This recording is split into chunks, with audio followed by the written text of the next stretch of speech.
Okay. What are we doing? We have to find more optimizations. Any way that we can disable these trackers when we're not using them, when we don't need them.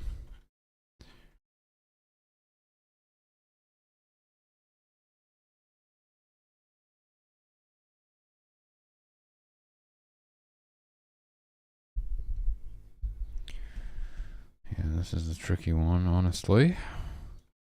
Everything else in here is pretty good now. I think mainly I should look into predators.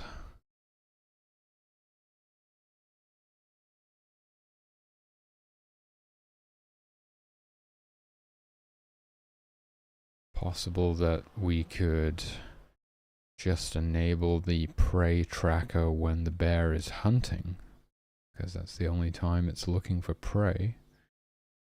Might be a good way to go about it. That's absolutely ridiculous.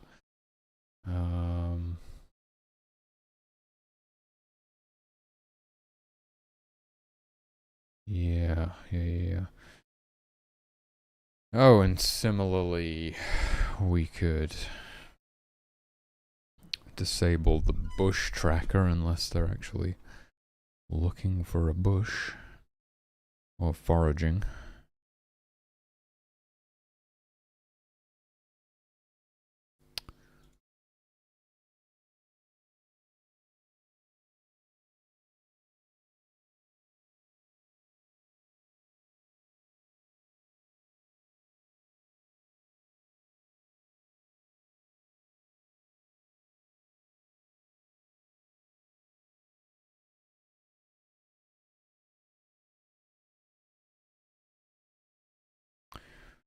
That's a really good one. Whoa, wait a minute.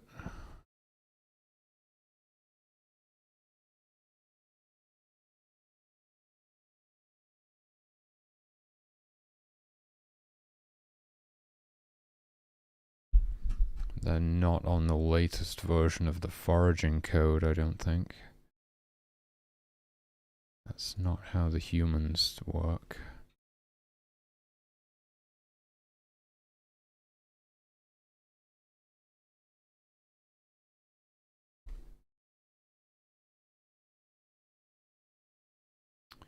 See, this is removed. If we look at the foraging state itself,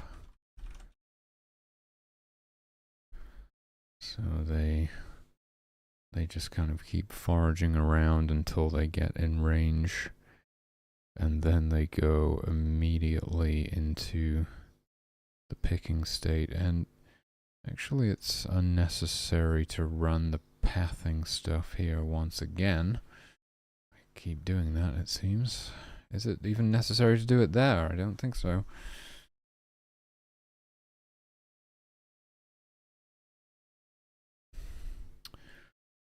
All it would mean is that I mean, there's no reason not to, really. Yeah, I'm like, I've kind of janked it up a bit because half of the time we do this and half the time we don't. What it would mean is that if you don't do this, there would be a one-step delay, and then the target relocation script would take over and just do all of the pathing stuff, essentially. It's perfectly fine to do it this way as well, really.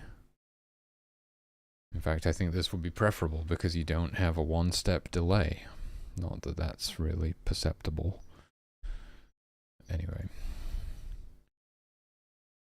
So if they reach the waypoint, they're going to create a new waypoint. Shouldn't that be afterwards, technically? I mean, the first thing we're looking out for is the bush.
Okay, well.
This doesn't look like it's been optimized.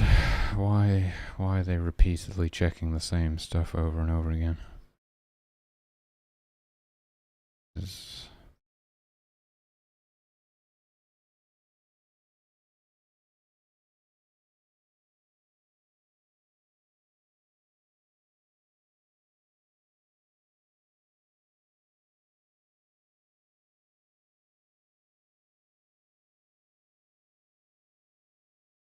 Oh, that would be a real brain teaser to truly optimize this, but it could be done, of course.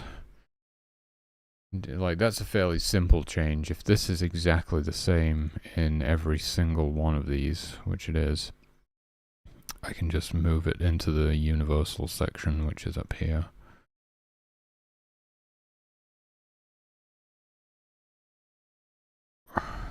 Wait, object store firewood less than object store max firewood minus object store firewood greater than 0. What? What?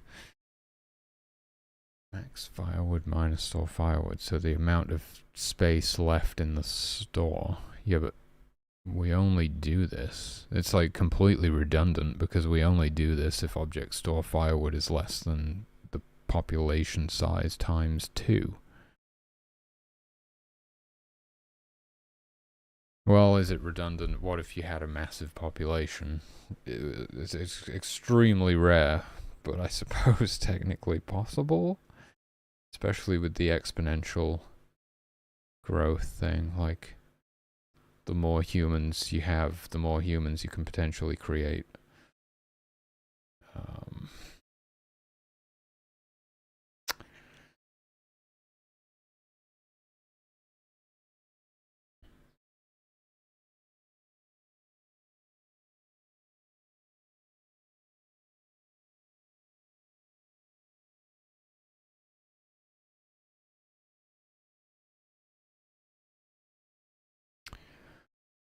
Yeah, this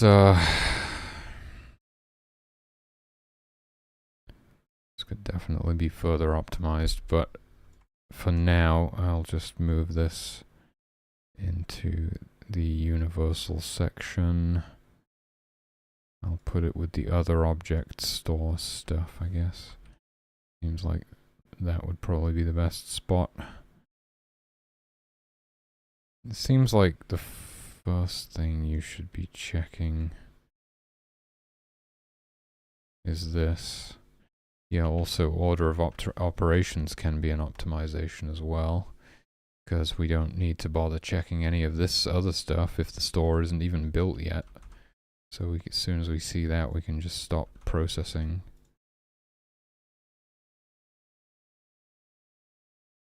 Oh.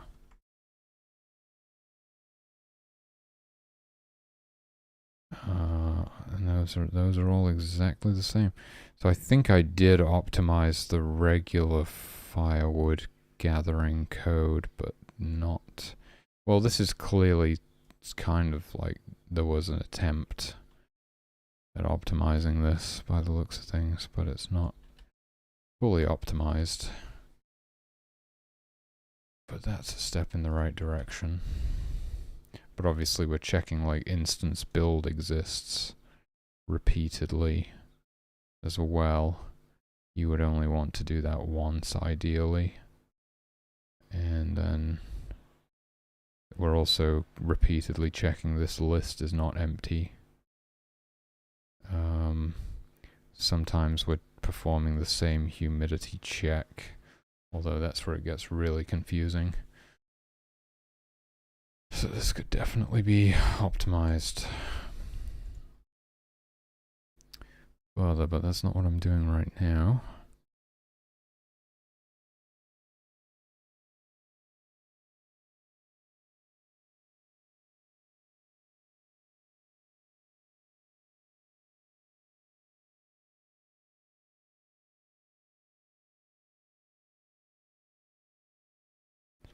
Find the nearest occupied tent. Isn't that supposed to be in this section with all the other attack code? Don't we like switch that over?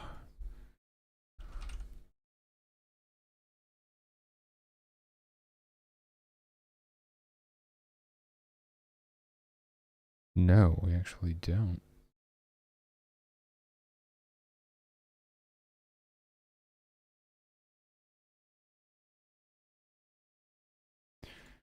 Okay.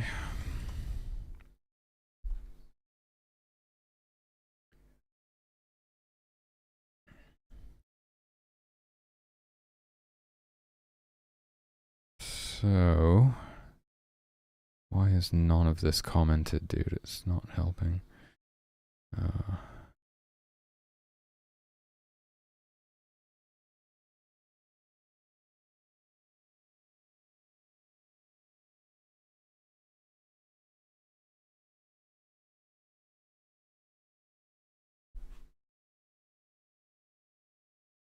Okay.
This doesn't have a thing that clears it or resets the tracker and clears the tracker when this is not true.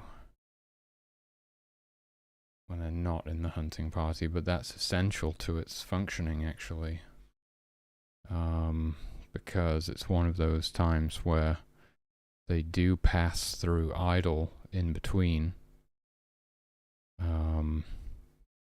So they need to, if nearest prey got cleared, then they would have no idea what they were actually supposed to be hunting.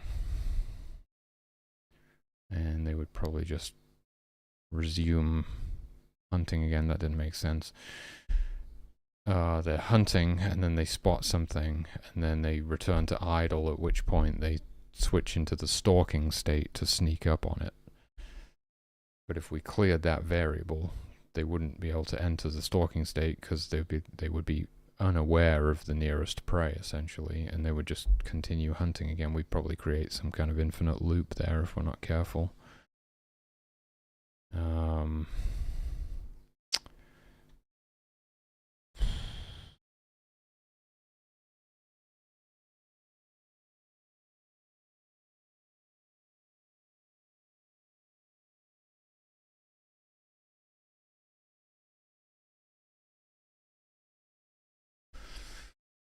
I'm trying to foresee the problems this might cause.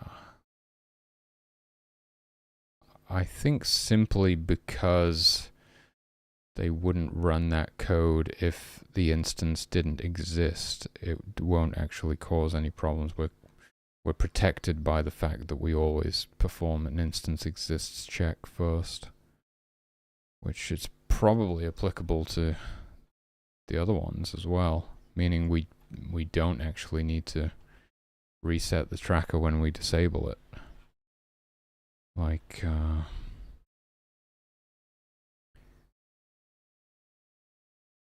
fuck is this? What is that?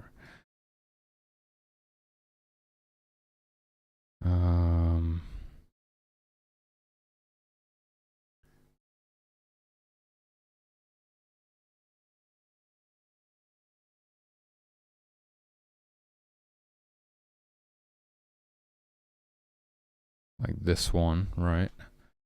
So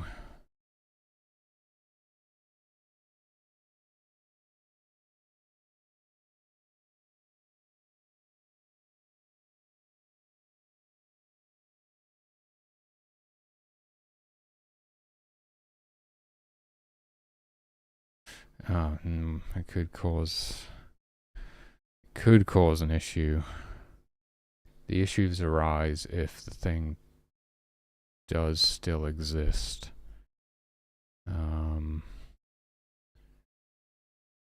And we're not actually performing the range check.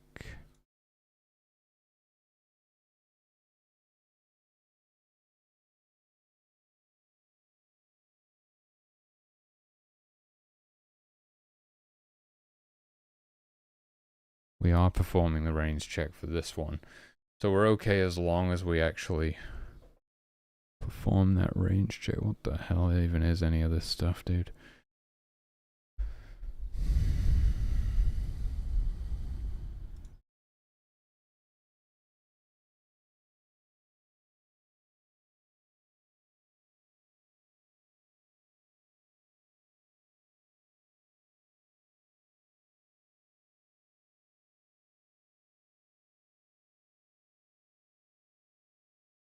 We removed that, didn't we?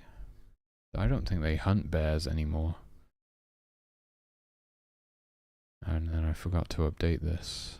This is the beauty of getting to actually look back over all of the code again. Find everything that I missed, or finding bugs, finding things that are broken or outdated.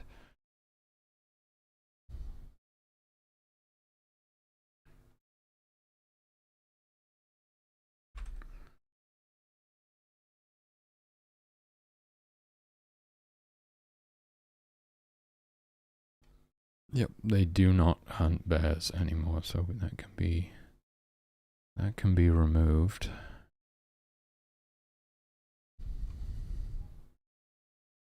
Instance exists prey. That would be it, basically. That's it.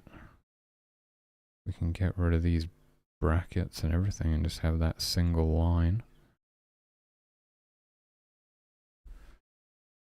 And universal conditions, that's a useful comment. Party empty, party not empty, and there's the distance check. So as long as we're doing that, we are okay. Because maybe this, maybe like there is a hunter still on this tracker from before that is no longer the nearest hunter in the party. If they don't exist, then this will just prevent us from doing any of this. If they do exist, but they're no longer the nearest, well, we perform the distance check here anyway. Right, because all we're doing is finding the nearest one. It's not the nearest one in range.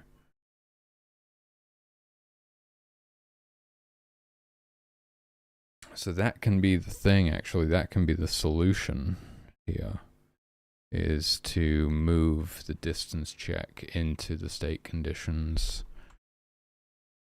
script instead of building it into the tracker as well. Before I wasn't, before I was like, oh, that's kind of useful if the tracker only tracks the things that are in range, because then I just know that they're in range if they're on the tracker. But now that we've made these changes, that poses a potential issue. I think the example that I'm thinking of is that the nearest shaman tracker works like that, or is it the nearest injured human tracker? One of those. What we need to do is remove the ranged component from that and transfer it into the state condition script.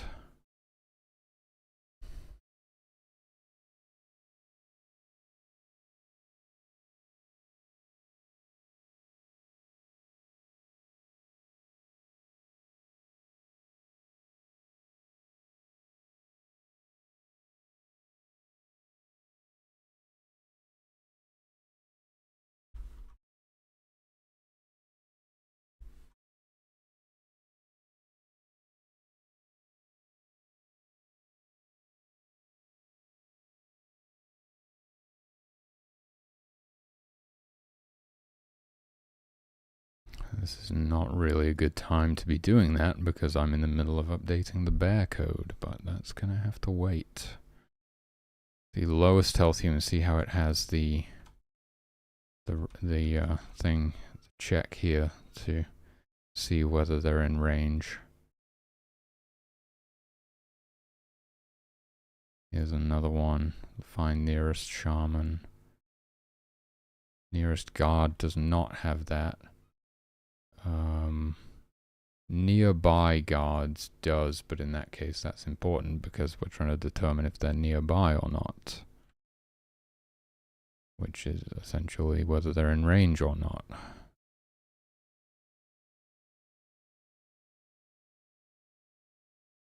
Nearest hunter hunting party does not, hence why it's in the other place. Number of hunters nearby does. Alright, I can't resist reformatting this stuff.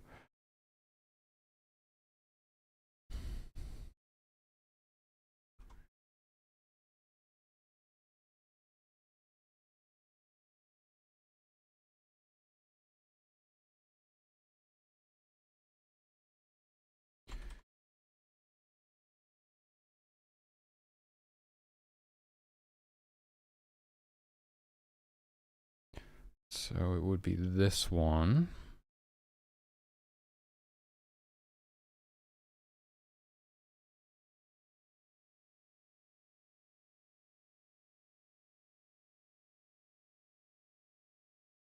Okay. And we need to transfer that into like state injured, which is where they visit the shaman if they're injured. So we want to know that the that's stupid. The first thing we should be checking here is whether their health is less than 100. Or we have another thing where this is definitely faster than checking if they're on the injured humans list, isn't it? Just looking at the health. We don't have to look something up on a list. So first thing we want to do, because if they're not below 100 health, we immediately want to stop doing everything else. Another little order of operations optimization there. Instance exists nearest shaman and point distance isometric x y nearest shaman dot x nearest shaman dot y less than or equal to perception times cell width.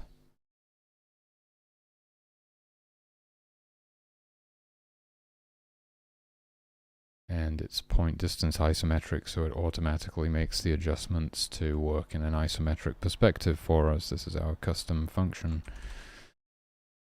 So that's what we need to do there. And then state heal. When the shaman actually heal the injured humans, we need to do the same.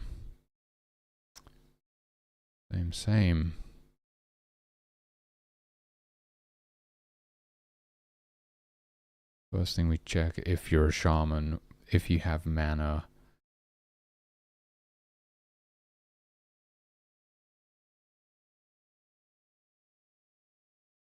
I feel like, I mean, it's not going to make much difference, but I feel like we should do that first. Then if the lowest health human exists, and then here we go. Scan through all injured humans, find the lowest health human. We just do that regardless of the range, regardless of whether they're in range or not.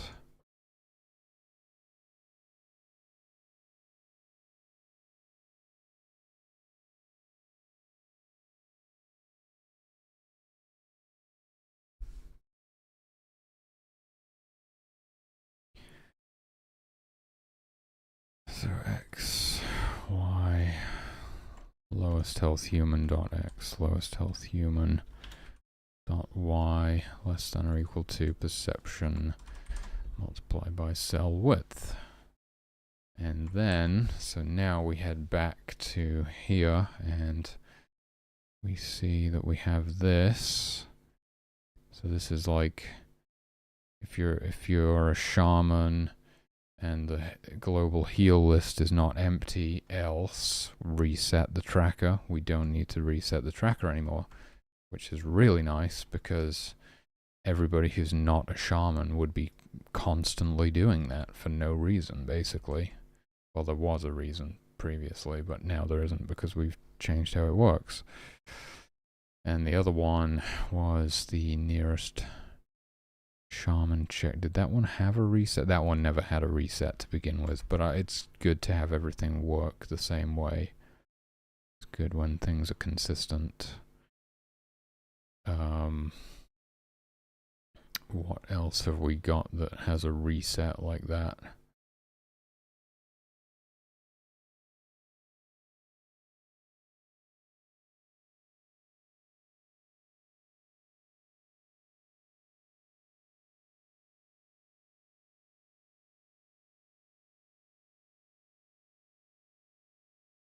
Nearest log.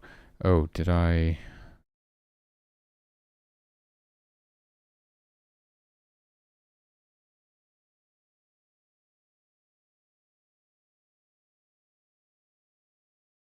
Looks fine. Either I nudged it over to the left or it was already. Maybe I just did it and forgot. So what is this one? Good question. What is this one? Oh, it's the actual carpenter check. So if you're a carpenter and you're either gathering firewood or gathering firewood during downtime, then we're going to do this, else we're going to reset the thing, but that's... Wait, this one actually works slightly differently.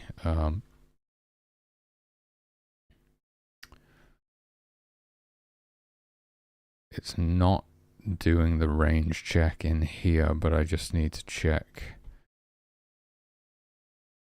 what's going on in here. Why am I zooming out? Whoa.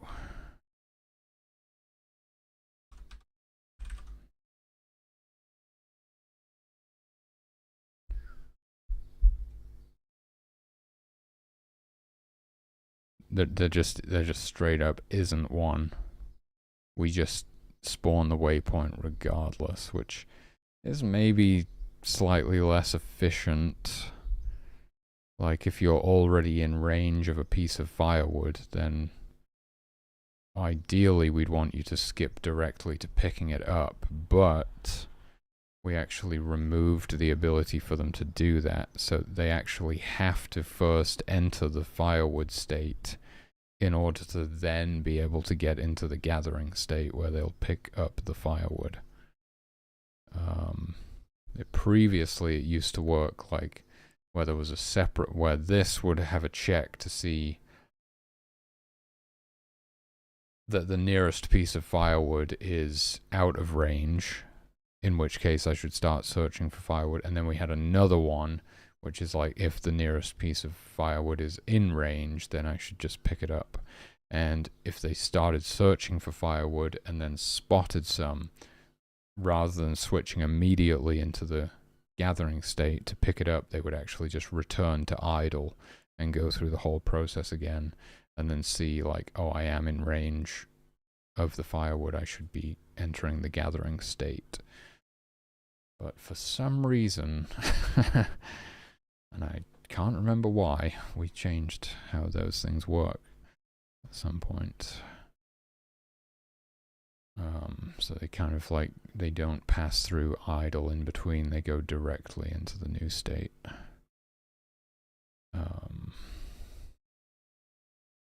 But there is no range check on this, and it will be the same with the others. Firewood downtime.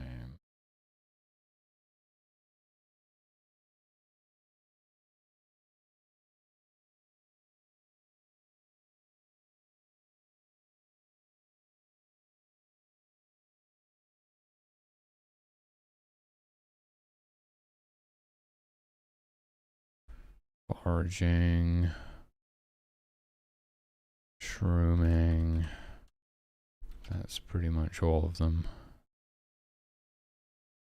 So, what does this mean for us? It means that we absolutely can remove these resets, because there's no reason to do them. Ah, it's an else, that's why this doesn't change, I was just confused. We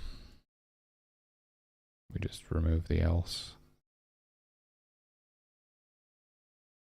For those three, there we go.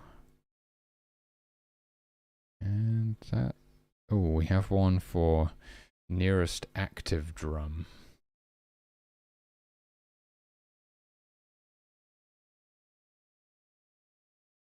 So again, rather than also checking whether it's in range or not, we just want to know the nearest one.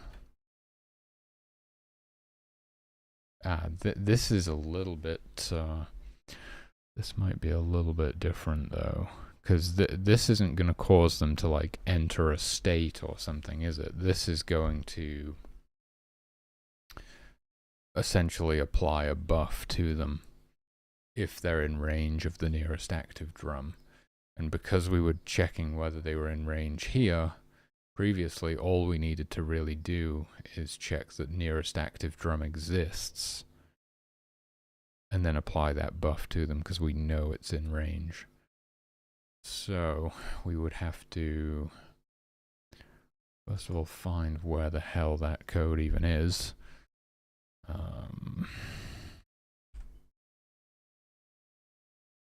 Doesn't look like it's in here.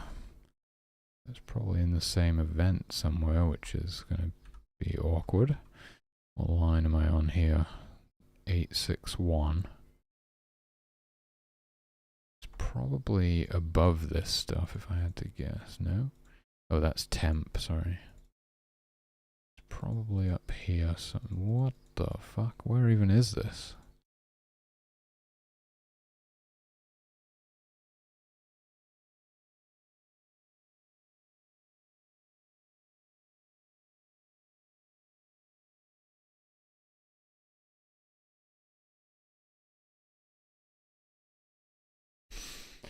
I can't remember where the drum buff gets applied. We should really have a better way of organizing things.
That's the thing that creates the particle effect. Here we go. Don't know why I couldn't find that before when I searched for nearest active drum.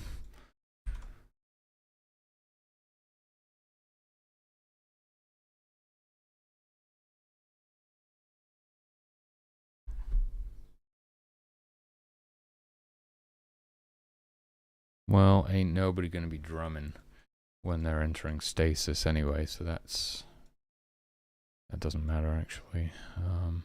Although technically they could receive a drum buff in stasis. Okay. So right, as you can see, all we needed to do before was check that instance exists nearest active drum. 861 was it? And this is 1531. 861. So we're going to remove this from here. That's not what I was trying to do.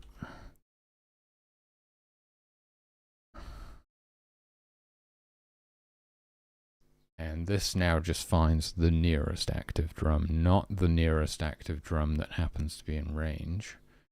And it was like 1531 or something. So wait a minute. If instance does not exist, oh, this is for the. I see. So we'll need. Can we just use an else? Can we just use an else?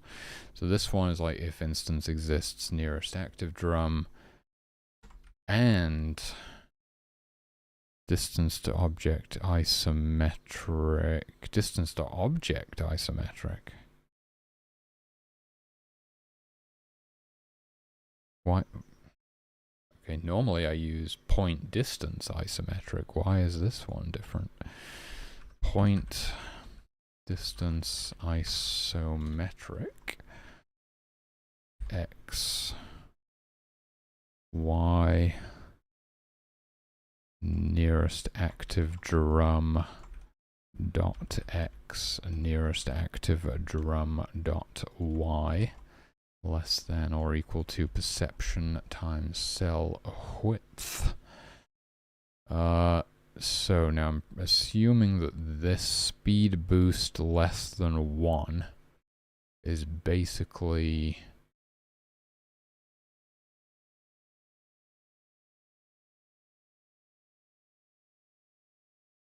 nope. Even that would work perfectly, right? As an else, because the opposite of speed boost less than 1 is speed boost greater than 0. Is this. So I think instead of checking all this stuff twice, once again, we can Probably just throw an else in here, and then, you know, if this, else this.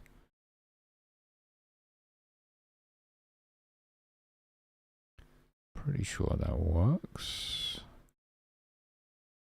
Oh, no, yeah, no, yeah, no, yeah. Yeah, because that's just, that statement is just the opposite of that statement. And it would be the same for the range check as well. If the nearest active drum is out of range, then we need to remove the buff.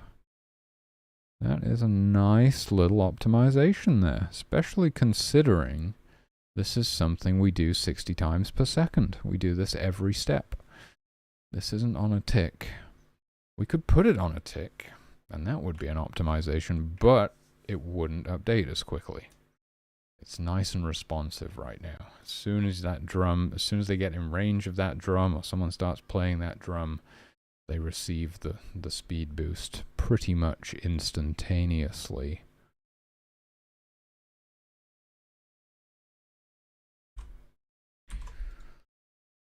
So that is what we want to do there, and then we can go, what was it, 861 or something? 861. And then we can remove this. No problemo. I think that's I think that's all of them. I'm not 100% sure.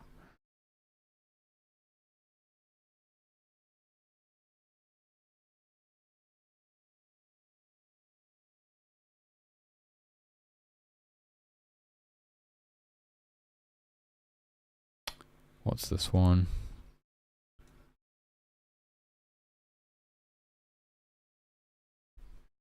If gift equals hunter, count number of nearby hunters, nearest hunter party. Well, this is the whole thing I was talking about. We don't need this. Like, this one was already set up correctly to not need that. So that one can go, and we've done the injured humans and shaman stuff. I can't even tell what I'm looking at, my god. What even is any of this? Looks like we're on to nearest predator stuff, which is, I don't know, I was expecting the nearest guard tracker to show up somewhere. Here it is. Ah, it was below this one, and there wasn't anything on the end like that, was there? No, because this one was already formatted differently. And it's nice because, yeah, some of them worked a little bit differently and then didn't have that tracker reset stuff anyway, so there was already inconsistency there, but now everything works the same way, which is really nice. It's like the same implementation across the board. It's like, this is how the trackers work. There's no ambiguity. This is how the trackers work. That's really nice. And we've got, oh, that's right, I was doing something with the bear code, wasn't I?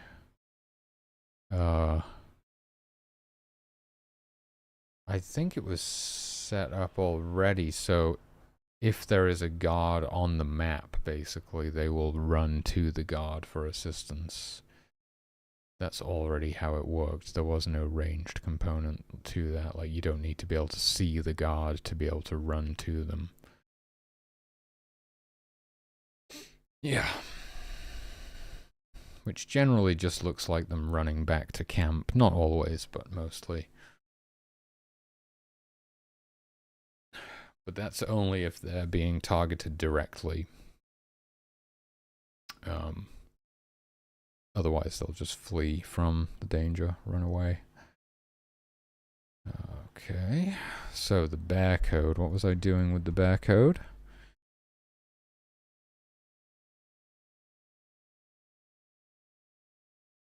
We updated the foraging state so that... Oh, well, did I fully get through all of that?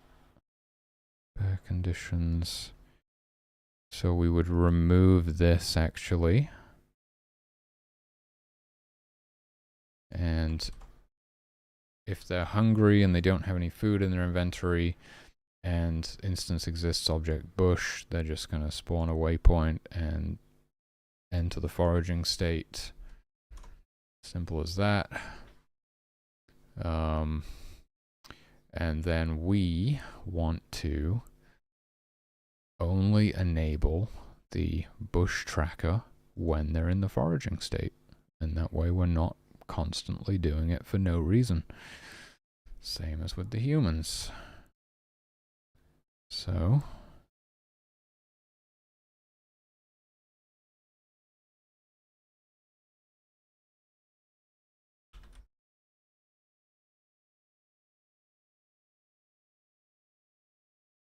seems like I normally put this outside of the comment.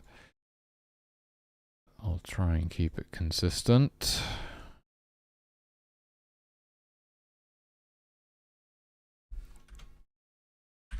If state equals state forage,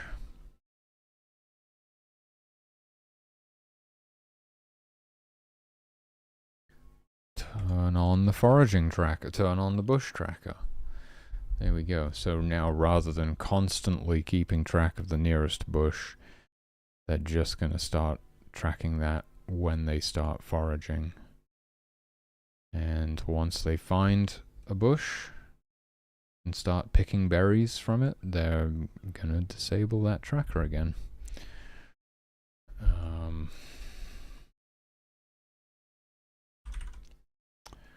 I do just want to look at the pick berries state. I'm sure it's fine, but yeah. All good. It's all good. Is there something in here? Yes, to prevent them from tracking bushes that just so happen to be on fire. We don't want these bears having any religious experiences.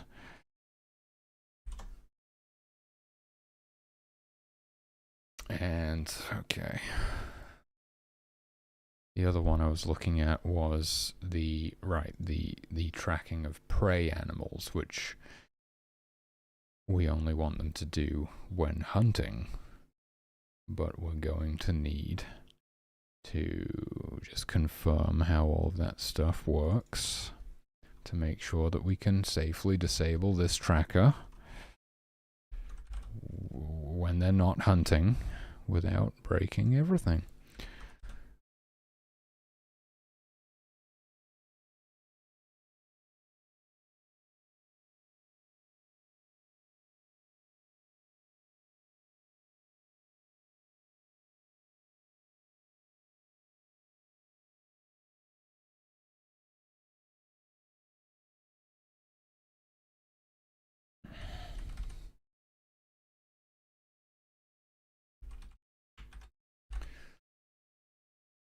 Yes, so if I was to build this game over from the ground up, I would be attempting to make some sort of a universal, like, hunting state that can be used by the humans and the animals interchangeably, and just have it, like, sort of automatically adapt to whatever context it's being used in. That would be smart, but didn't know any of that when I started out 3 years ago. And it would be a pretty massive undertaking to kind of refactor it all now. So yes, I do kind of have like separate hunting code or hunting states and state conditions for for everything.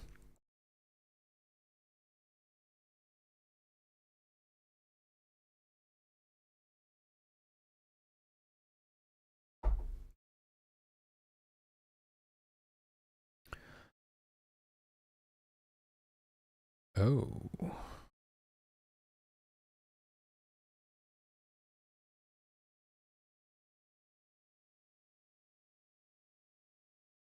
My goodness.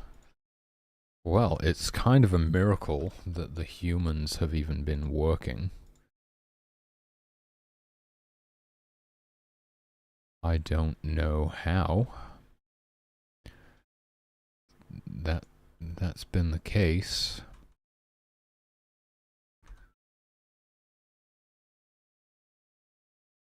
because... Sorry, I can't stop reformatting everything. They will only hunt prey if... that's good too. Nobody will get that reference, I'm almost certain. Right, because the hunters... Interesting. The hunters will start tracking the nearest prey when they're in a hunting party. You see. So we can use nearest prey here because simply joining the party is enough to enable that tracker, whereas the bears, they're solo hunters. They don't hunt in parties, right? So for them, the tracker is only going to be enabled if they're hunting. So we can't tell them to start hunting if nearest prey exists, because it doesn't until we enable the tracker. So they would just never hunt. They would never be able to start hunting. So with the bears, what we need to do here is, not here, but here, we need to... You gotta be fucking kidding me. No. There's no way. There's no way. No, this is just... Okay, I read the comment, and... This is just hunt prey of any size. It used to be... There used to be 4 separate if statements for hunting 4 different sizes of prey animal. It was a nightmare. Thankfully, that's not the way it works anymore. It's just universal. It's just universal. But I hadn't updated the comments.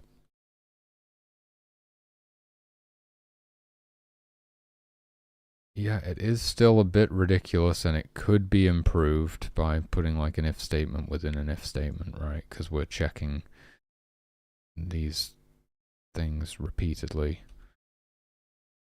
instead of just doing it the one time.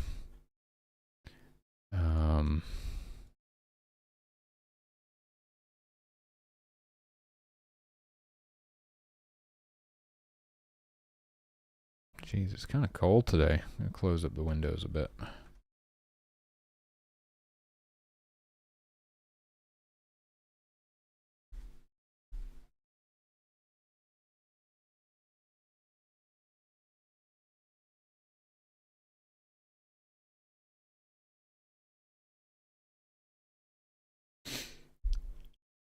So...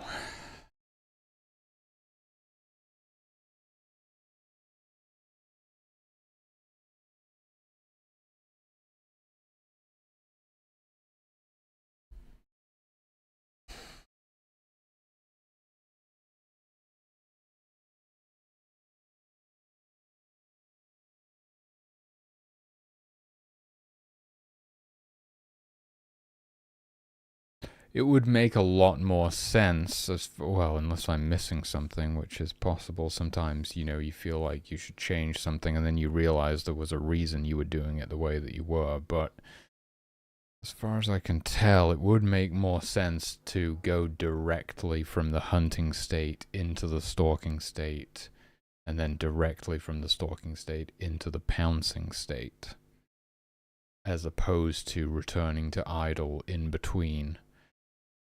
Because that in and of itself is an optimization. Because what are they going to do? They're going to go through all of this stuff, all of these checks, before they eventually realize, hey, I'm supposed to be pouncing on this thing. Whereas we could bypass that just by going directly into that state. So that's a further optimization that can be made.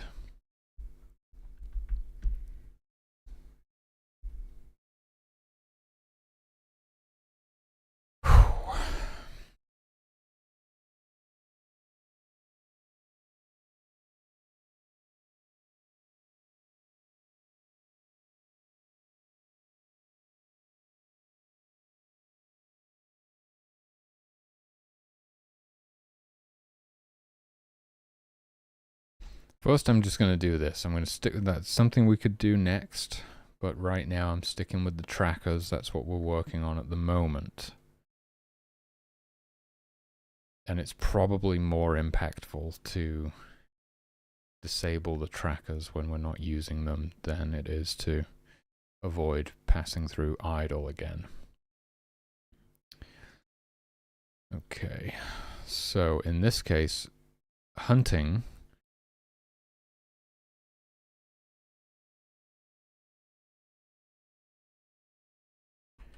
we want our creatures to start hunting if instance exists, object prey. That's all it takes. There just needs to be some prey on the map somewhere. No distance checks involved, nothing like that. That's it, because the nearest prey tracker doesn't start updating until they enter the hunting state. Or at least that's how it's going to be any second now. Because we're going to do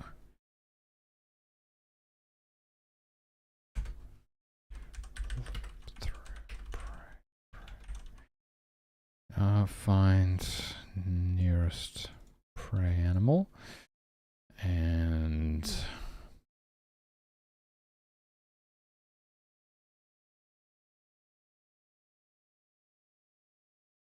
it would be more readable if the comment was outside of this if statement, wouldn't it? God damn it.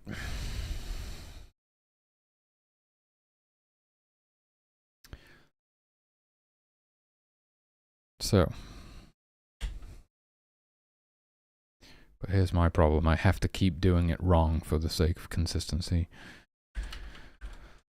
So we're going to say if state equals state hunt, then we start tracking the nearest prey with the nearest prey tracker.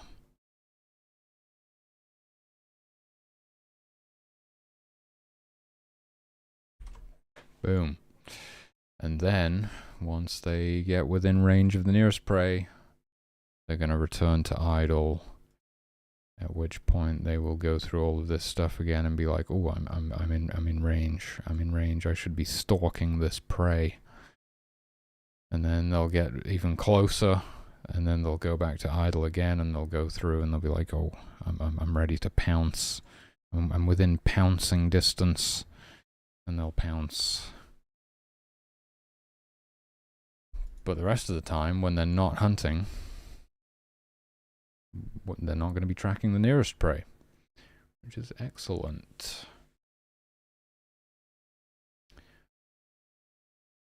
There was some weird stuff going on yesterday with like the prey not running away when they were being hunted, and that did I solve that, or no? Did I? If I had to guess, it would be like some creatures not getting added to the DS map correctly or something.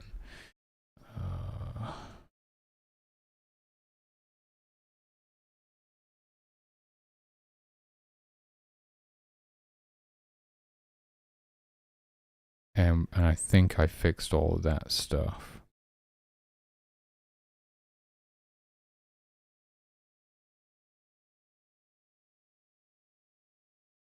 I'm pretty sure I fixed all of that stuff.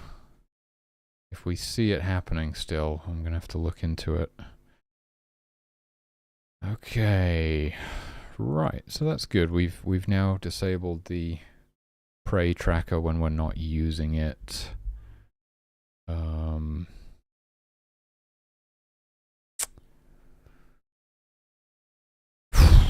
Yeah, that would be the main thing. Now the other stuff is trickier, and I'm just leaving them for now, basically. So that's it for this creature. And we just want to give the same treatment to the others, basically.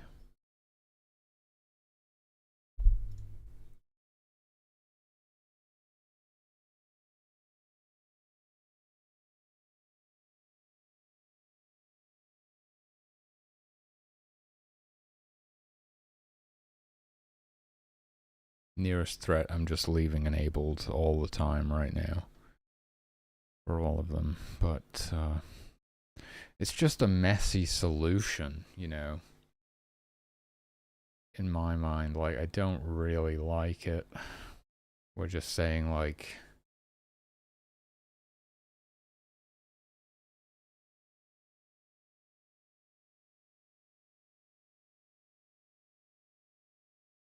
really we're just saying if there's a threat somewhere nearby, then we should enable the nearest threat tracker to figure out which one the nearest one is. It is, it's undeniably an optimization to disable the nearest threat tracker if there are no threats nearby, but there's just something that's just not very clean about it. Like, for example, if you have a very fast creature, right, and it's running across the map, it's running towards somebody, and it gets in range, and they're like, oh, I better enable my nearest threats tracker to figure out what the nearest threat is, because this threat is, you know, it's coming right for us. So they do that, but it's moving so fast that it actually gets in range before they've been able to complete the scan to figure out what the nearest threat is. They might still be like halfway through the scan because this thing's moving so fast. That's the issue I foresee with it. And then it's like, okay, well, we've got to expand it. We've got to expand it to be so large as to compensate for those rare case scenarios, those edge cases where that might happen. And then it's kind of like, well, what's the point? Why don't we just leave it enabled constantly and do like map-wide tracking, which is what we're doing now. That's why I'm not totally jazzed on that solution, because of those edge cases, I suppose, where I could see it potentially going wrong and causing some weird behavior.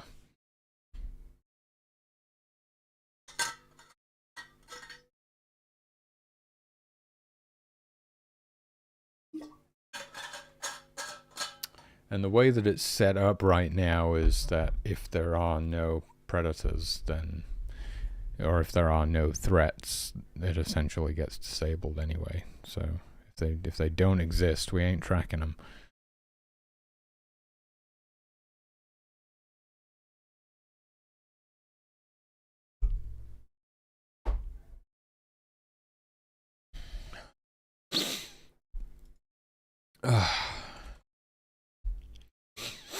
Oh, excuse me.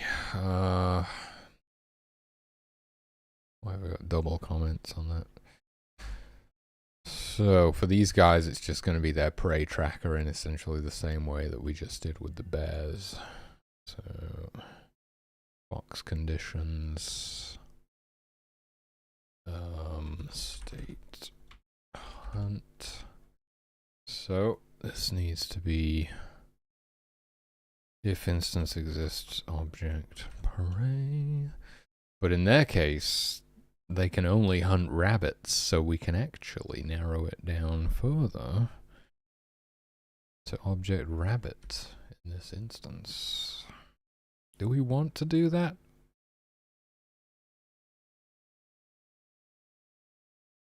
Well, we might as well, I suppose, because they ain't going to hunt any.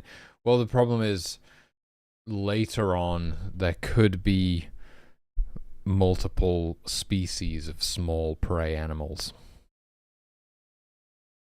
True, just because we don't have them now. This is kind of more like future-proofing it. But it's whatever. It's whatever, because... wait a minute. Wait a minute. No, there is an issue here. You're absolutely right. Yeah, because the thing is that they could attempt to hunt when there is actually nothing in the map that they can hunt. You know, because there could still be deer in the map, but foxes can't hunt deer. They can only hunt rabbits and other small creatures. So they would be like entering the hunting state and doing all this hunting, but they'd never find anything because it's not there. I mean, is that such an issue? I mean, they're hungry. They probably would, even if they, like, how are they supposed to know that there's no rabbits left on the map? You know, they're hungry. They just want to try, they're just going to go hunting. They want to find something to eat. They won't find it because it doesn't exist, but I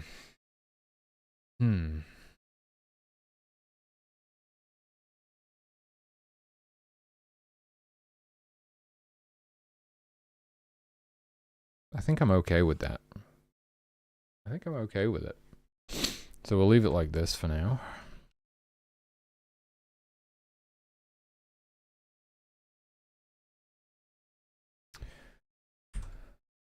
Okay, and then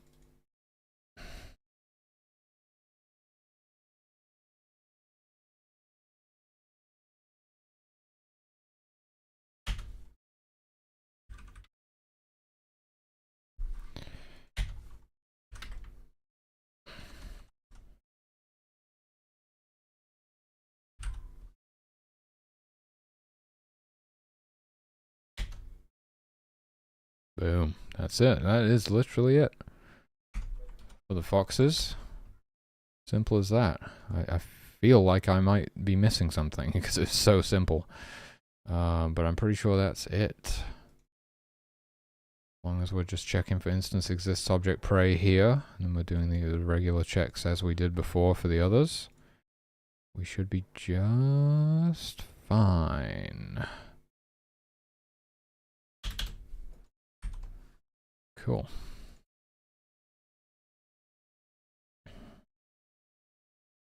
Wolves. The wolves might have a little bit more going on. Let's see.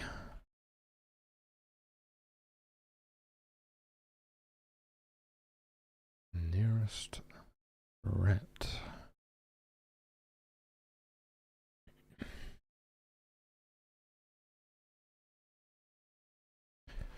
Well, that's the one that we're not changing. Nearby wolves of the same pack.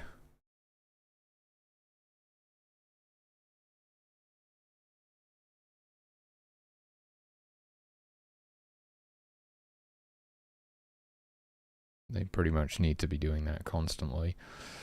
And then prey. So this, the same as with the humans, because wolves hunt in parties or packs. They are pack hunters. We can enable this tracker. I've become Italian. We can enable this tracker when they're in a hunting party, basically. In fact, we might already be doing that. It looks like we are doing that. So we're all good, actually. These guys are already optimized. We are indeed enabling this tracker if they're in the hunting party. That is it. That is it. So nothing else. There's the tents, but yeah, it's one of those things, you know, it's kind of the same as the nearest threat tracker, the nearest tent. It's hard to, well, the tents don't move, so yeah, there's definitely less chance of it being an issue, but I'm just leaving it for now.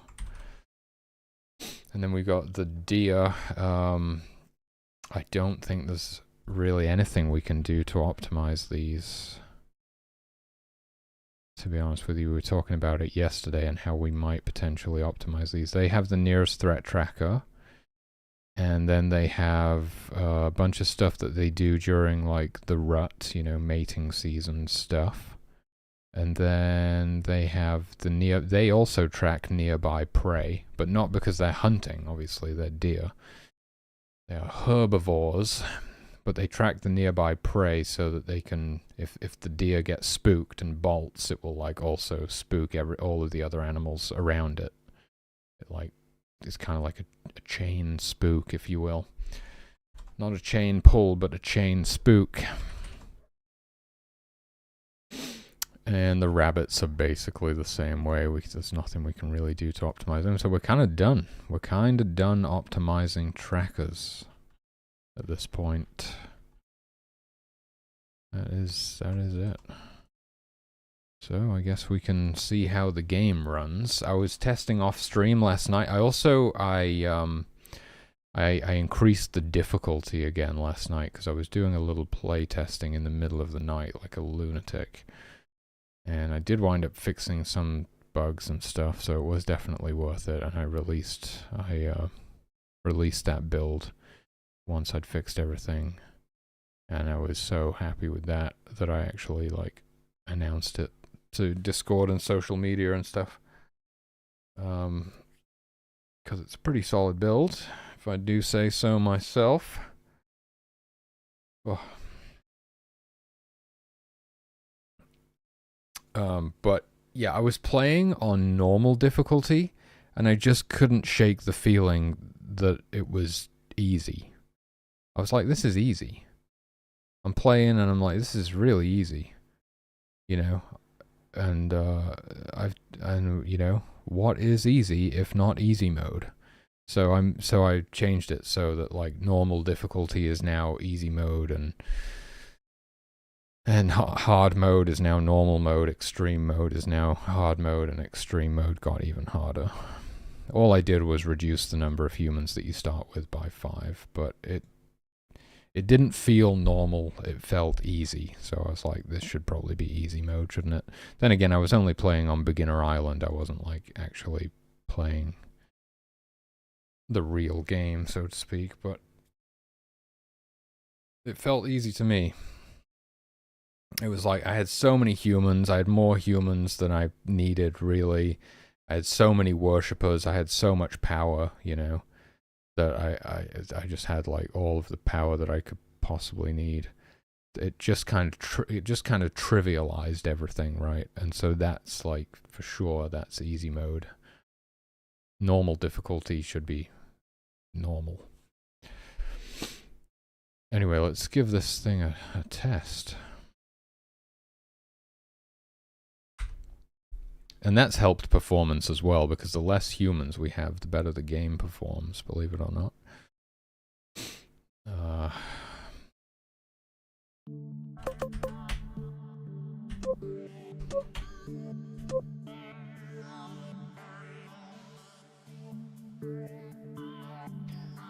I will run it on easy now, just so that we get the maximum amount of stuff going on.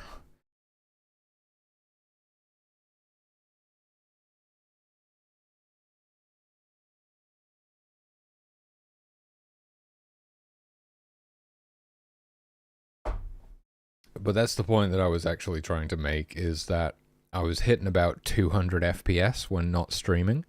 You know, not consistently, it would drop at times, but when I'm not streaming, it's pretty smooth, so that's good. That is a good sign. Now I'm hitting like 160, 170, that's not bad, right? Drops if I zoom out, but it's feeling pretty smooth.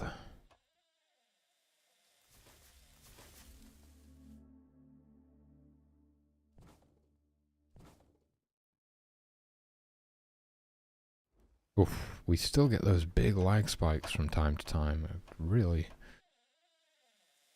wish I could explain what's going on there.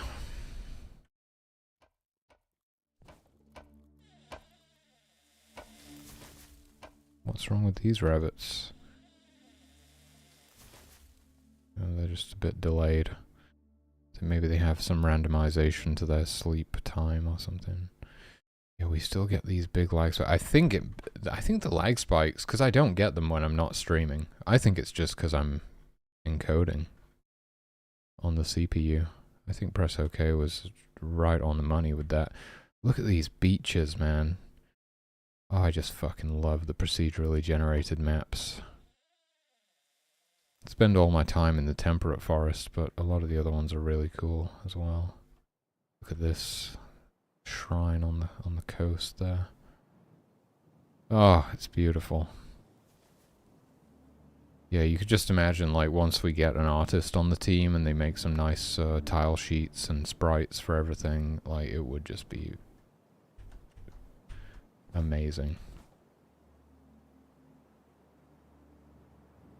Look at this little shrine in this patch of forest over here. Crazy. But yeah, it's performing pretty well. I honestly feel like most of the issues come from me just streaming, basically.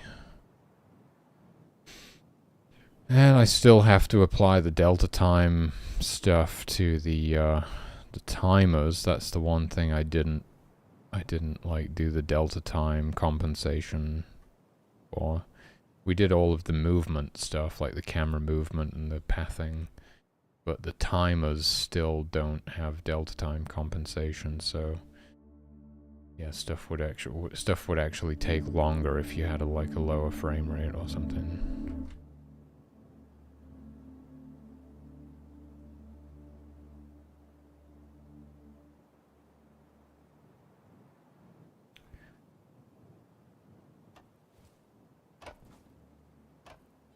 It's dipping like just below 100 FPS occasionally.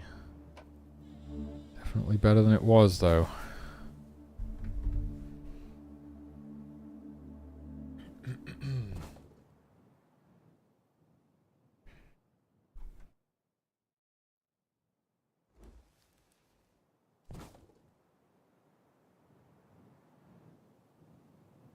Yeah, so on normal mode, you have like 30 humans flat. Is that right? No, 35.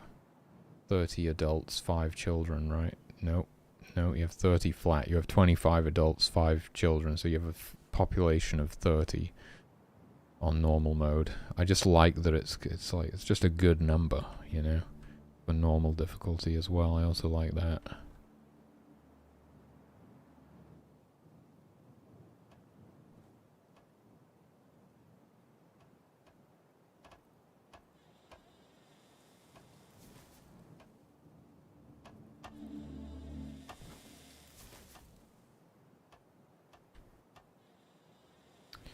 I suppose we kind of need to see like the wolves hunting and stuff. We need to see the animals hunting to confirm that it still actually works. I'm pretty sure it will. Well, the wolves we didn't even change, did we? They've been the same. It's the bears and the foxes. We need to confirm that they are actually able to hunt and everything.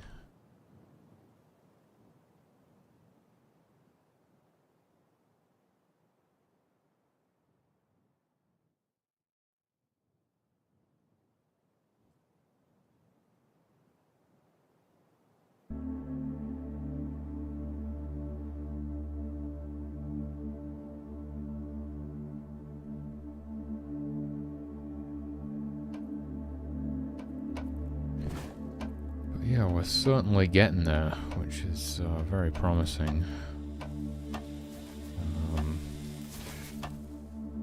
What were some of the other optimizations I was talking about earlier? I've completely forgotten now. Oh yeah, there's definitely stuff in the state condition script that can be optimized. And also, not only that, but like passing directly into certain states without returning to idle in between. Never really thought about that for the hunting for some reason.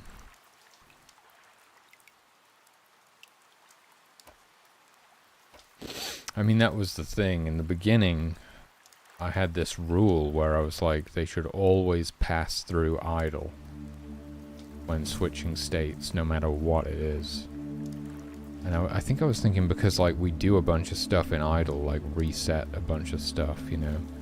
We end their current path and destroy the path and everything and like sort of reset them to this neutral state ready to do whatever they're going to do next. Clear their target and whatever else we do. So I was like, yeah, they should always return to idle in between.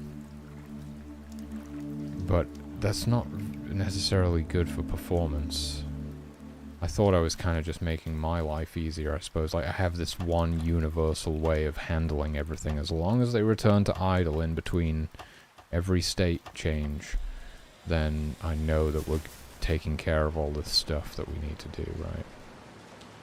But it certainly doesn't make sense for performance reasons.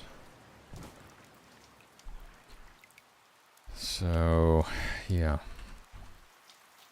A bunch of them did get changed. The shrooming, the foraging, not the hunting, the gathering firewood. Those got changed. The hunting never got changed. But it would kind of make sense if they just went directly from the hunting state to the stalking state and so on. Somebody gonna get some wood on this fire? The rain's putting it out. Here we go. No, he was eating. Oh, this guy maybe. There we go. Something I'd like to do is add some little torches that you can place, so you can illuminate more of the camp.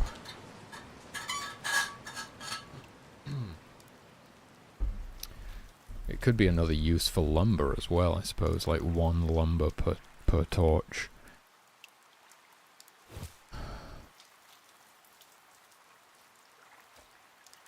Originally, well, my first idea was like that they wouldn't need to build them, that you would just place them down pre-built, but it would be kind of cooler if they actually built them. I don't think it would be too much work to do that. Kind of depends, I don't know. I'd have to think about it. It's because of the prioritization of everything.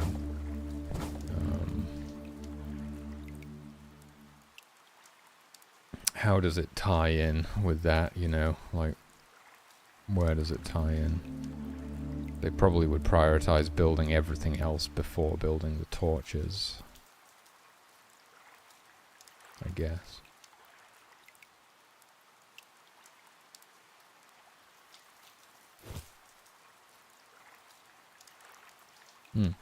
Yeah, why? See that deer, they just spooked it, but none of the other ones fled? That is strange. Guess there's something going on there. Yeah, whenever a deer gets spooked, it should spook all of the surrounding deer as well. So that seems to be bugged.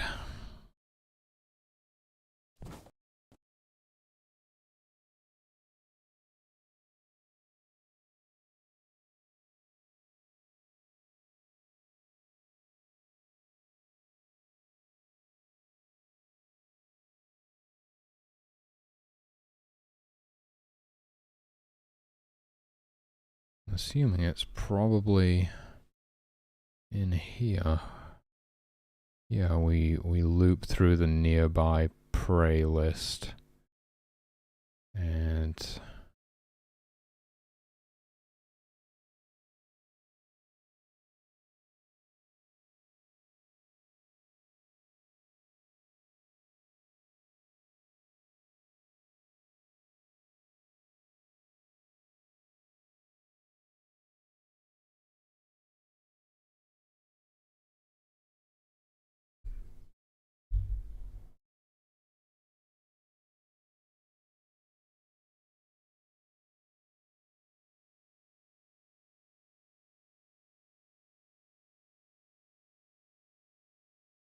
surely that should be other dot nearest threat, etc. That doesn't seem right.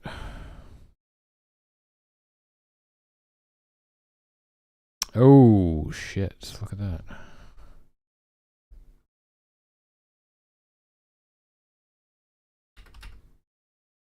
That would explain it, wouldn't it?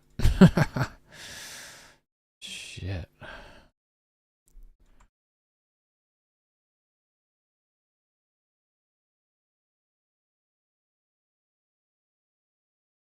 Wow, okay. Looks like we're good now. What about the rabbits? Wait a minute.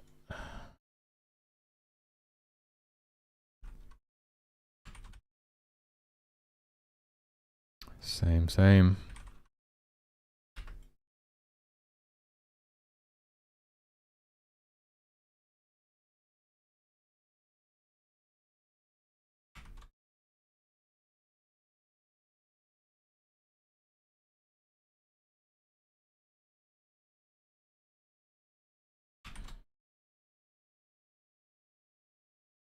Target equals O.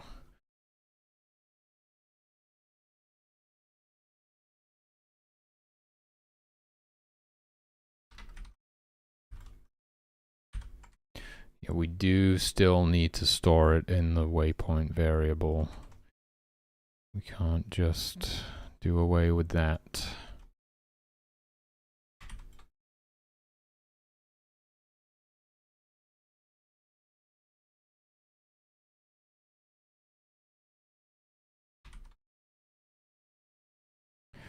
Well, that explains it. There we go. Okay, so now when a deer gets spooked, it'll spook all of the surrounding deer again as well. Well, it kind of was still doing it, but they just weren't assigning themselves a target, which means they couldn't do any pathing because they had nothing to path to.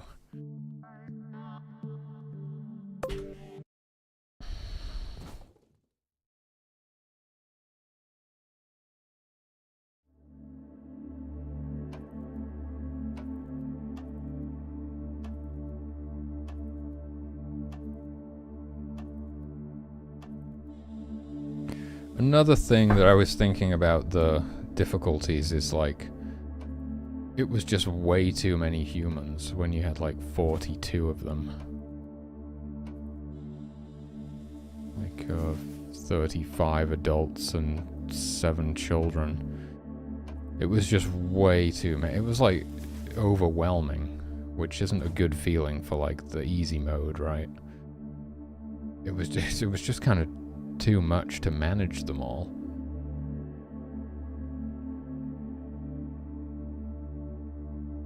So reducing the tribe to a much more manageable size, in a way, makes things easier, even though things probably got harder because you actually have less humans to work with.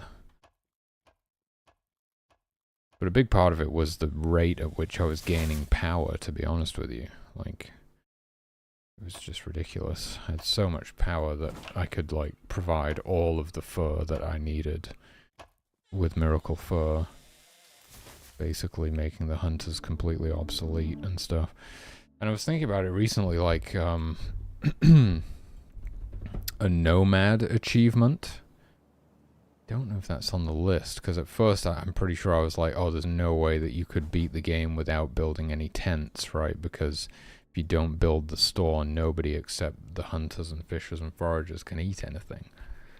Because the store is like the means of distributing the food to everyone else. They can't like trade, they can't pass food directly to another person. But then I was like, oh, but you can just change their gift, right? They could be anything, and then when they get hungry, you just turn them into a fisher or a forager or something, and they go grab some food and they eat it. And then you turn them back into whatever. So you totally can do it. You could beat the guy. You could potentially, I'm going to have to try it, I'm going to have to do it, but I think you could beat the game without building a single tent. And so we could have like a nomad achievement for never actually settling anywhere, you know? Even though technically you kind of do. Oh yeah. It's on there. It's on the list. Current achievements, we got vegetarian, pescatarian, carnivore, nomad. That's just the same. There needs to be a different... There needs to be... So the next one is insomniac. Which is like... beat the game without building any sleeping tents. I don't know if that's possible. Well, I mean, it is now because there's actually no consequence to not sleeping. But eventually, we've probably got to make it so there's some consequence to going without sleep for long periods of time. Whether it kills them or puts some debuff on them or something, I don't know. But I guess it would need to be a thing eventually. Neglectful, beat the game without building any creches. Pacifist, beat the game without harming a single creature. That's crazy. God mode, beat the game without losing a single follower. And that would mean that, like, they can't die and then you resurrect them. That would be like, nobody can die. Ever. Human sacrifice, drop a human into an active volcano. Sleep with the fishes, drown a human in the ocean. Back from the brink. That's a weird name. We might need a better name for that one, but resurrect a fallen human on the game over screen, right? Because yeah, you can game over, but then resurrect somebody and then the game keeps going. Like, it's not game over anymore if you resurrect someone.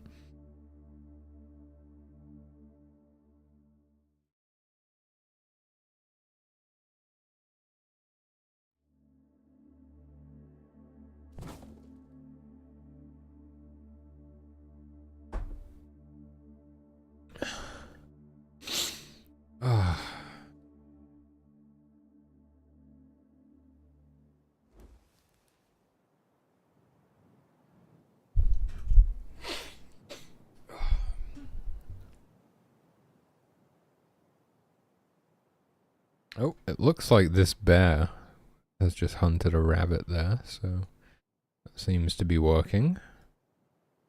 Are these foxes are drinking from this stream.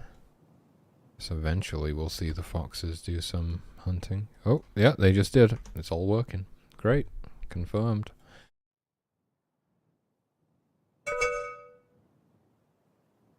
Crazy. Yeah, so the one thing I didn't think about with the injured creatures is how much they can slow down the other party members. Mainly for the wolves.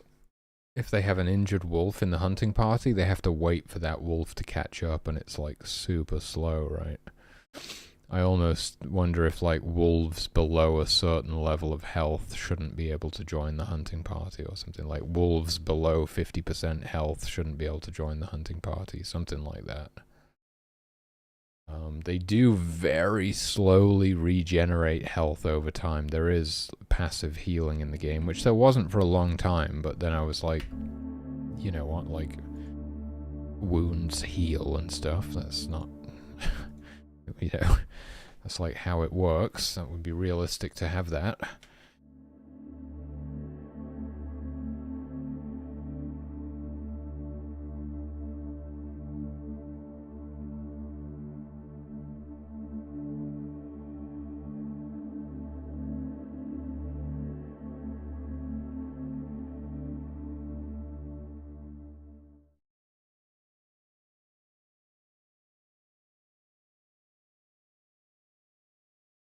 My freaking legs feel like they're gonna fall off today, dude. Holy cow.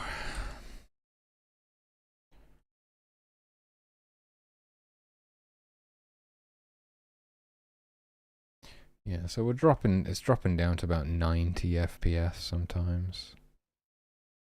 But that's while streaming. It's much better when I'm not streaming.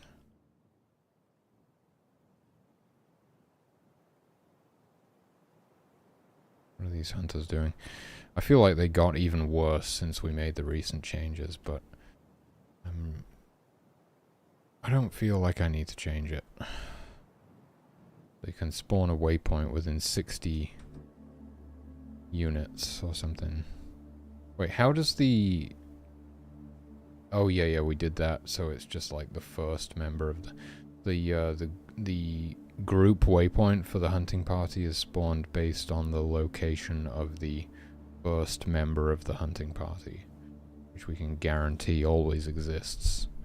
Even if there's just a single hunter in the party, we know they're going to exist. Yeah, it was easier and more efficient than doing any crazy stuff like averaging out the position of all of the hunters in the party to find the middle or something. Kind of pointless to do that.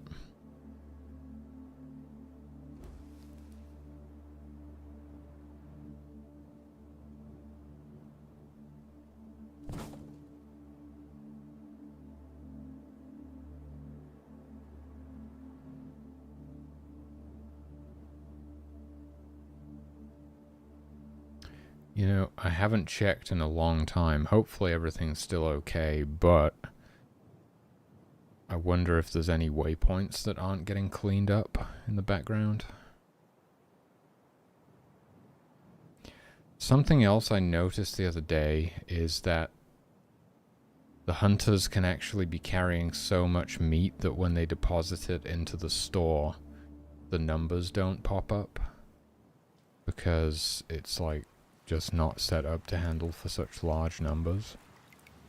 I would love to have some sort of a custom function that like does all of that stuff, but I don't really.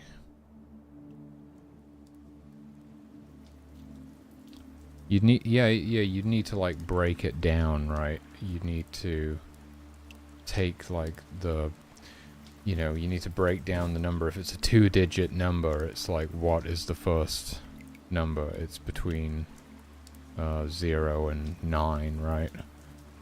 And then what is the second number? And then you can automatically put together like 2- and 3-digit numbers without having to have what I have now, which is I have like a freaking huge if-else statement for every possible number that you could have. Like, it's not good. It's not good. It'd be much better to have a function that you can just pass in any number and it churns out the correct result. But yeah, I think it maxes out at like 32 or something, 60 or something right now. But what can happen is the hunters can hunt a bunch of stuff before the store has even been built, and they just keep adding more and more meat to their inventory. And by the time the store is built, they've got like 100 meat in their inventory or something. And they go to deposit it and no numbers pop up because I'm just not handling for numbers that large.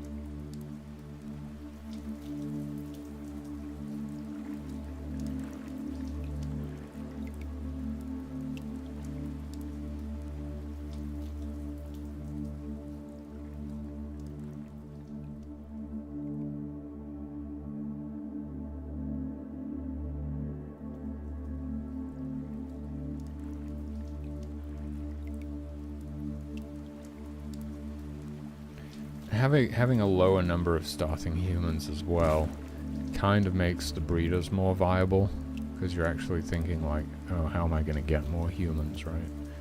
And Miracle Life isn't going to be unlocked until late game probably, and it costs like 10,000 power to create a human, or whatever it is. I forget. Oh, I don't need to quit, do I? See, resurrection only, that's crazy. I'm sure it should be like 10,000 power to create life, and it should probably be like 5,000 to resurrect somebody. 2,500 power for res is a bit, because it's almost like death isn't really punishing enough if you can just resurrect everybody. Yeah. I don't know. Have to play around with it. Shouldn't be too long now before I can get a Steam playtest going. Yeah. Hopefully gonna get the Steam page like made soon. Even if it won't be public, I'll at least get the Steam page made. I'm gonna need to try and put together some money to get the capsule art done and to get a logo done and stuff. Yeah. It's not gonna be easy, because I'm frickin' broke.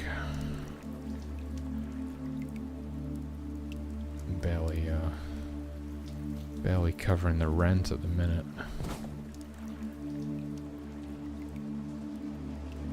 I've got some stuff I need to sell on eBay, but that probably won't help me, like, pay for any of the stuff I need for the Steam page. That will probably just help me pay my bills. Thankfully, I might be able to get a little bit of funding to cover the cost of the Steam page itself.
I'm quite reluctant to add delta time compensation to the timers. It's just like a tedious thing to do. Plus, I'm not even sure how it works right now. I need to watch that video again. And it might mean that I need to change how my timers work. I don't know. Not sure. Actually, I don't think it does. It does, but it's probably also just the fact that I don't really understand it right now.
Jeez, yeah, my frame rate is down to like 70. I don't even know why. Like, what's happening right now?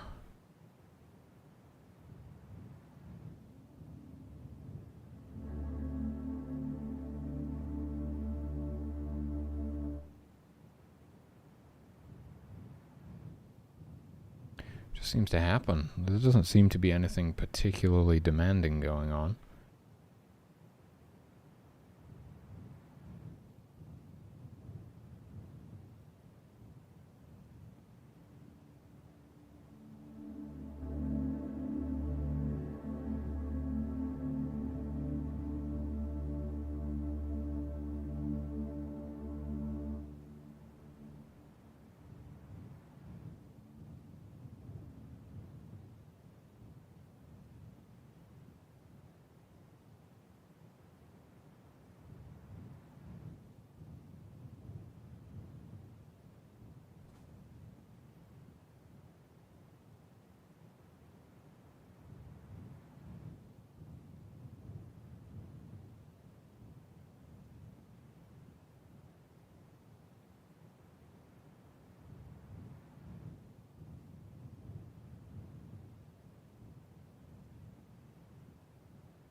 Man, this is cool though. I feel like...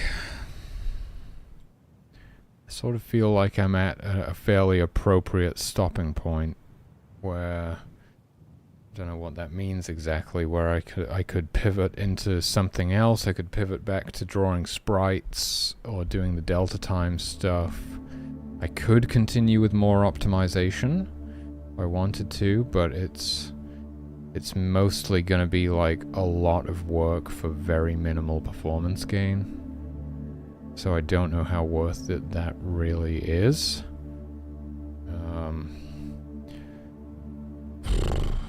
Yeah.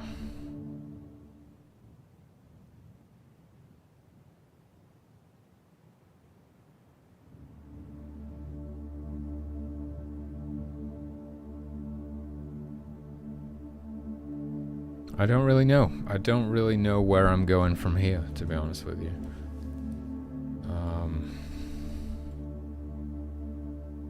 I think part of me also would like some time off.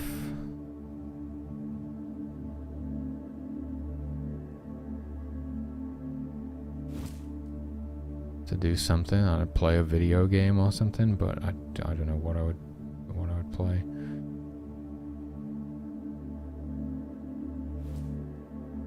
Anyway, tomorrow I'll be doing a drum stream, so that'll be a nice change of scenery.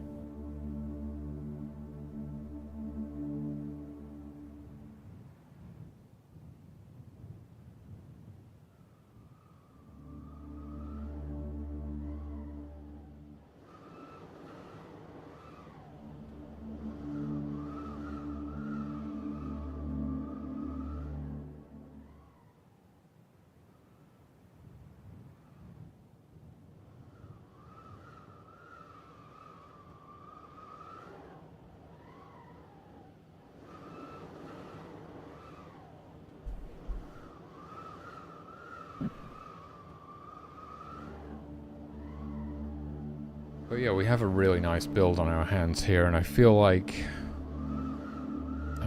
if I finish the rest of the human sprites, then I'll pretty much have like a vertical slice I could use to show publishers, and I could also use as like a, you know, closed beta for the, like, for a Steam playtest or something.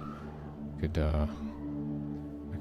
could do the first sort of playtest.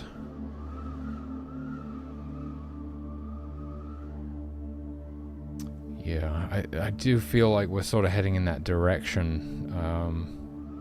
I need to get the artwork commissioned and the logo commissioned, and get the Steam page like public, and get some people like playtesting this in a closed playtest.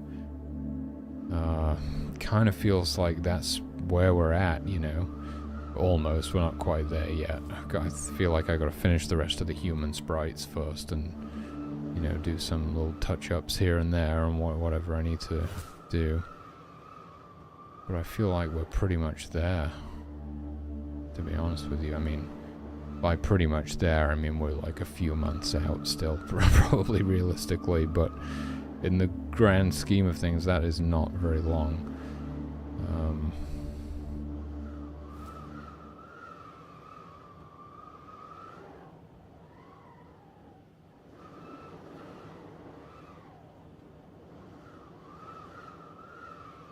Yeah.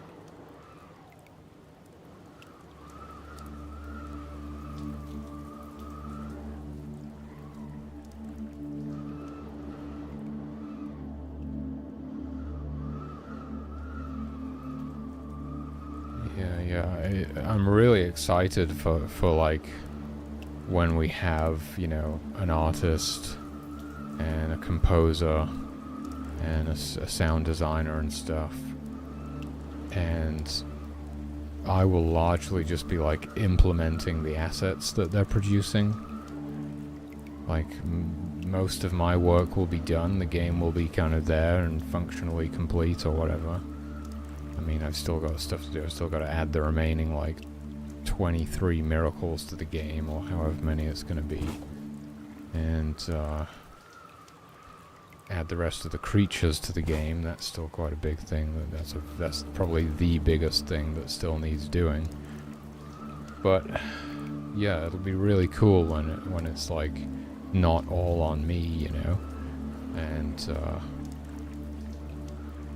the game will be developing like much more rapidly as other people are producing assets for it, and I'm just sort of plugging them in.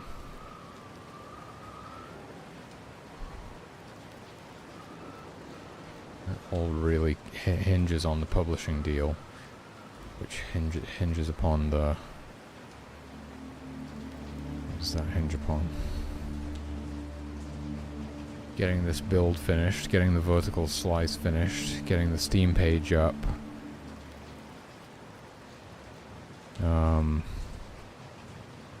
Making the pitch deck. And all that kind of stuff, like budgeting, projected timeline, yeah, all that good stuff.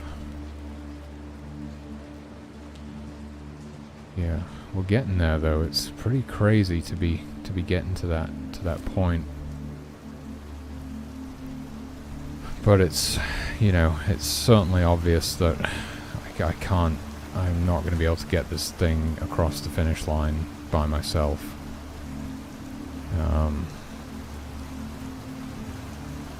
We'd just be here for another 10 years. I'd die long before I actually managed to finish it.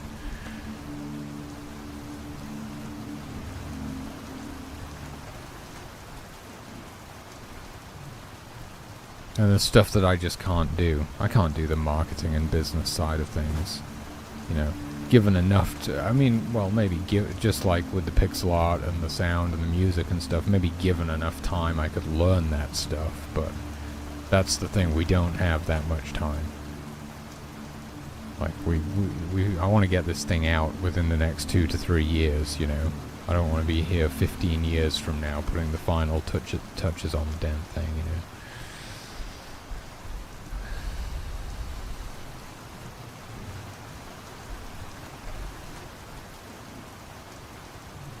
Yeah, my frame rate, it just seems to be getting lower the longer I'm running the game.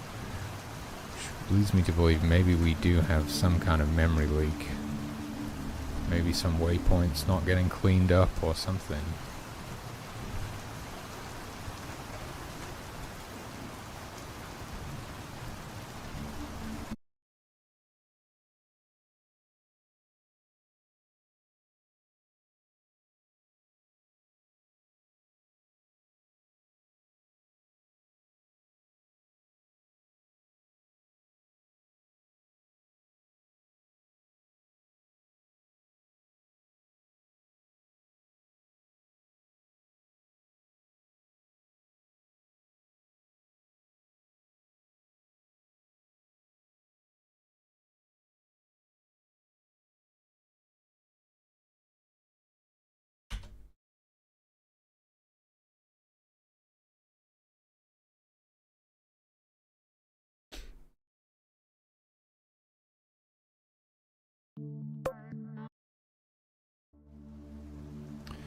Yeah, that'll do it. We've got 5,000 fucking waypoints.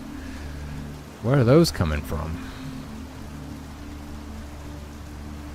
Why are the waypoints not getting cleaned up?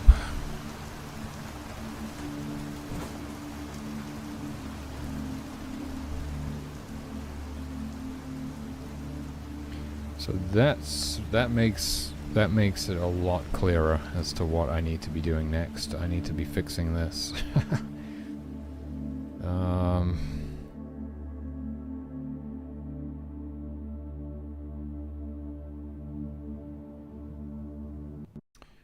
What happens if I start a new game?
Wait, did I actually fully update the bear's foraging code? Or did I only do like half of that?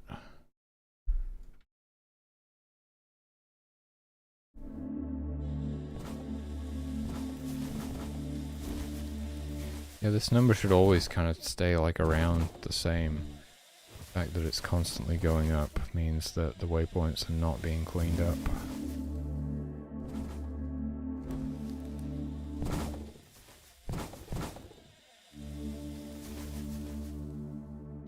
But we gotta find all of the... What the fuck is this forager doing over here? The forager's a bug now.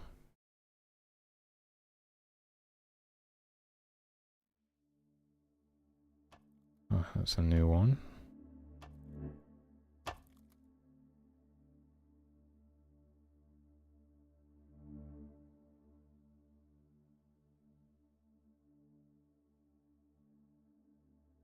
Why is he going for this? Why is he going for this bush?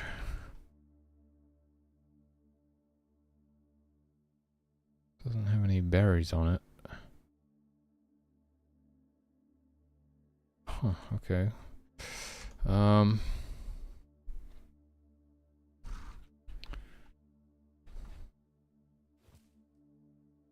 we've got,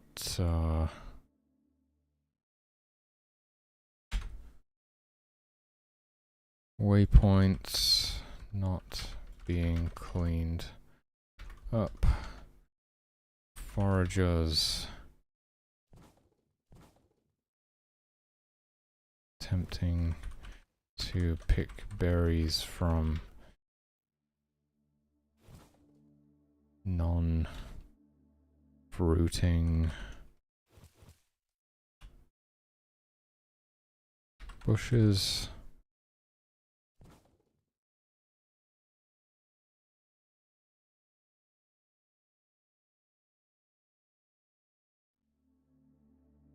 He's actually going for... Does it work if it actually has berries on it? Yes, but somehow he's like going for bushes that don't have berries on them.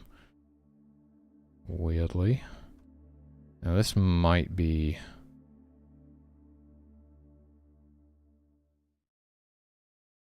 part of the issue of like the old bush still being on his tracker or something, right?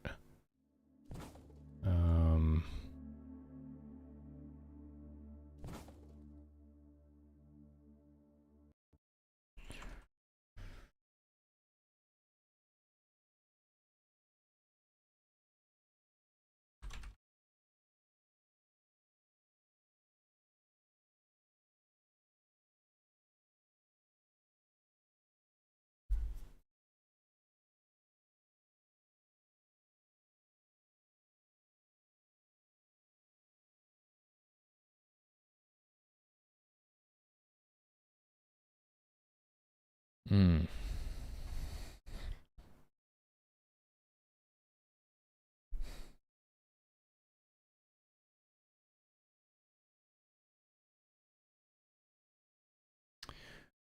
I think the simplest option...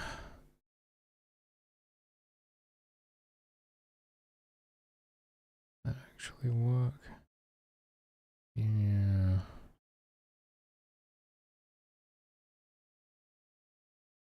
It's not really an issue for the mushrooms and the logs because those no longer exist once they've been picked. But the bushes do still exist. So having the bush that no longer has berries on it still on the tracker is causing them to like try to pick berries from that bush again, and then they're getting stuck in an infinite loop as they try to pick berries from a bush that doesn't have berries, and then they see that that bush has no berries, and that kicks them out of that state, and they just keep going around and around. Oh, okay.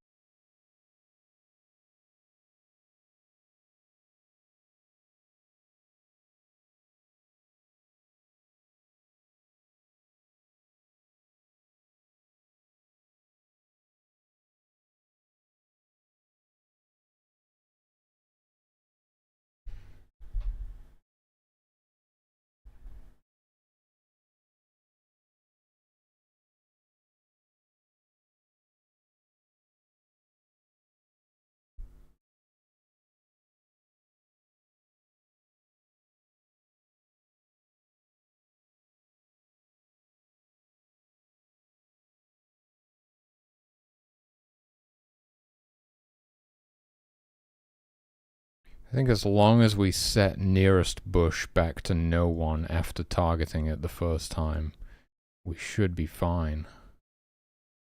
I think that would work.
Oh yeah, no, yeah, but we got to do the same for these guys. It's all good, we just have to do that as well. Right. We should be good there, and then we just need to figure out why the waypoints are not getting cleaned up.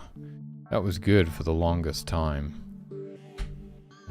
But obviously I've done something at some point, and now we're creating waypoints that are never getting destroyed again.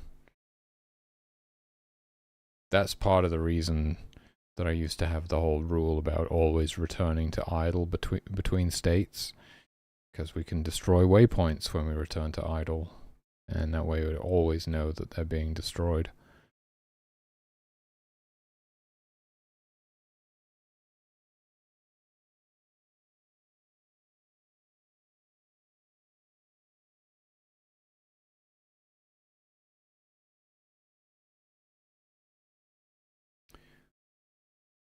Okay. Yeah, we should probably like enable some flags, or well, make the waypoints visible, draw a line to the waypoint.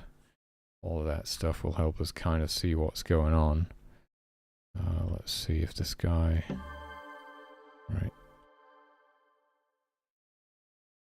Are you going to start foraging or no? Maybe he only starts foraging when the store is built or something. Thought the foragers would always forage. What if he gets hungry? Will he start foraging when he's hungry?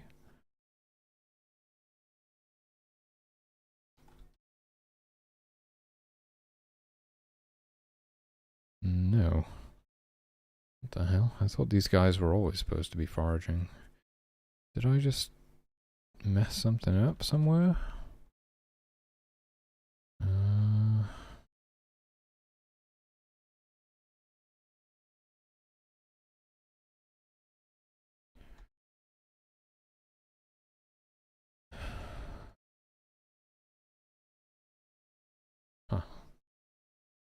So apparently they won't even forage if the store doesn't exist. Fair enough.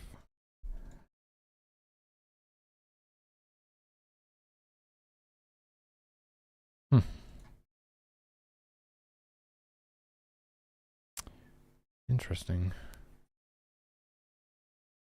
Well, they need to be able to do that. They do need to be able to do that. So we would need like a...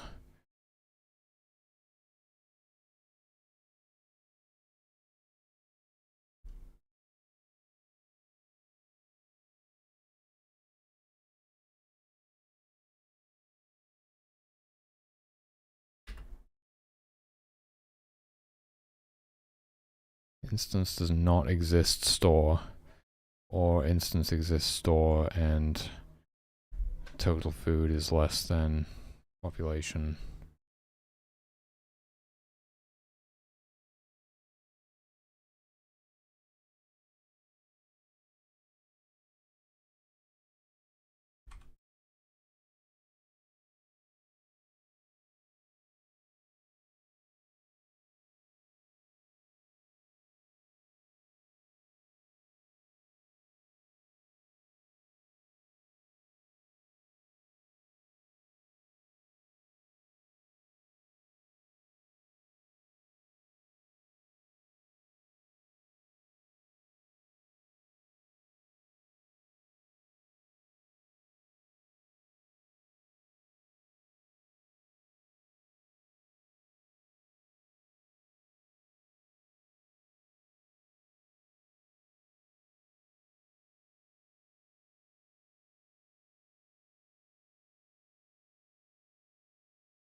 But it's kind of like something we only want them to do if they're hungry, really.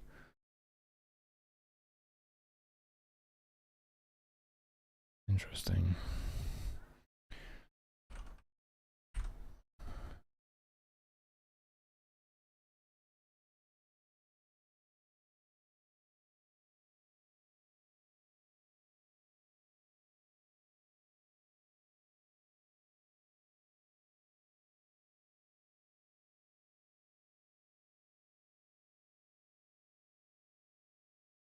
So it'd be like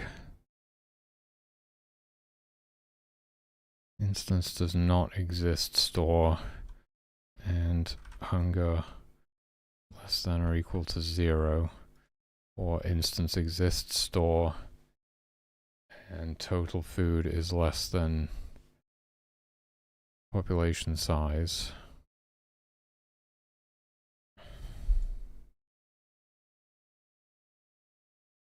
I was thinking, isn't that supposed to be okay? I thought it was like population size times 3 or something, you know, but apparently not. Maybe it should be. I don't know.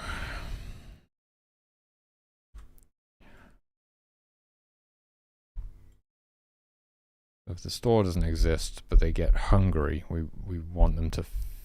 Well, in that case, the campfire would have to exist as well because.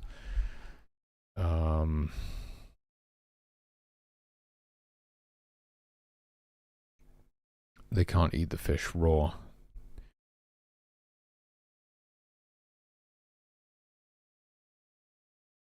Interesting. This is interesting. Man. I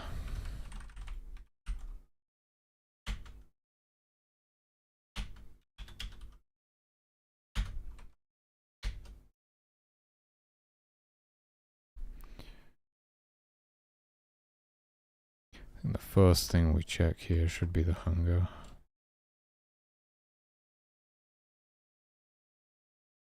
That needs to be inside of those brackets though.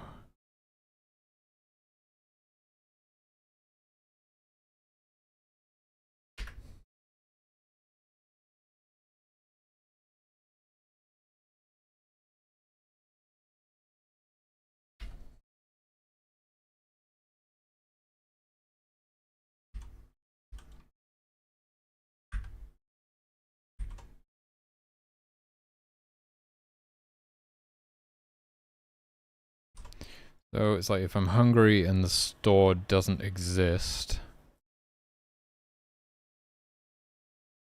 and the campfire exists and it has fuel, or if the store does exist but total food is less than population. But this is also like what about if the store hasn't been built yet, for example? You can't actually deposit the stuff, so total food would never increase. They would just keep foraging until their inventory was full, basically. In that scenario. I guess it's okay. Feels a little bit incomplete, but I guess it's okay. And then forage. Wait, am I missing anything with fishing? I doubt it. I think that's fine. Forage. Okay, forage. So the foragers don't need to worry about the campfire at all, but similarly,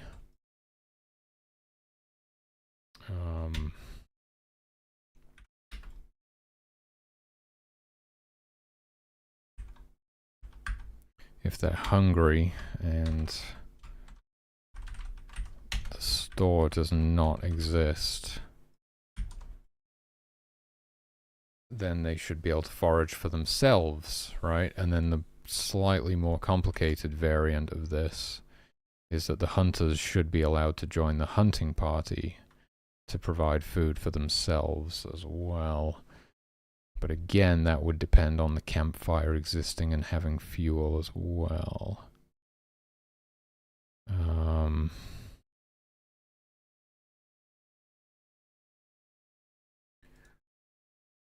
That's all temperature related stuff. Thirst.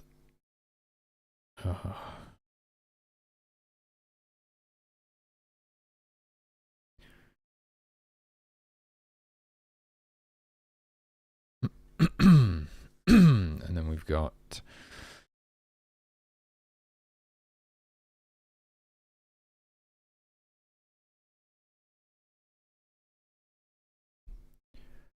no fur in their inventory.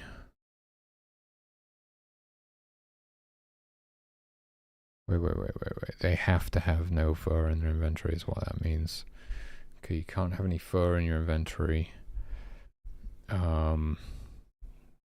Harvest list.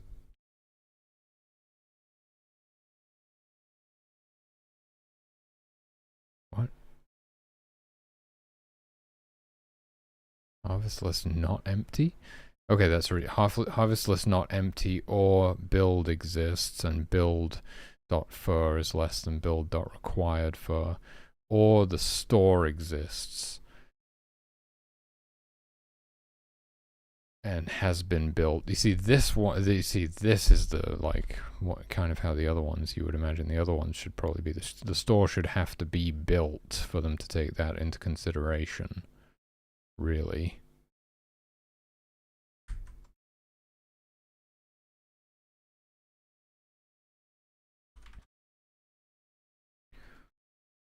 How would you do this one then? It would be like, store does not exist. So you're hungry, but the store doesn't exist. But the campfire exists and it has fuel.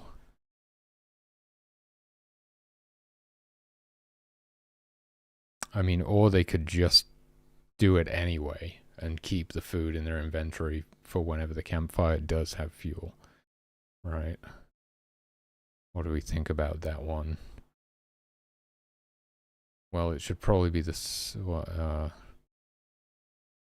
yeah, it's got to be the same across the board, but we can make a decision here. You know, if I'm a fisherman and I'm hungry, I'm probably going to go fishing regardless of whether the campfire exists or has fuel, just to get some fish in my inventory for the off chance that somebody does like the campfire. Right?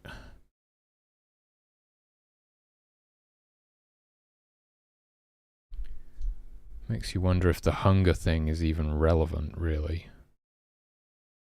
Shouldn't they just be fishing Shouldn't they just be fishing anyway? Like, it's also simpler that way. If the store doesn't exist, that would be the simplest version. If the store doesn't exist, or the store exists and has been built, but total food is less than the population size. The other potential scenario here is if the store exists but has not been built. So that would be, we need some extra brackets there. And, well, like, store exists, but store dot stage less than 2.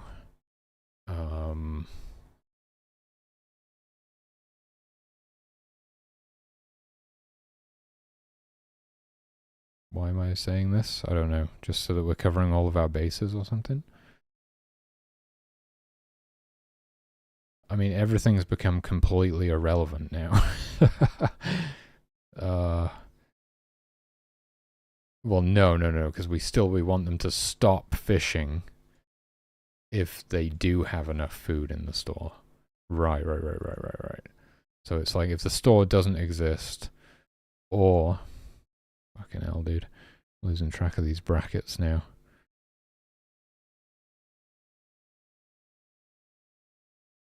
My brackets in the right place?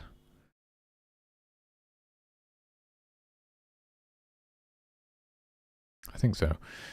If the store doesn't exist, or the store exists and hasn't been built yet, or the store exists and has been built, but total food is less than the global population size.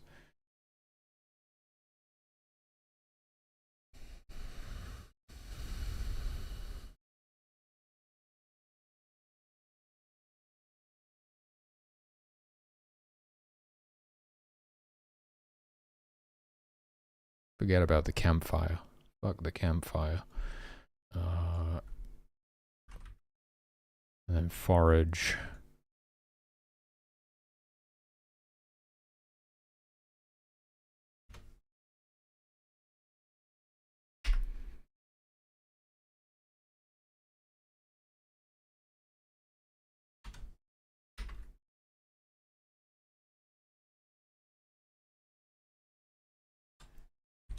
So if the store does not exist, or the store exists and has not been built yet, or the store exists and has been built and the store total food is less than the population size, then you can go foraging. And then this is probably the hardest one of the bunch.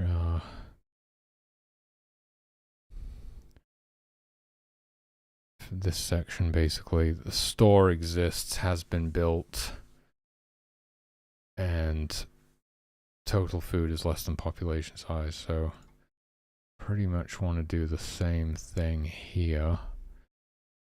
And yeah, you don't want any meat in your inventory.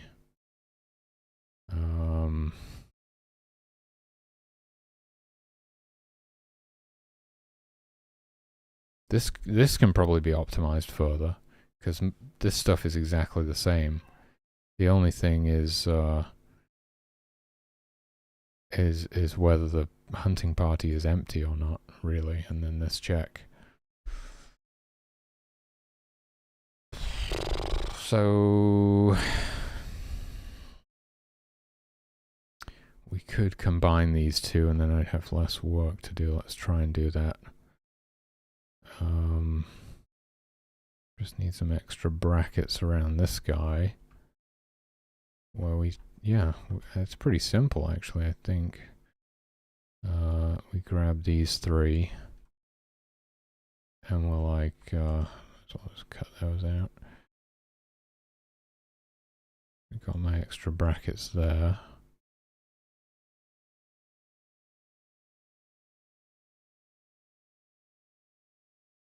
So DS list empty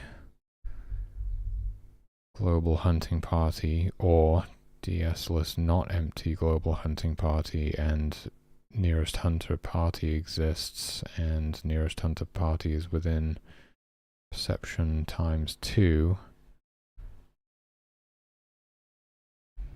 And then you can basically just delete this whole second section here.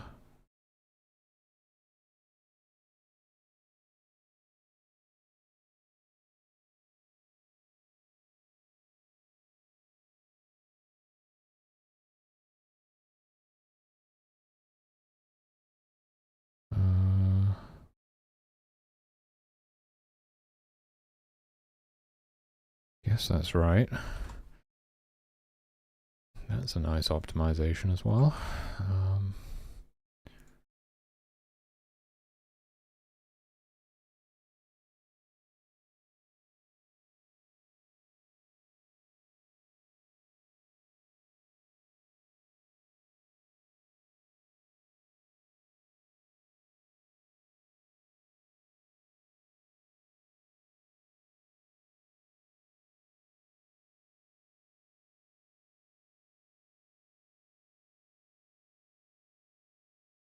I suppose the problem is that they will just be endlessly hunting, fishing, or foraging until their inventory is full when the store is not built or does not exist. So maybe the hunger check is a good idea. Like they should only do that when they get hungry, right? Because at that stage they're only really providing for themselves. It sort of makes sense to me, and it limits it a bit.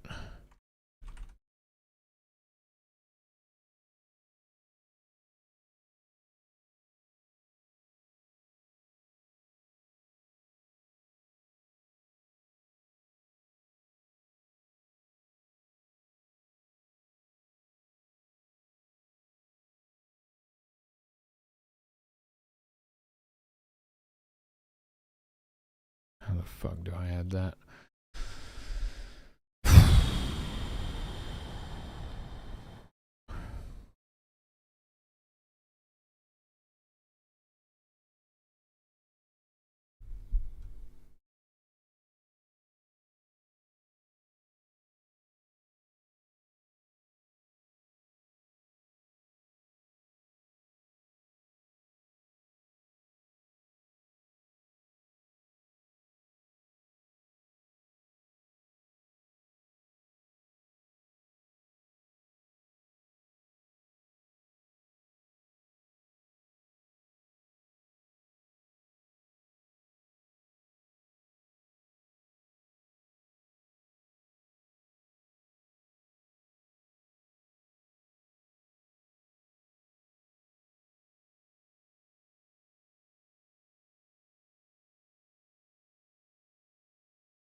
It's hard because I need to separate this part. How do I do that?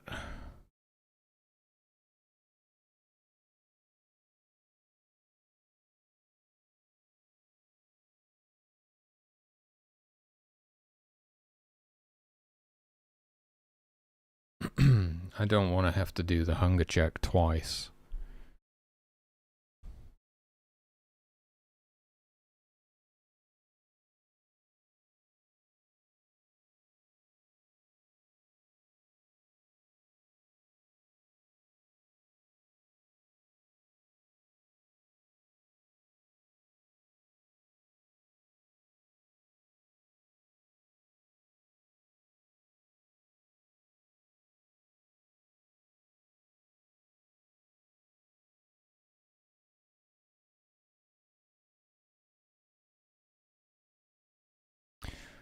I don't know, I can't see a solution without checking something twice.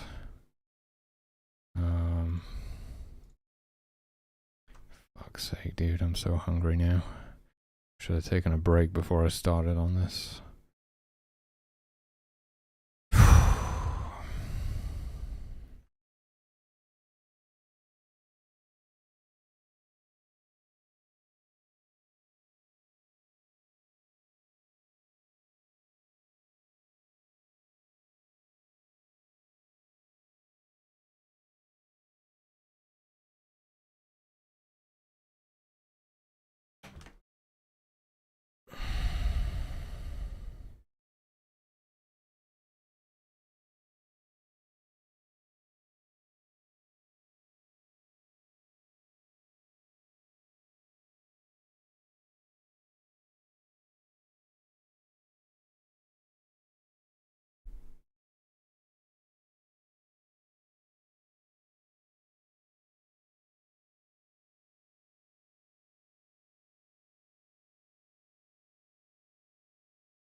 So if you're hungry and the store does not exist, or the store exists and you're hungry and it hasn't been built yet, or it has been built but total food is less than population. I just don't like it because we're checking hunger twice, but my brain is fried. I can't think of another way of doing it right now.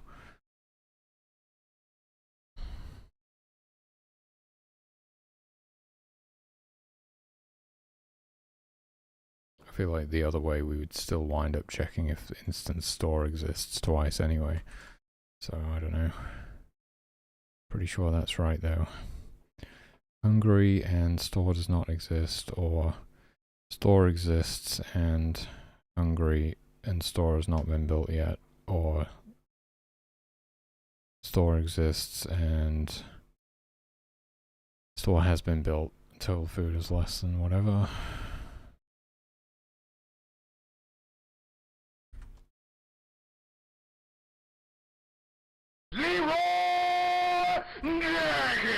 Hey, Bits of Bite, how's it going? Welcome on in, thanks for the raid. Hey there, Jeep and Annie. Grog, what's up, dude? Brent, brother, how's it going, man? How was your stream? What have you been up to? Tell me all about it. Spare me from this horrible process I'm going through right now.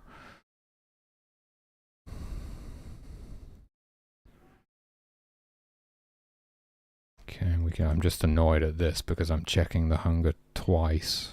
My brain is shutting down. I can't think of a different way of doing it. I'm so hungry. Okay, so those are the easy ones, believe it or not. Now we've got to figure out how the hell this is going to work for the hunters. So, today was a good stream. Great. Oh, you're doing Twitch integration for channel points. That's exciting. Very cool. Nice. Well, I'm glad to hear that you had a good stream. Oh yeah, so what I'm doing now, what am I doing? That's a good question. What am I doing? So the hunters will not hunt, the foragers will not forage, and the fishers will not fish until the store is built. With the exception of the hunters who will hunt if something requires fur to be built, because they're the ones responsible for providing that. And I'm changing it, I'm trying to change it up so that the foragers will forage, the hunters will hunt, the fishers will fish, regardless of whether the store has been built or not, if they get hungry, because they can obviously provide food for themselves. And we were talking earlier about the possibility of an achievement called the Nomad achievement, where you never actually build any tents.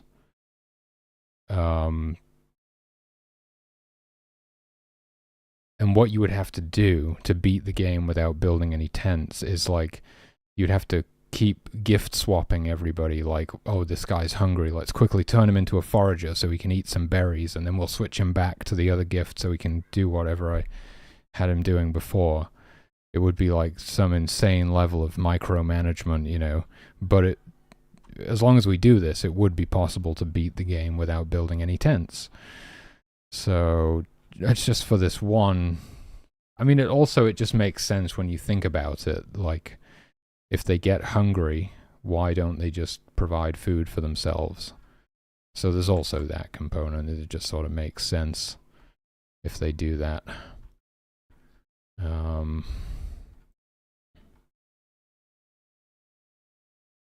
What am I even looking at?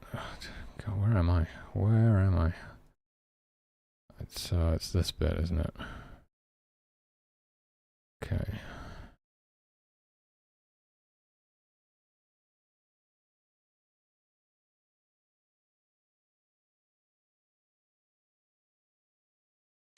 Jesus Christ, that scared the hell out of me.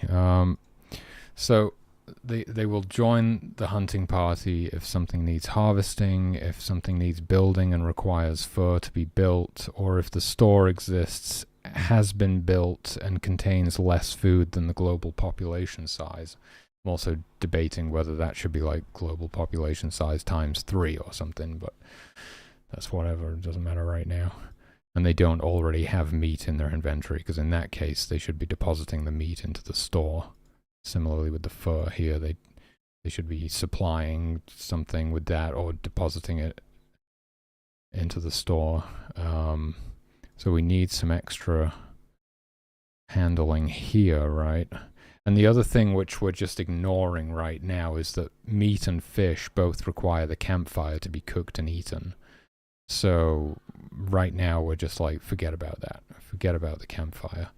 Even if there is no campfire or the campfire has no fuel, let's just get the food anyway. I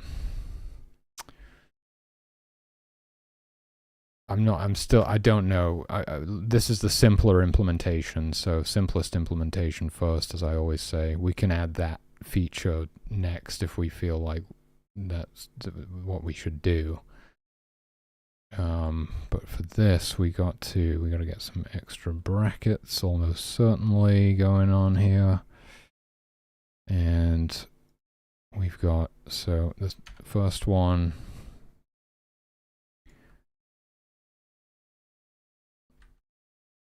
instance does not exist store, or the store exists, has been built, blah, blah, blah. Or then we need some extra brackets here so that we can break this up, like instance exists store and store has not been built, or has been built but doesn't contain enough food. And then we've just got to add the hunger component, and unfortunately I'm checking it in 2 places still, but like I say, I can't think of a different way of doing it right now. So if you're hungry and the store does not exist, then go ahead and join the hunting party.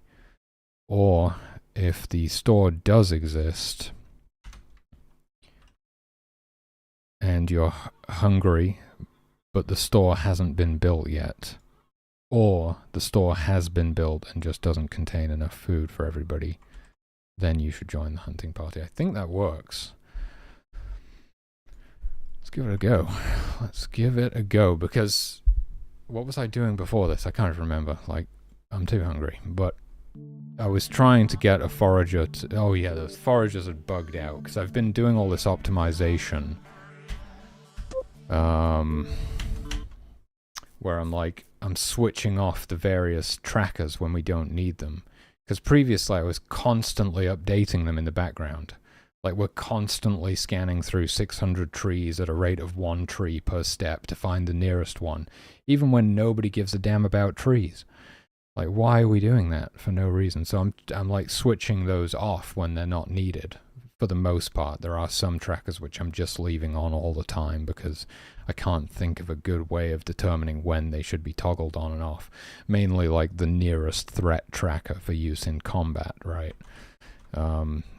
So I just kind of left that for now. But most of them, like, some of them we just toggle them on when needed. Like if they start searching for firewood, then we enable the thing that starts tracking where the nearest firewood is.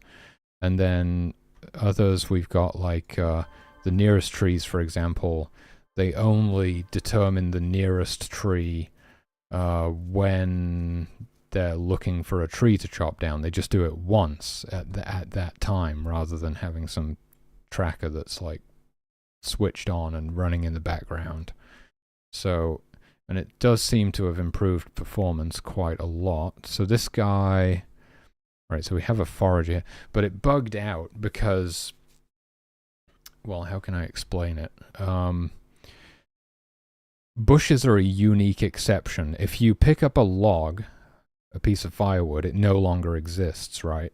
So even if that old instance was still on the nearest firewood tracker, the nearest log tracker, it would no longer exist. And so they would perform the instance exists check on nearest log, and they'd see, oh, that instance doesn't exist, so I can't do anything.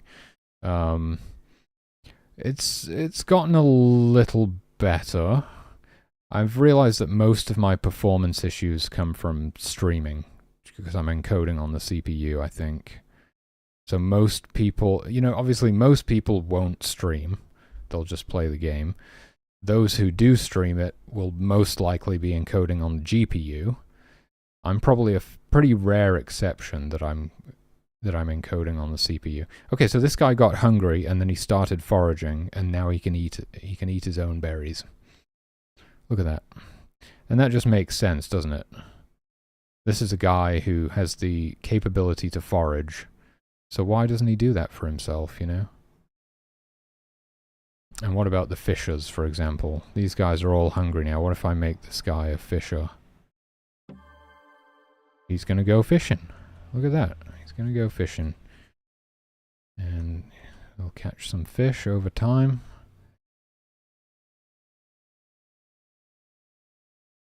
And I think he just like keeps fishing until he fills up his inventory. YYC compile. I can't remember which one I'm using. I don't know if I'm already using that or the other one. Hey there, Brewer. Good to see you.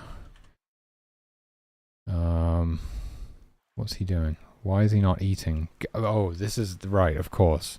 So he went fishing because he got hungry, but he can't eat the fish unless he can cook it on the campfire. So this is the question now.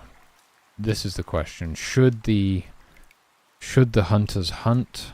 Well, the thing about the hunters, well, you might not necessarily have a carpenter. The campfire has to exist for hunters to exist, because the only way to create hunters is to have a campfire like that.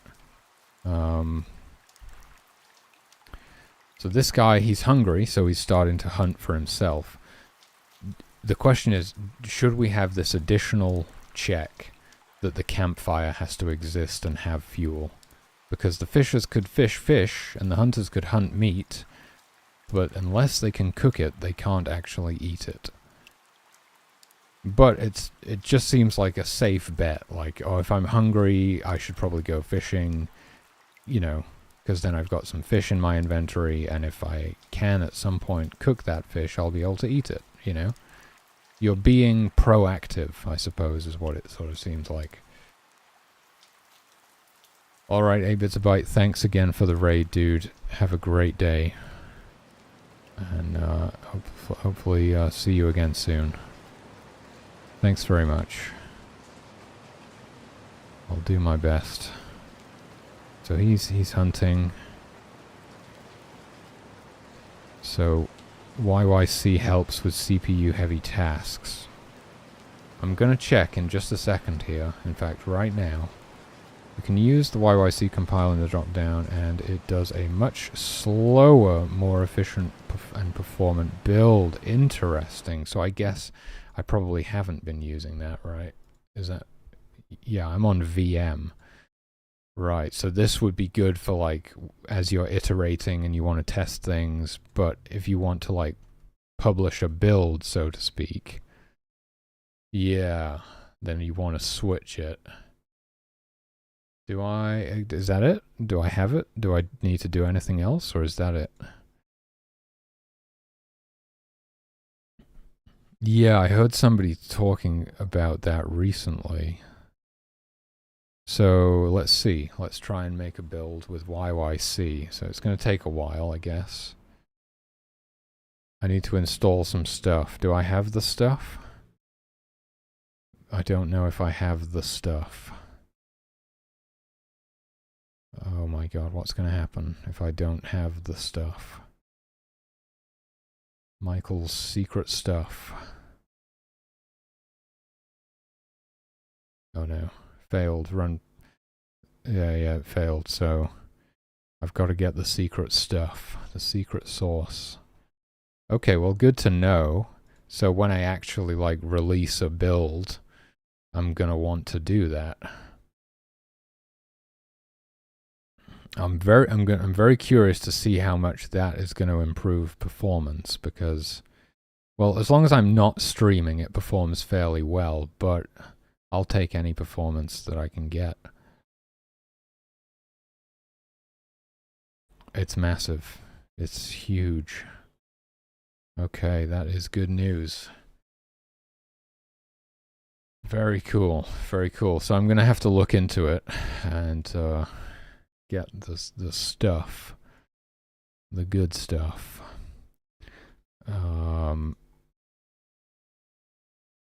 So this seems to be working, and I'm pretty happy with it. And so the reason I was doing this, I kind of went on a bit of a tangent, but I am trying to. You can't use the debugger with it. Well, that makes sense. I mean, well, not in the sense that I understand why you can't use the debugger with it, but you're gonna want to be using the virtual machine when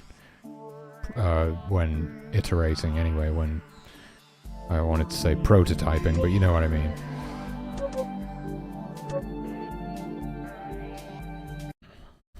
So yeah, the reason that I was actually doing any of this stuff in the first place is the bug. So I think I was like halfway through explaining that. The thing with when the foragers pick the berries off of the bushes still exist, but they go from fruiting equals true to fruiting equals false, but it still exists. And the thing is that same bush is still sitting on the nearest bush tracker. Not anymore, it's not, because we clear it. But what they were doing was like, because it takes time for them to iterate through all of the bushes and update the nearest bush, they were essentially going through the state conditions, and they were seeing that, oh, hey, I need to be foraging, right? Okay, I'll start foraging. And then they were seeing like, oh, I'm in range of the nearest bush, which is the old one that no longer bears fruit because it's already been picked clean. And then they would be like, okay, I need to switch from foraging into the picking state to pick the fruit off of this bush.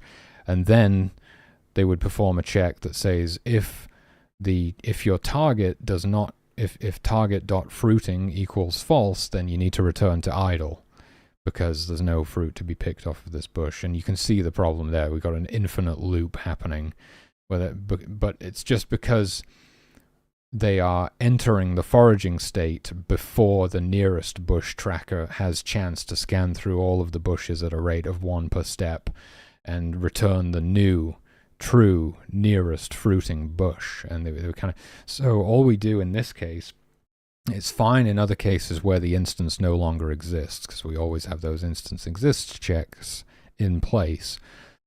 But all we do in this case is when they switch from the foraging state to the picking state, and they change their target from their current waypoint to the bush, we just clear the nearest bush tracker at that time.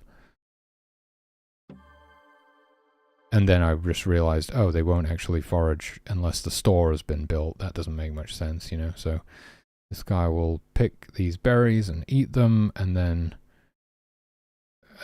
we just kind of, well, just wait until they get hungry again, I suppose. That's the one problem with this test. I'll just hold on to them for... Well, we'll let them have a drink. You can have a drink. I'm a merciful God. A And we'll just wait for them to get hungry again. They're going to get thirsty again first. Let's put them back over by the stream. Oh, where are you going? Come back. Okay, grab a drink. And then let's put them next to the same bush that they just picked before. Stay there, stay there. Well, in this case, this is a bad test, actually. Oh, plus they already still have berries in their inventory. This is a bad test, but you have to take my word for it. Before, they would have gone for the same bush, because it was still on the tracker, and they weren't having chance to update the tracker. Maybe if I load my old save. Was it this save? No, it wasn't even this one. Anyway, it all seems to be working now. It's worth it for the performance increase, but I've just got to be careful now about potential issues like this arising. So there's going to need to be a little bit of a period of debugging after all of these recent changes, I suppose. One thing that I need to do, I recently added delta time compensation to all of the movement, including the camera movement.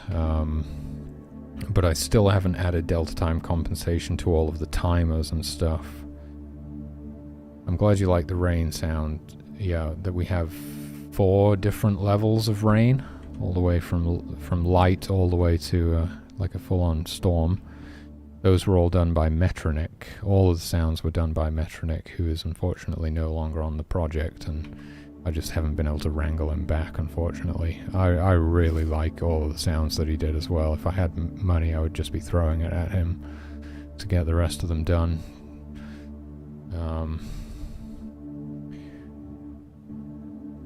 So yeah, it's a bit of a shame. That he's not on the team anymore, but hey, the sounds that we did get out of him are really nice. Virtual machine allows for the debugger to appear when converting the code to C++. The debugger cannot understand the code. Oh, that makes sense. It's in a different language. Yeah, that would make sense. You'd need a different debugger for that.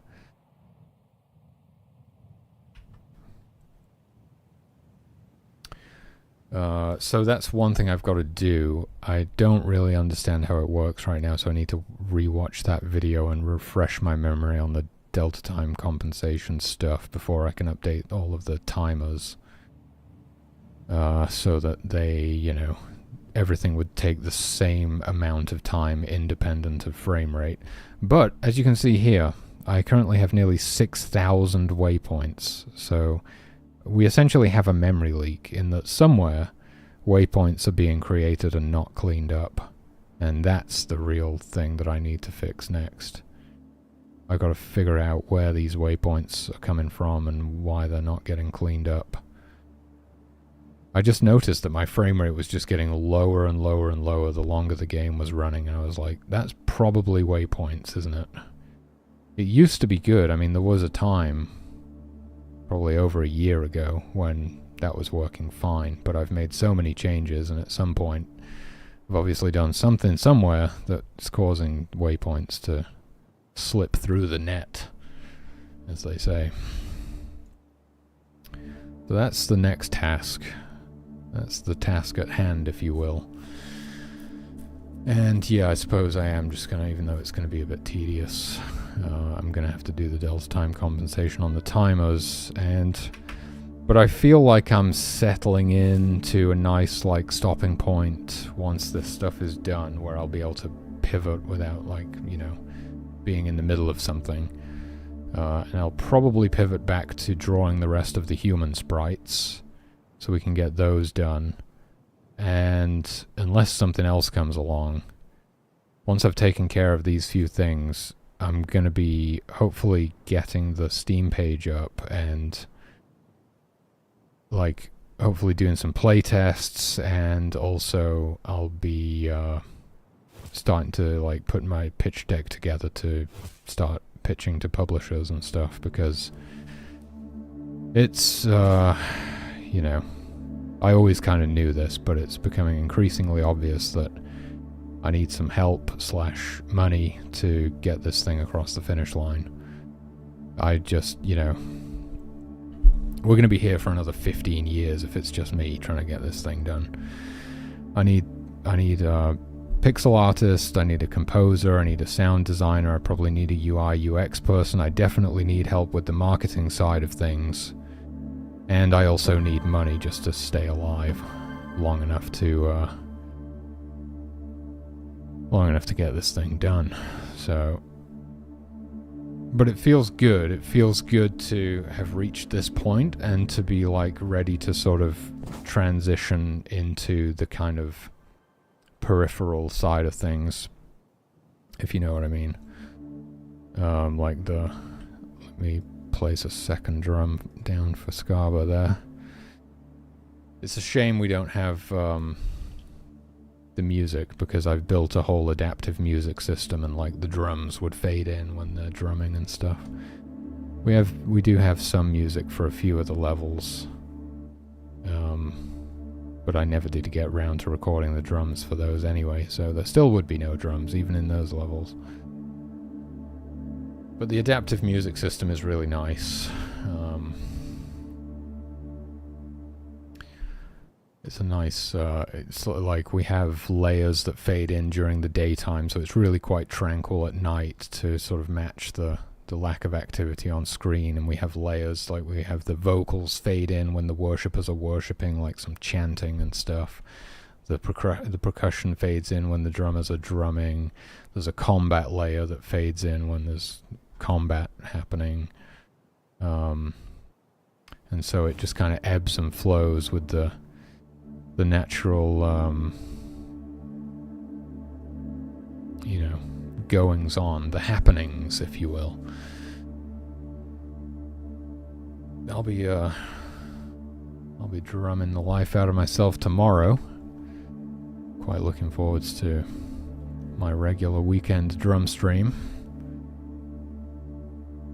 I think I'm ready for a bit of change of scenery. Like I say, part of it is that I'm just reaching this natural transition point where I'll be able to start focusing on the peripheral stuff, the Steam page, the pitch deck, and all of that side of things, but also part of it is like I'm just kind of ready for a bit of a break from development, I think.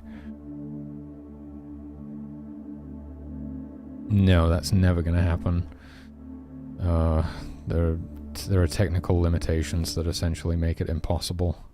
That's why we just had to make it so they can stack on top of each other and walk through each other.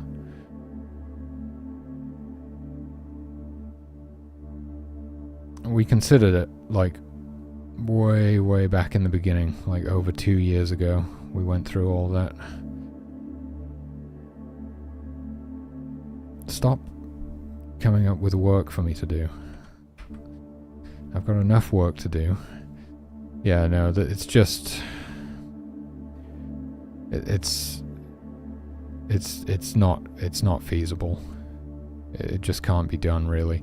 Like, yeah, you could imagine, like, the campfire has 8. What is it? Actually, I think it's more than that. It's 10. The campfire has 10 like tiles around it that you could potentially stand in, but we have 36 humans, and they all need to use the campfire. And how do you handle for when all of the tiles around the campfire are blocked and no one can actually reach it?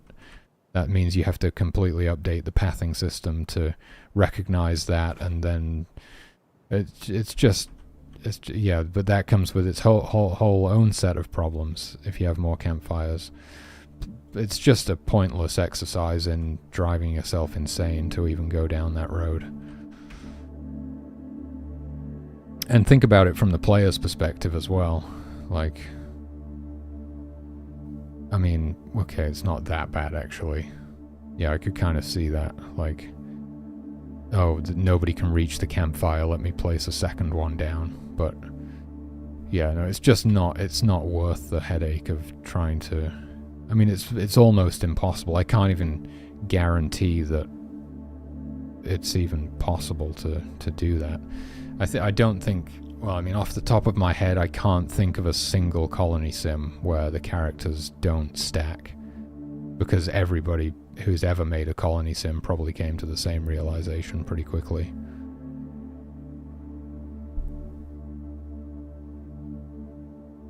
Yeah, it can be a bit of a pain when you can't really see you know, how many characters you've got on the same tile sometimes and stuff, but yeah, there's nothing that can really be done, unfortunately. And something like the entrance to a tent, which is just a single tile, right? If somebody just stood in the doorway, nobody else could get in the tent, you know, that's a big problem.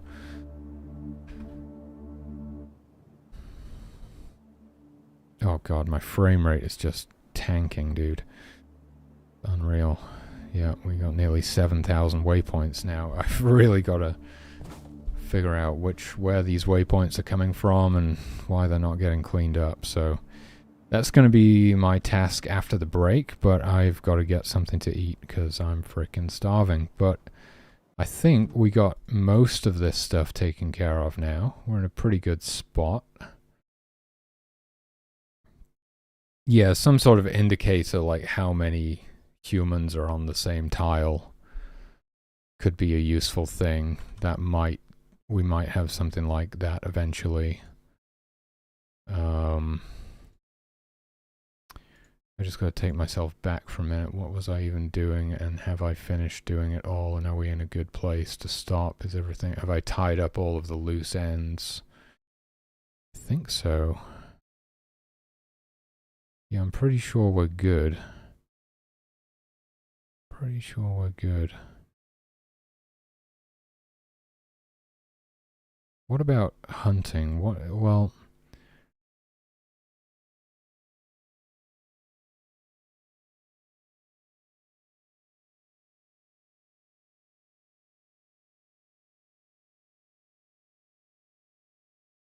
I think we're okay. I'm just going to have to keep an eye on things for a while, to be honest with you, and just keep an eye out for any bugs that I've accidentally introduced with these recent changes.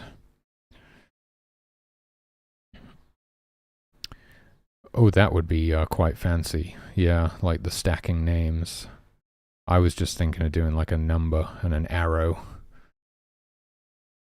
But that wouldn't tell you, like, yeah, what gifts, you know, how many of each type of person, human, is standing in that same place. Yeah. But this is like, that's like polish. That's literally years down the line, if we ever even do that. We got so much stuff that needs doing before we get to anything like that. But yeah, I think we're in a pretty good spot right now. I'm going to get something to eat, and I'll be back probably in about an hour's time. And we'll try and solve the mystery of the exponentially increasing waypoint count, if we can. Oh yeah, it's all on there. We've got a long list of things to hopefully get done one day once we've gotten through all the high priority stuff. Yeah, it's nice. I mean, it's nice when you do get to that point.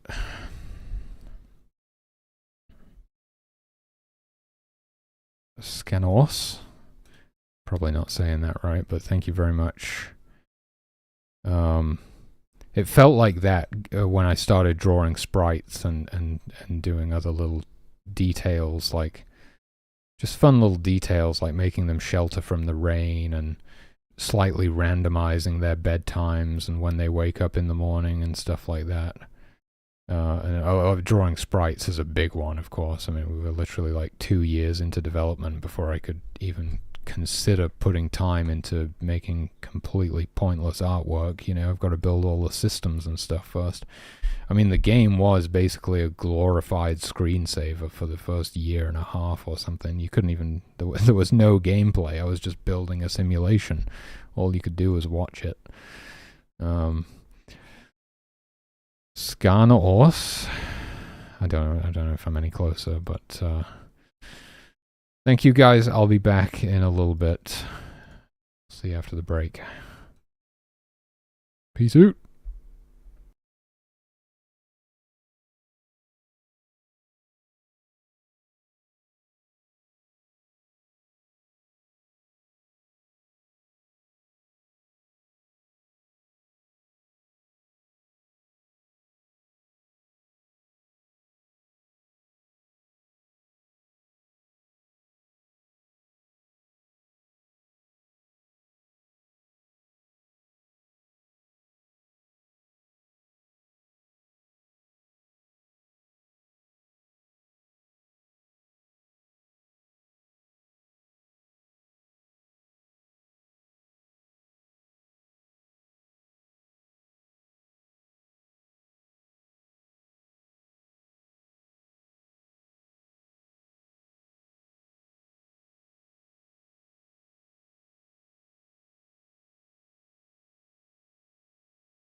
Okay, I'm back.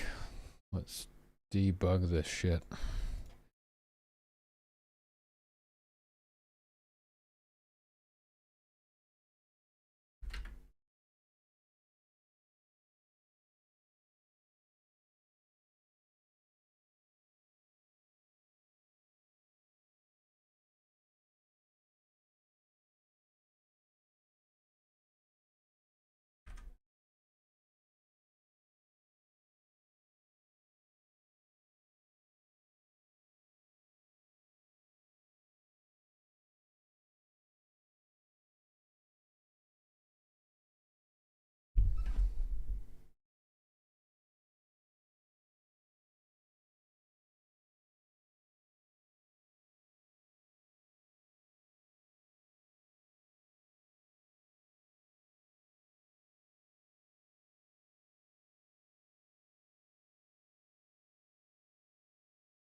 Why can I not see the waypoints?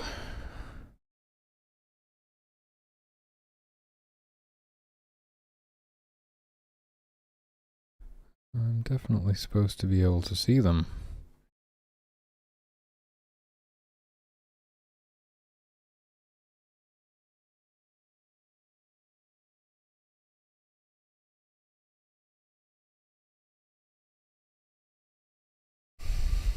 Well, that's immediately confusing. Well, we did recently change how we spawn waypoints, so that would be a good place to start.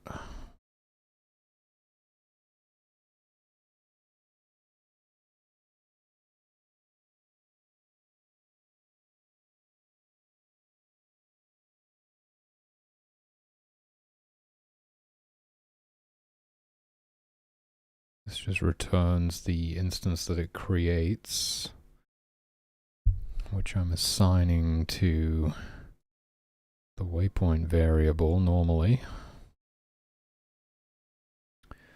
Now it obviously exists because they're drawing the line to it, but confusing part is why can't I see it when I change the sprite to be this red rectangle? Because I'm not doing draw self. I think that would be why.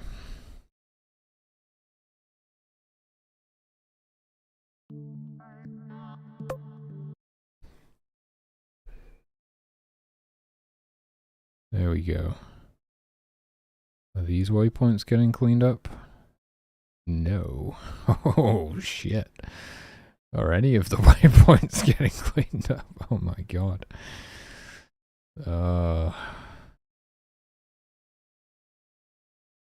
That's crazy. So when they so if they're just doing the random wandering behavior and they reach the waypoint, they should return to idle. And when they return to idle, that should clean up the waypoint. Wait, where the hell is it? Oh. If instance exists waypoint, destroy waypoint. And clear this.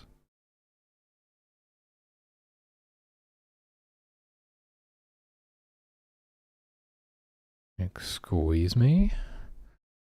So state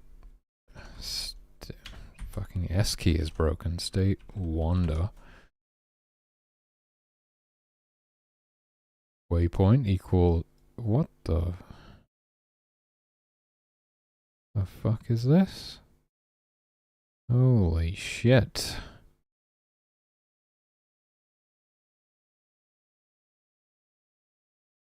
Well, there's your problem. I wonder how many other places I've done something like that. I was creating the waypoint and assigning it to waypoint and then creating another waypoint. Well, that's not good.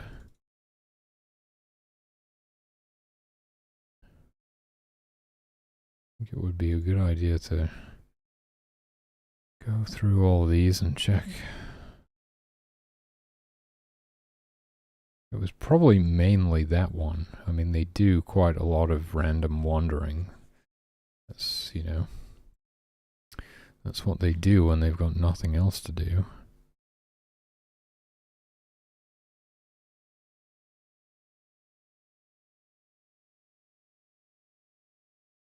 Is that it? Oh, I expected there to be a lot more than those, but I suppose there isn't really.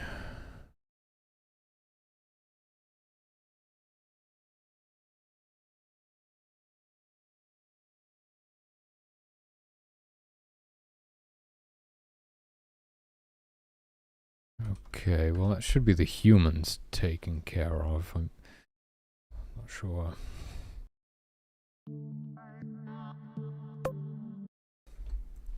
Not sure if the animals have the same problem or not. But yeah, as we see now, when they reach the waypoint, it gets cleaned up. Beautiful. That's what we want.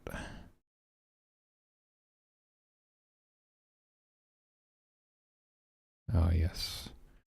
Seems the animals are cleaning up their waypoints.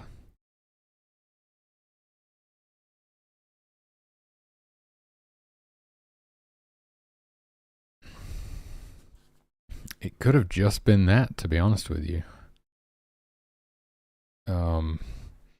And because just having objects, just the sheer existence of objects affects performance, even if those objects don't run any code. Using coordinates instead of waypoints would be an optimization too. The only reason that I did it this way, so the waypoints are not getting cleared up when they get interrupted. Why is that? Well, getting interrupted just returns them to idle, does it not? Very unusual. Yeah, like if they get thirsty and that interrupts what they're doing, all that does is put them back to idle, really. And of course, as we know, when they go to idle, the waypoint should get cleaned up. So when we see everybody start heading off to these streams, they shouldn't leave any waypoints behind, but sometimes they are. Sometimes they are. Not all of them, but somehow some of them are spawning waypoints.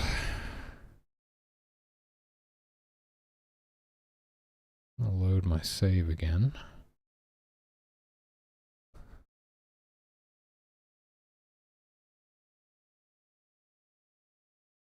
Okay, let's wait for them all to get thirsty.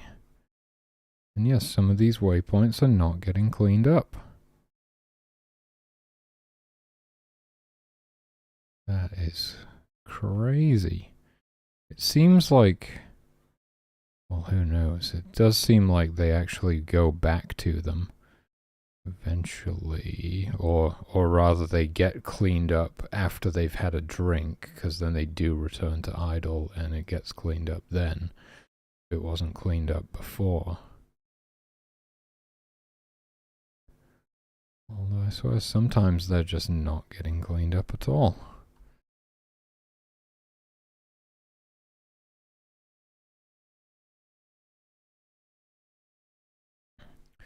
This is like that thing I was talking about before, where I used to always want them to pass through idle when switching states.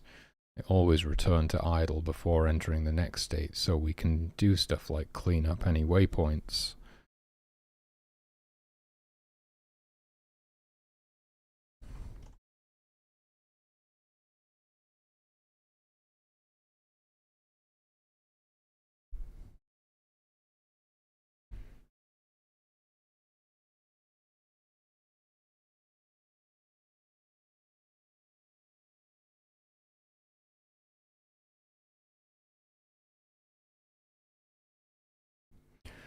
I'm just watching this waypoint specifically to see what happens to it.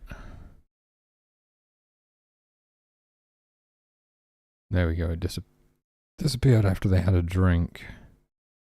Yeah, so it's just, they are getting cleaned up eventually, I think. And combat interrupts, but I can't really explain why they don't immediately get cleaned up. That is weird.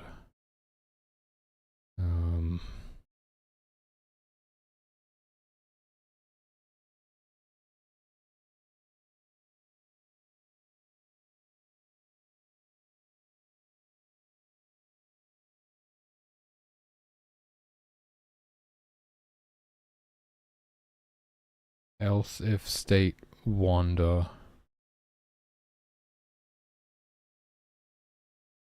Just updates the... Oh. So is one of the scripts messed up? I don't see how that would be the case. I mean, we're running the same script on all of them. And the last thing that it does is just put them back to idle, right?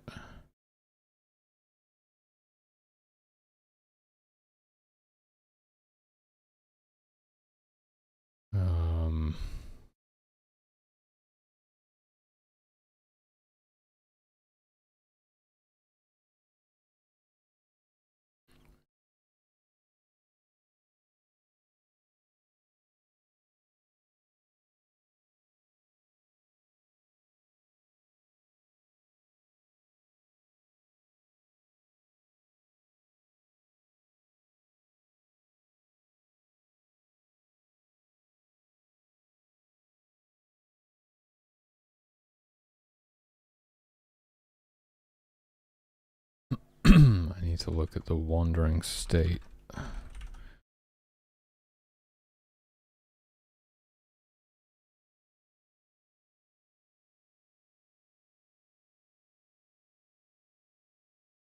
Oh, yeah. Yeah. Right, because the wandering state itself... Right, so they're not being hit by the interrupt script when they're in the wandering state. The wandering state essentially counts as being idle, and they're running the state condition script inside of the wandering state. So they can actually go directly from the wandering state to a different state without passing through idle in between.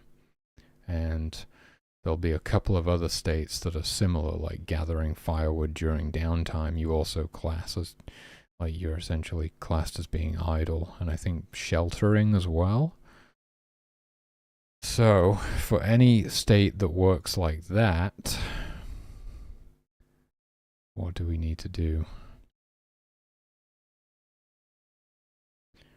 Well, if state here, if state does not equal state 1 to we run the pathing script. Maybe I should build something into the pathing script that destroys the old waypoint. Not sure about that. It's a bit redundant. I think we just have to basically add it in here. So basically, if they've switched from the wandering state to something else, then we run the pathing and we do this stuff. I'm noticing that we don't do any worshipper stuff here. Is there a reason for that?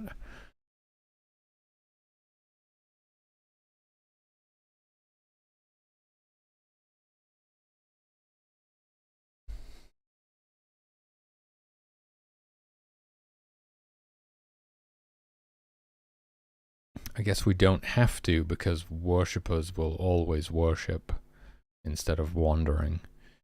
And they will always worship instead of sheltering as well. So that basically this can't... I don't think worshippers can ever really be in this state.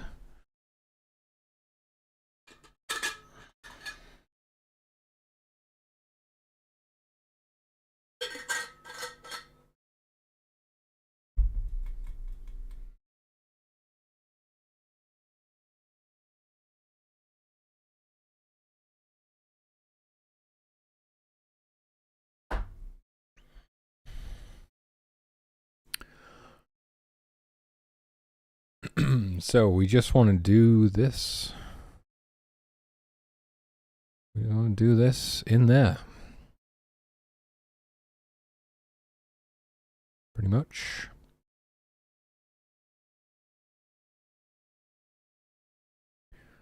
Let me just take a look at this again. Yeah, that path end and path position is 0 are in there, so that's fine. So we just want to add this here, basically. Anything else? The target would be overwritten by the new target determined by the state condition script. Yeah, so we just got to go through, and wherever this appears, we got to add that.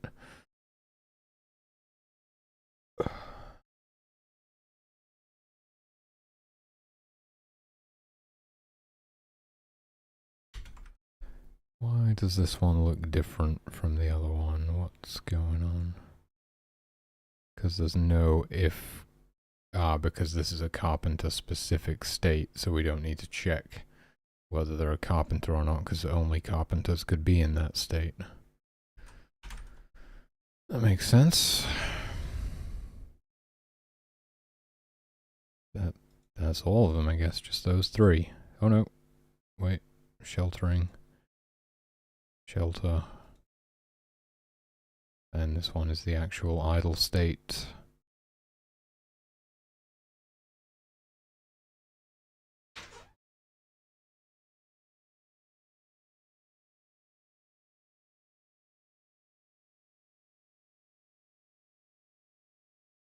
Sheltering.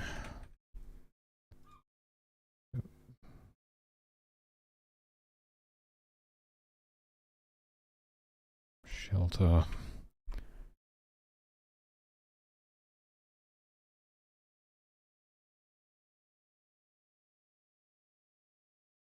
That's it. That is all of them. Okay, so those waypoints will get cleaned up immediately now. We can see that in action if we want.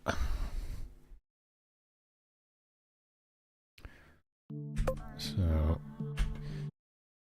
when they all go to get a drink from the stream, there should be no waypoints left behind.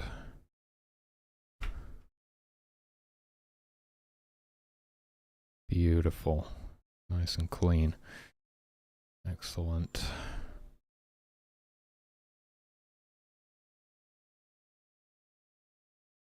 Very, very low number of waypoints being maintained. That's great. And I think we're probably good now, but I will just check the animals as well.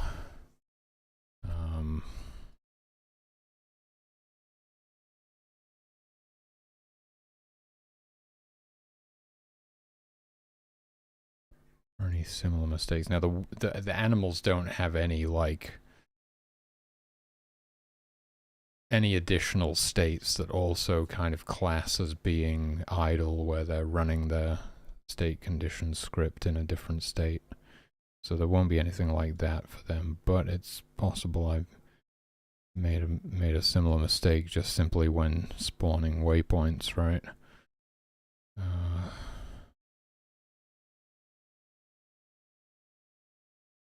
So we just want to confirm that everything's good.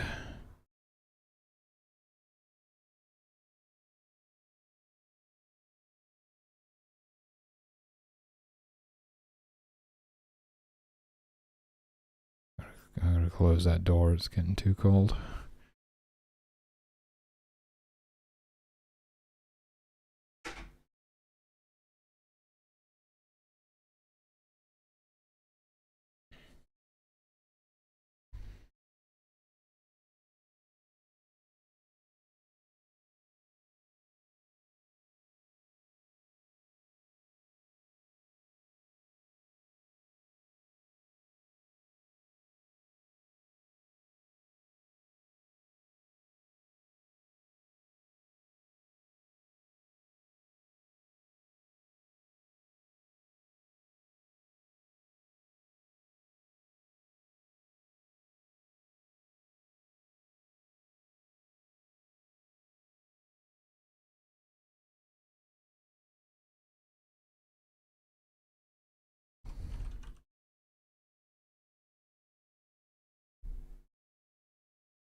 Oh god, yeah, I can't believe it, I released that build.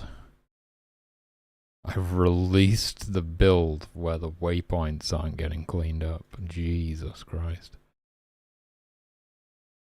Not exactly proud of that one. Thank God nobody plays my game. The amount of time that saved me. I mean, the amount of times that saved me. It hasn't saved me any time.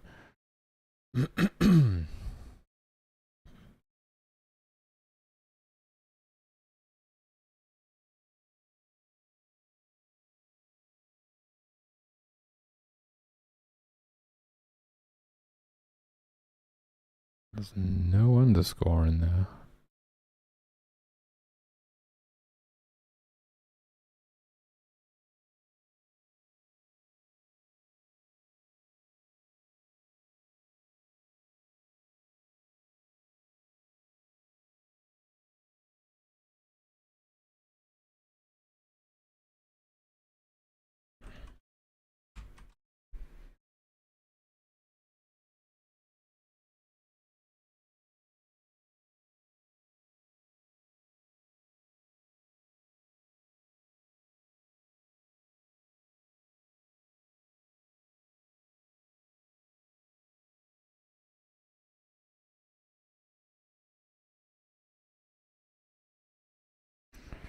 Okay, that's all looking good. I think one thing, get rid of that. If we're just not going to draw it, I don't even really need to worry about the sprite, but I'll switch the sprite back anyway.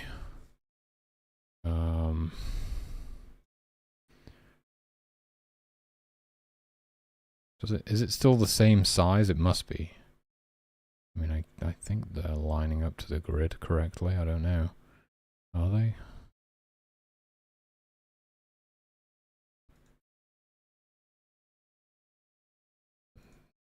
It must be. It must be, otherwise I would have noticed something. The other thing to check is like the group waypoints. Like for the hunting party, if we disable this one,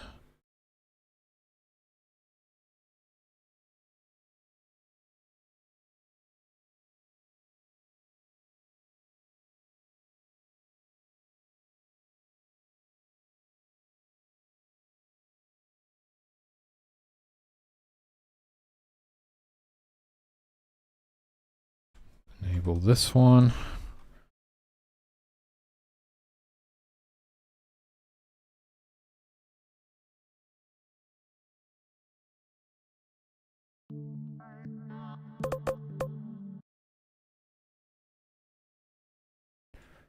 Make some hunters.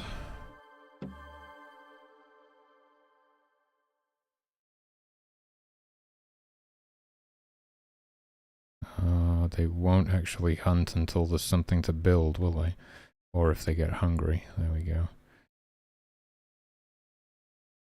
That does appear to be aligned to the grid. So I'm just, you know, want to make sure this waypoint gets cleaned up. So either they will all reach it. I don't know where the fuck they're going. So either they will all reach that waypoint and a new one will get spawned. Well, technically they don't all have to reach it, because even if one of them starts stalking something, they count as having arrived, technically.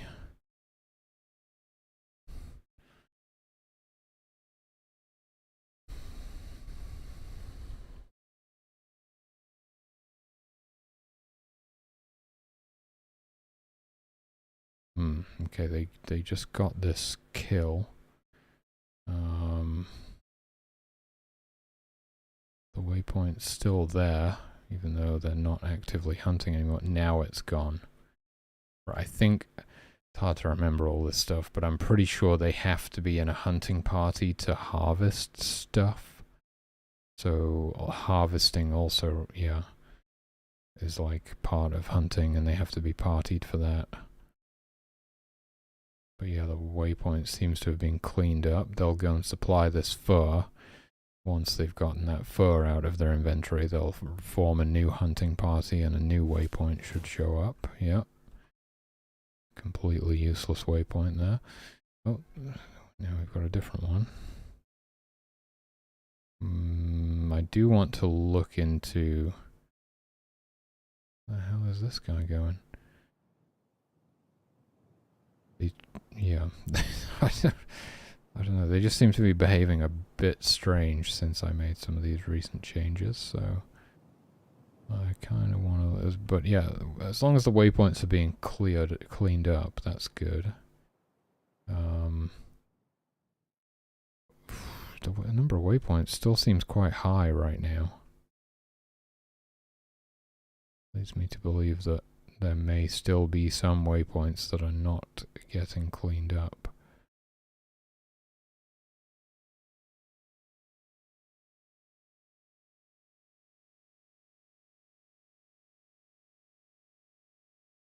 Those be from the humans or what?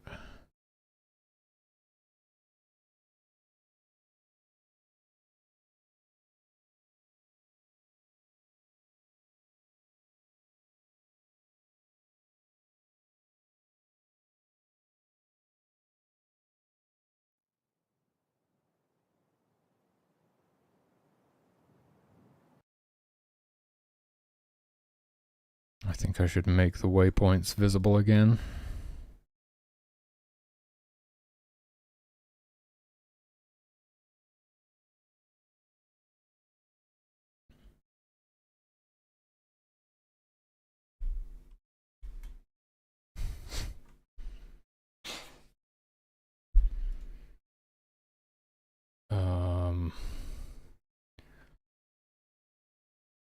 And probably everybody should draw a line to their waypoint.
Yeah, like what's this waypoint? Oh, that must be the group waypoint. Okay.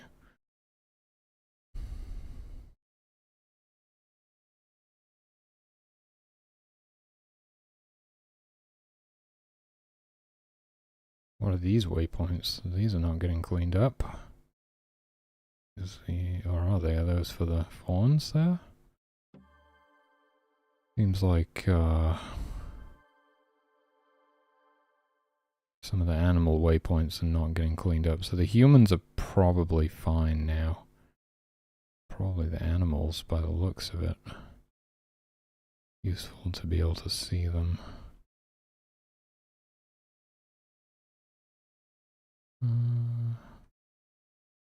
Although I'm not seeing any waypoints over here, it's just these few.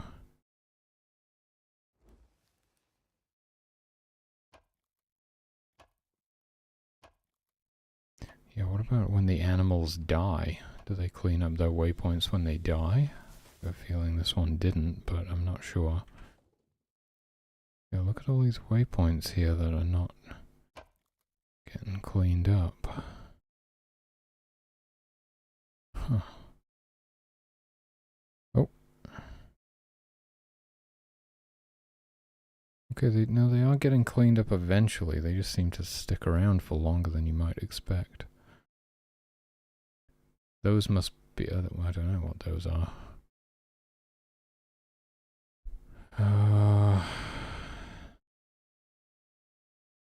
You're going to struggle to get anything built because I'm going to be debugging.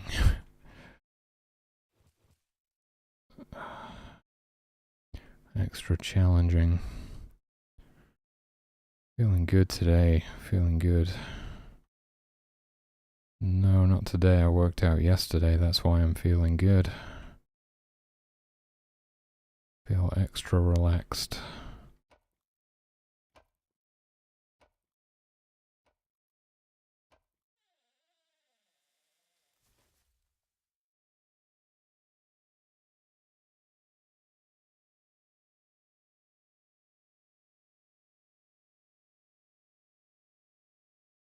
I have to save these ones for probably Monday.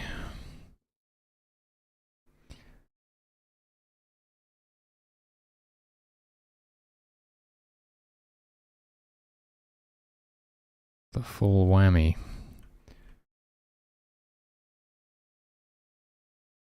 Nice. I realized I have to remove the dance redeem because I can't play music on stream because I'm streaming on YouTube as well now and it'll get my channel banned.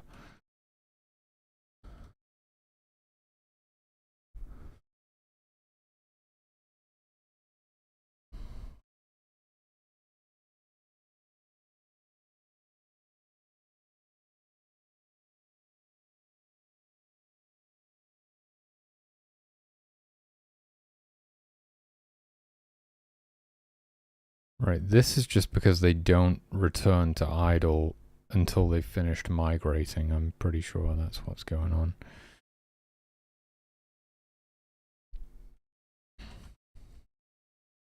I know, I've got to come up with more stuff that you can spend points on. I do plan on doing a bit of an overhaul to the channel at some point in the future. Like adding stream avatars and stuff. Yeah, well, that's the thing. It's like when I'm doing game dev, I'm streaming on YouTube as well. So if somebody redeems that, I can't play music. But if I am doing a music stream, like on the weekends, then I just stream to Twitch.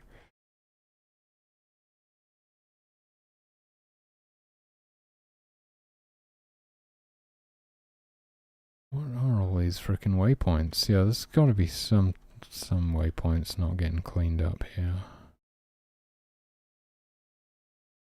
Seems like...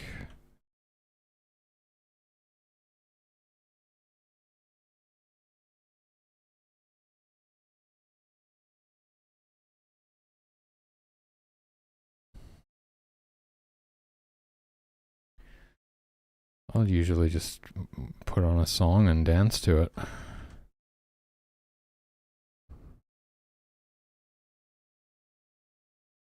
Just like same thing I do when I'm taking a day off and I'm listening to a show or something.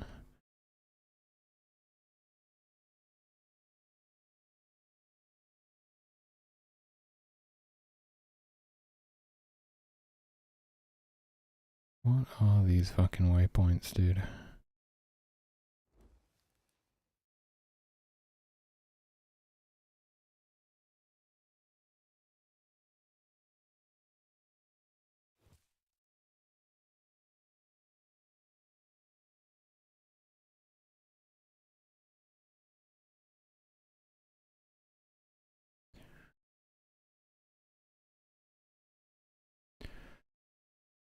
I'm going to re-enable this.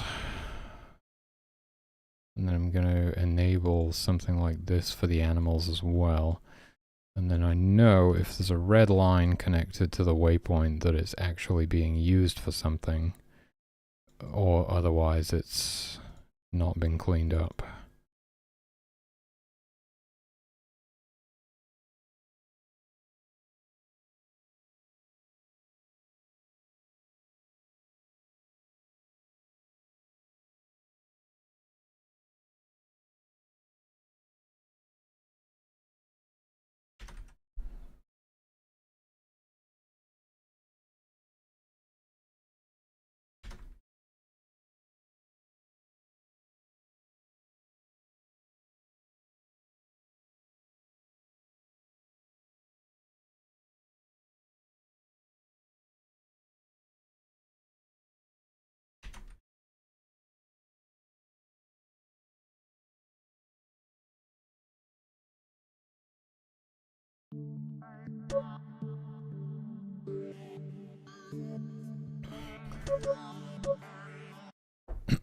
I'll go on extreme difficulty just to reduce the number of humans so I can see what's going on a bit more easily.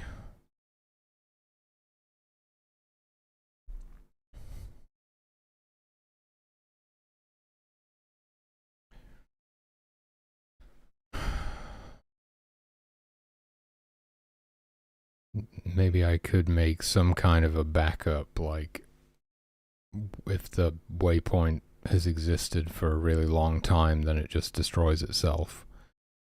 But if I do everything correctly, I shouldn't need to do that. More humans is more difficulty. In some ways it is. I mean, you require more resource and things, but also it's just harder to manage more of them. It's part of the reason I changed the difficulty yesterday, because you have so many humans on easy mode that it was like overwhelming. Yeah, no, I got you.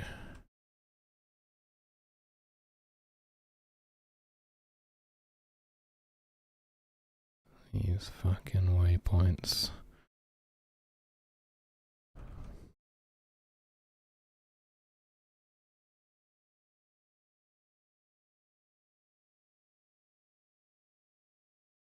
The deer are the main culprits. It's probably their migrating stuff.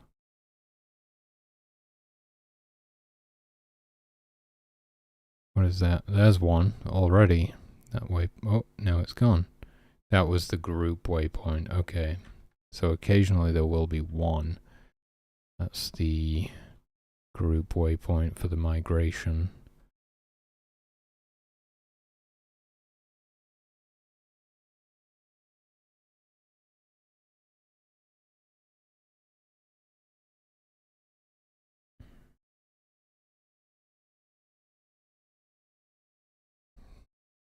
Debugging right now. Debugging, yeah, we've done a lot of optimization. It's actually pretty well optimized at the minute. It's as optimized as it's ever been. But when I rewrote all of the waypoint spawning stuff the other day, I also introduced like a memory leak where waypoints weren't getting cleaned up. And that definitely didn't help the performance when you had like 6,000 waypoints.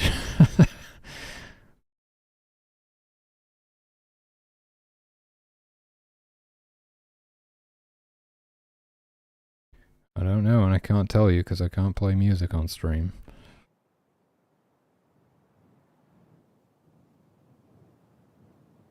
Yeah, that's always the danger with updating anything, is that you'll break everything in the process.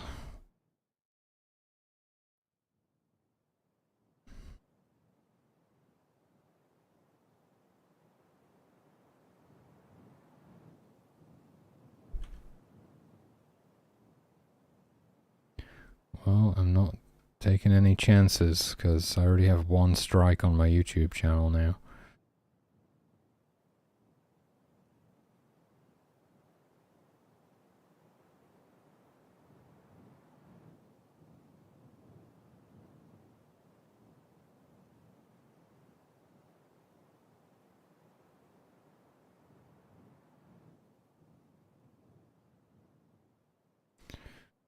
Yeah, I'll give it a listen at some point. Well, send it to me on Discord and then I can have the link for later.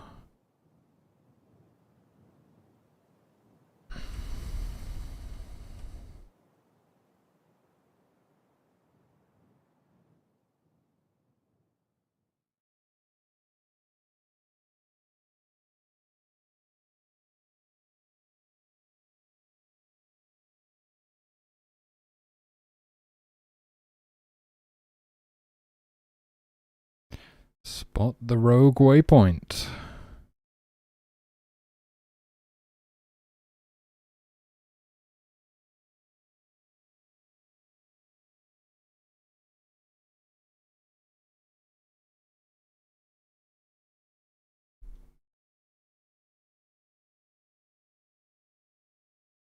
I think we might be good, to be honest with you. I'm not seeing any rogue waypoints here.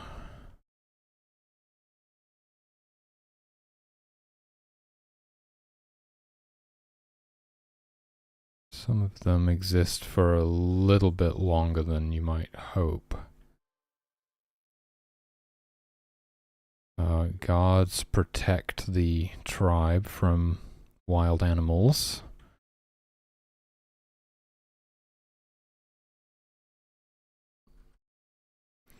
By either scaring them away or killing them.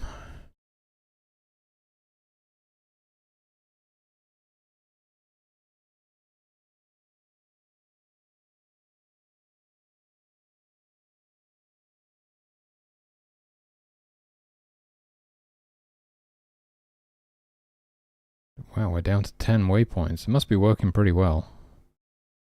To be honest, that's pretty good. I think we're good, to be honest, yeah.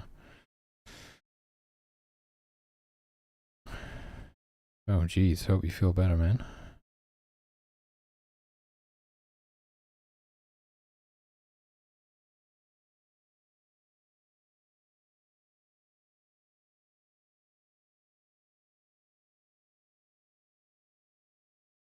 Yeah. I still haven't introduced the delta time compensation for all the timers.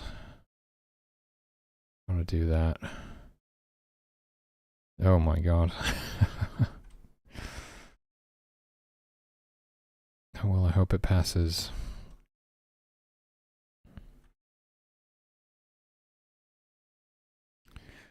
And there is obviously stuff that can be optimized still. But I think we've done most of the major stuff.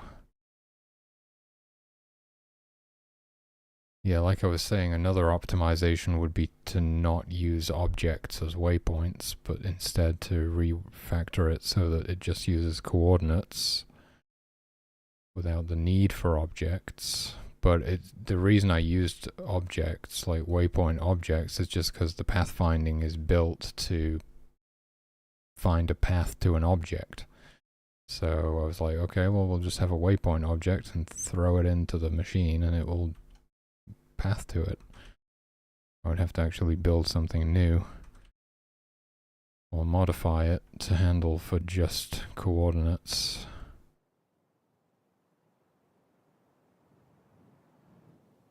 Oh yeah, the animal's getting spooked. That's cool. That bear just took out a rabbit and everyone ran for the hills. Well, what are these? Oh, okay.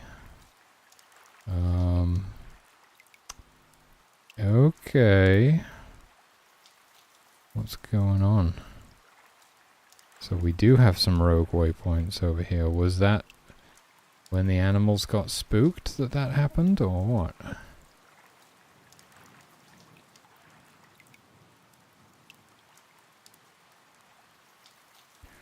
Good question.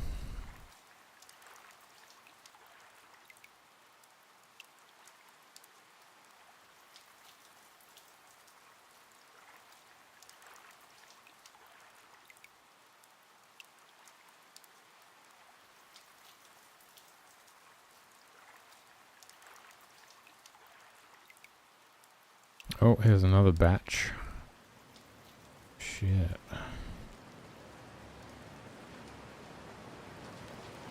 So yeah, we do still have some waypoints that aren't being cleaned up. Why is that? They're definitely from the animals, they're not from the humans, we know that.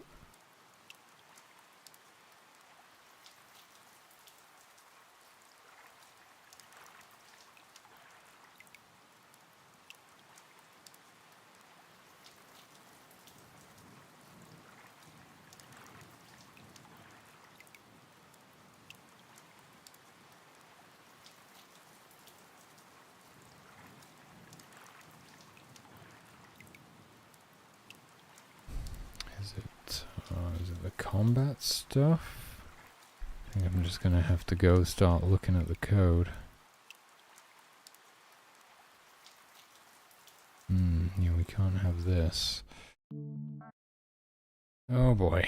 Okay, so.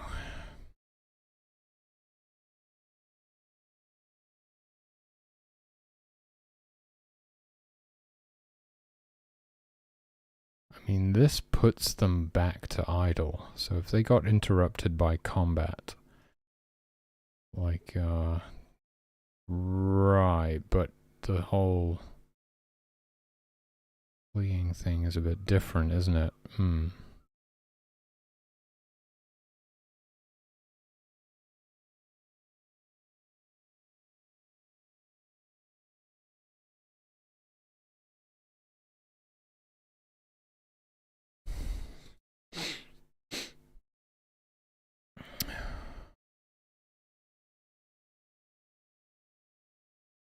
Oh, yeah, because when we do the chain spooking, we actually do skip idle.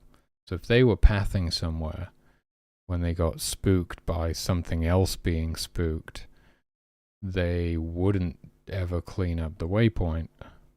It's a very good point. So we need to add, it's not already there, we need to add waypoint cleanup stuff to the chain spooking, essentially.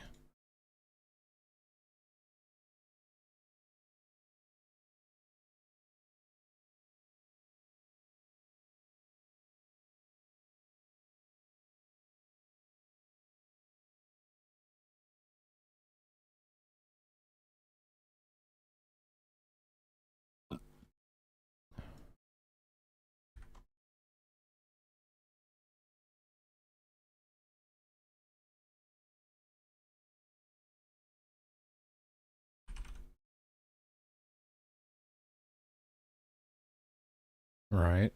and possibly even the chain pulling stuff.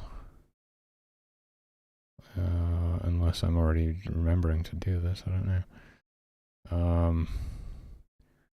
So this deer gets spooked, and what does it do? It loops through all of the nearby prey and tells them to like spawn a waypoint and target it and run the pathing stuff and then switch into the fleeing state. At no point does it ever return to idle, which would clean up the old waypoint. It should one exist.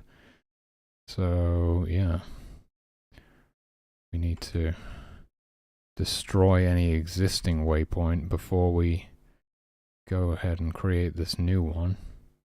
We don't need to set it to no one because we're about to override it anyway.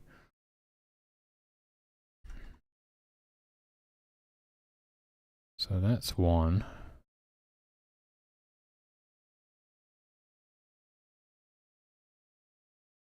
And the rabbits will be the same.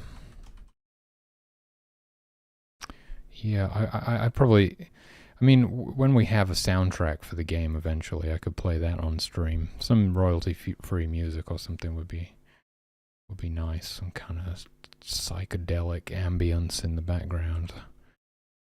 Sometimes I do like no music because I get overstimulated and I just need the silence. But sometimes, yeah, it would be nice.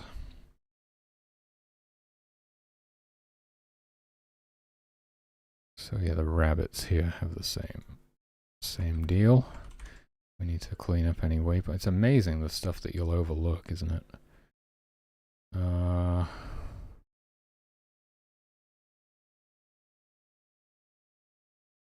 And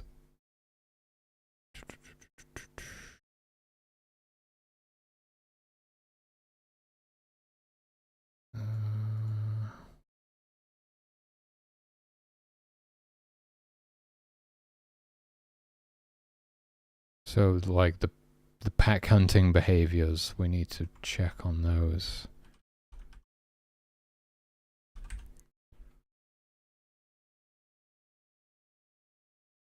Oh, well, there are no waypoints in, well, okay, we need to make sure, no, we still need to make sure we're destroying the existing waypoints. We may not be creating new waypoints, but we gotta destroy any existing ones for sure. So in this case, we do need to set waypoint to no one.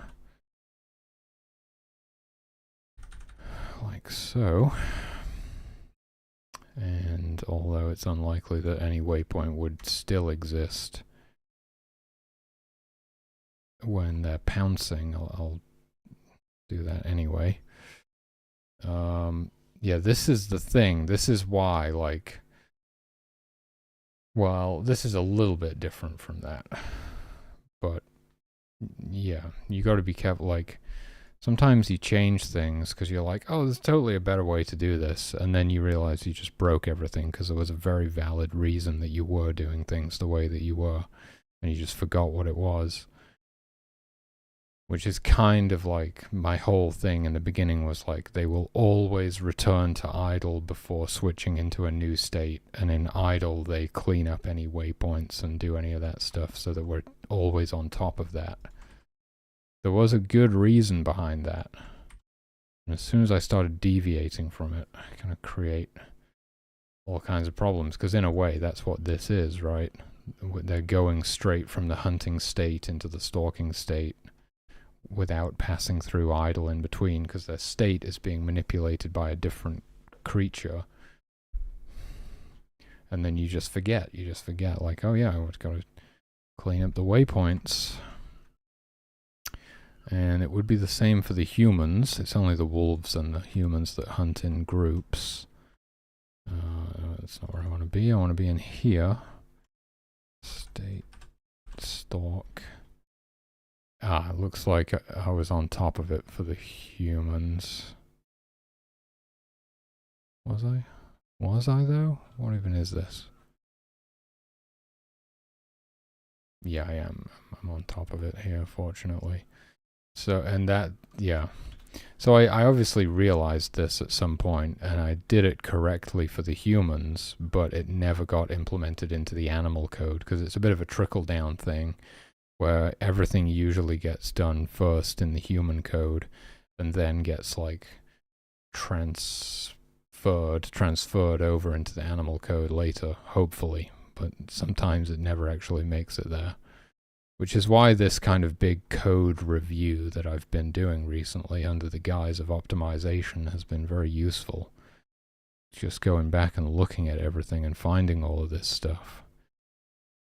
Kind of amazing that, like, something can be broken for over a year.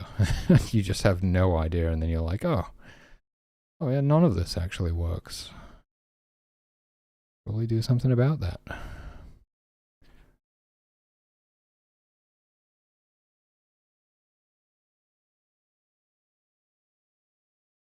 Oh yeah, the humans don't have a pouncing state. I was like, where's the human pouncing state? That'd be a bit odd. The humans were pouncing on the deers and taking them down with their teeth.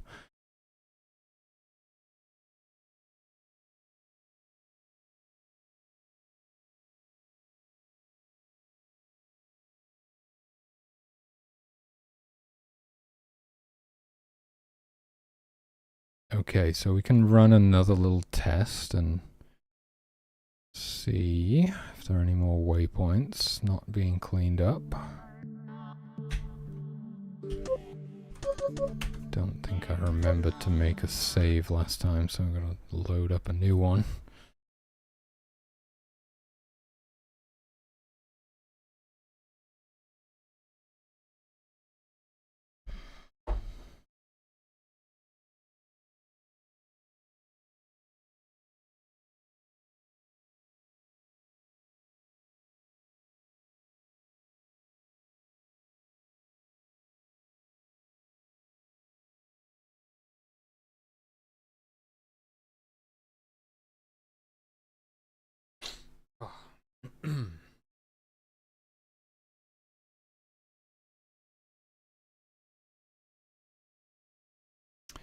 So I might just leave it in 8 times speed for a while,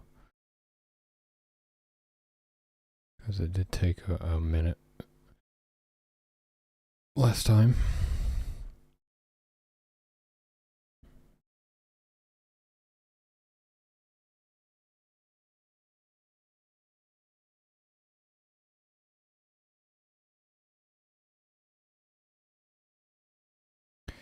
Oh my god, yeah, I knew it. Humans are gonna get wiped out. This is why we need those guards. Oh geez, imagine getting chased by a bear into a wolf den. You think you're getting away from the bear and you just run into a pack of wolves. Game over. You survived 2 days, 2.57 hours. I don't, yeah, because my clock doesn't work on 60 minutes an hour. I don't know how I would do that, and I don't really want to find out. I just don't want to fuck with it. I'm just glad that it works at all. God, look at these coastlines, man. I love the procedurally generated levels. I'll never stop saying it. Adds so much to the game.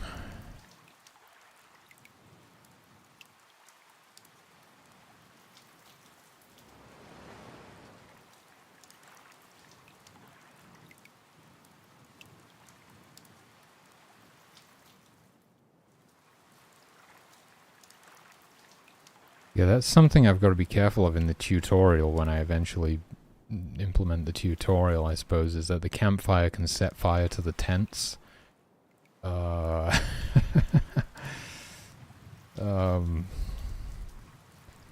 Yeah. I might just have to disable that feature whilst you go through the tutorial or something. Might be the best way to do it. That could really disrupt the tutorial if everything suddenly catches on fire.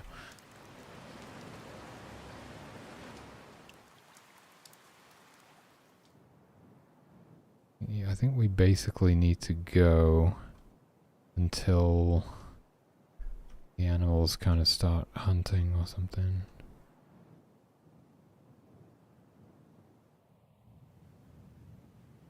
Wow, that bear is traveling far. What's it doing?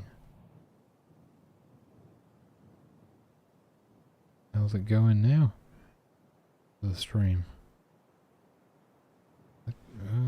Did I not update the bears like waypoint spawning thing or something?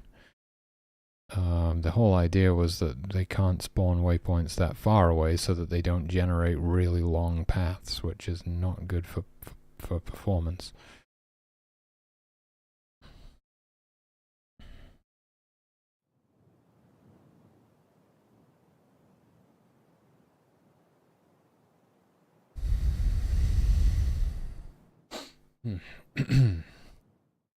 Yeah, the humans like...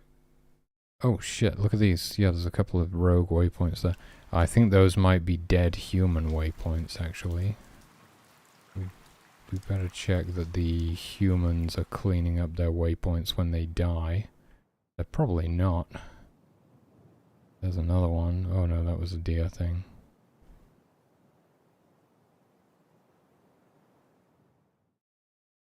It's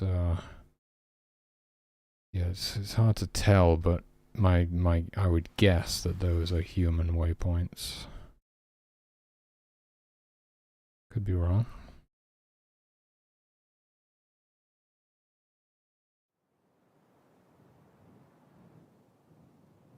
It's only a couple of them though. Better than last time where we had like 100 of them.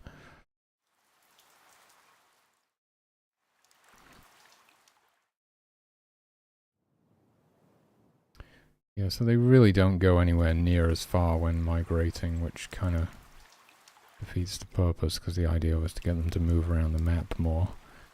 They're all just kind of... Jesus, that was a crazy waypoint. I think it's the bears. I think the bears, when the bears are hunting... I don't know what's going on. Yeah, the foxes as well. I obviously need to check. Because they're still spawning waypoints really far away. I would imagine these ones are from a couple of dead humans, maybe, but I don't know. Let's have a look. I would have thought that I would be cleaning up the waypoints when the humans die.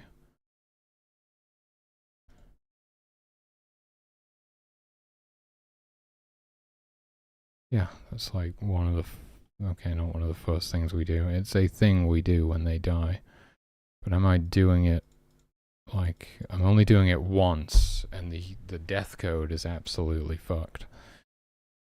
It's... yeah, it doesn't even make sense. I do a lot of stuff like 3 times over because they can die in all different ways and there's different code, and basically I just need to rewrite the death code at some point because it's terrible. I just got to figure out which section of the death code does this fall in, and is it something universal that would get triggered regardless of how they died or not.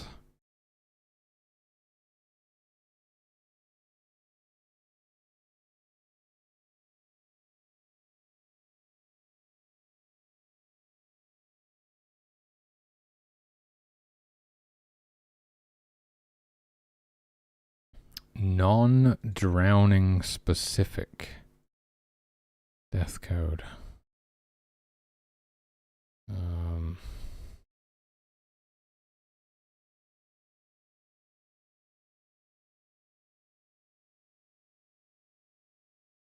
This is horrendous, dude.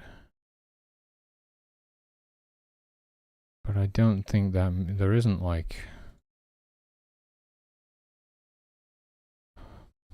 This is not inside of any sort of if statement, so it should happen regardless of how they died. In which case I don't know where those waypoints came from.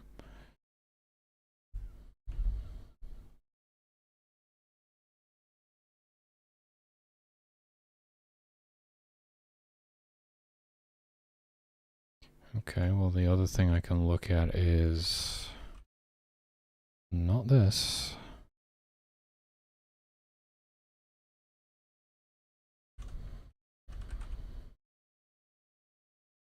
What the fuck is this?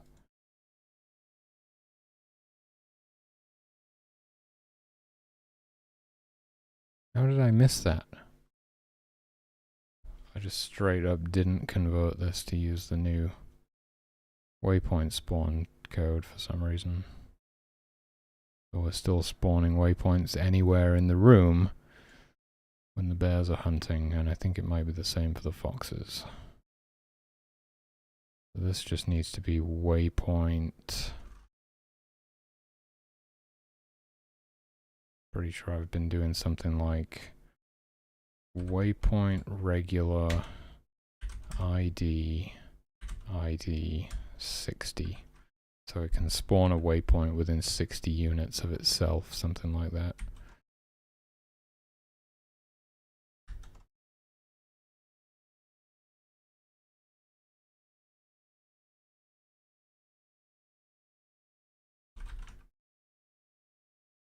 There's another one.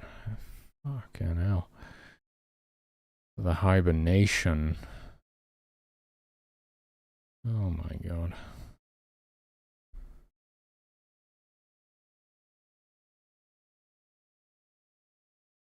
Is there some sort of reason that I didn't do this? I don't think so.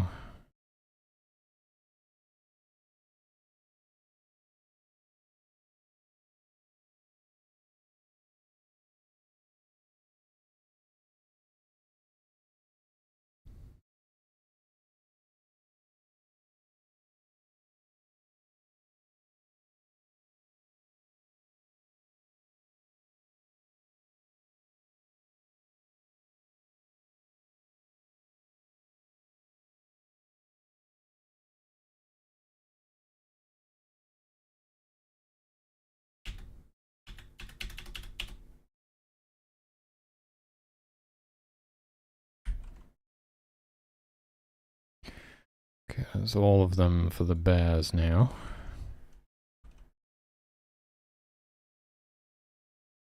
Yeah, looks like I missed one for the foxes hunting. How did I miss this stuff? I don't know.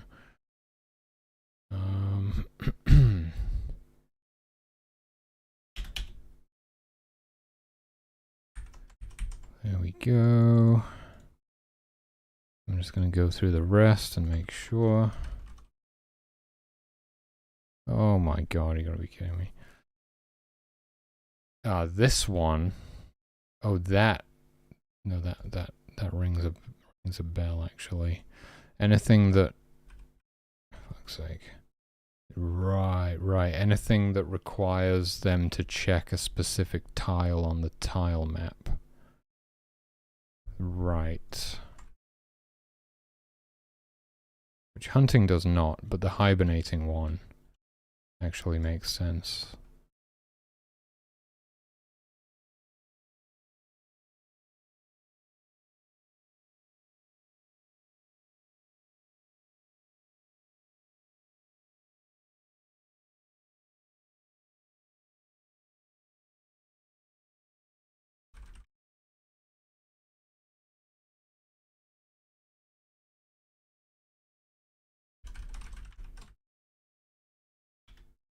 Yeah.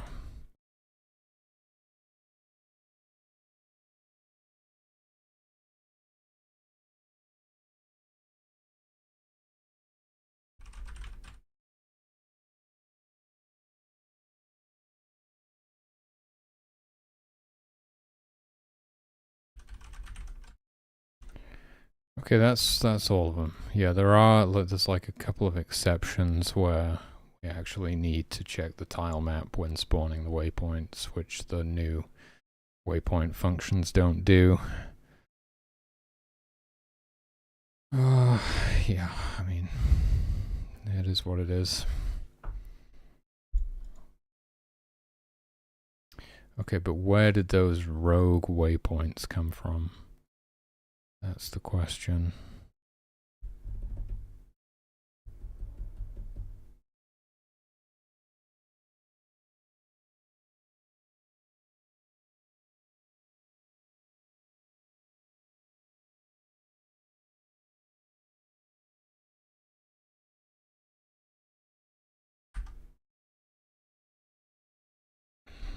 Just kind of got to catch it happening, really, to figure it out.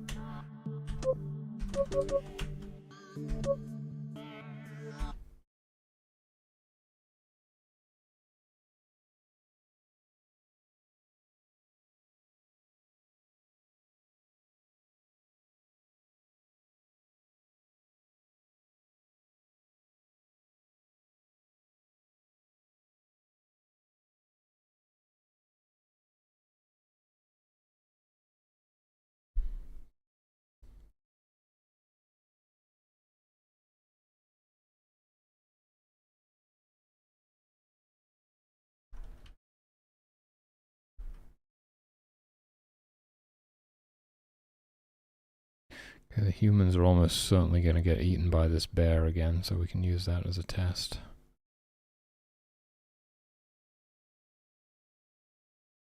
Whoa! What was that? What? Oh my god, what the hell?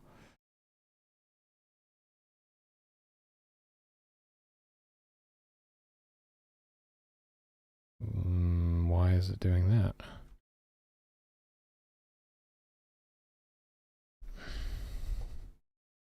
So I guess they weren't human waypoints. Those definitely seem to be getting cleaned up when humans are killed.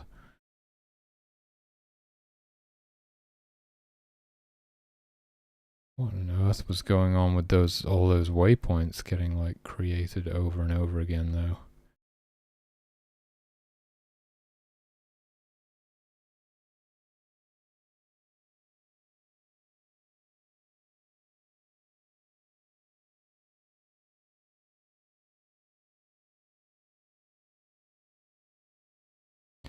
Something to do with when they're fleeing.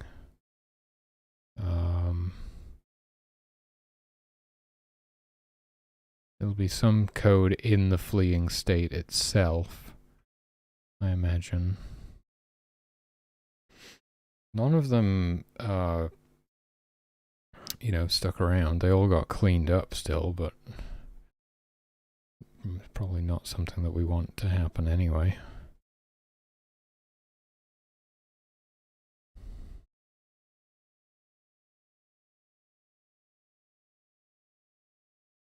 Oh, there's one that just appeared. That's the Dia's group waypoint. That's fine.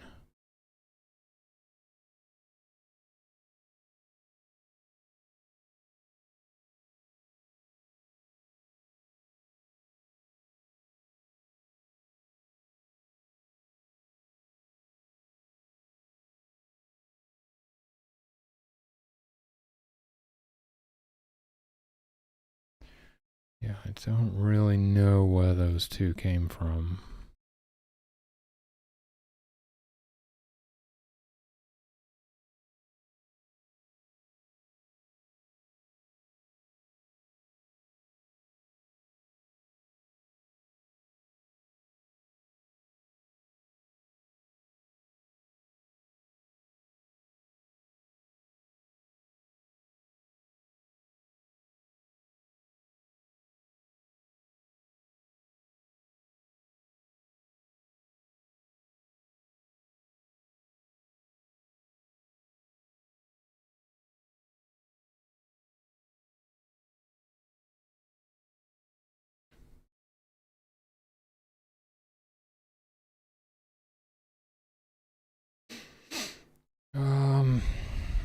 I do have some stuff set up on the waypoints that I could use, like we set the owner, like who created this waypoint, what state were they in when they created it.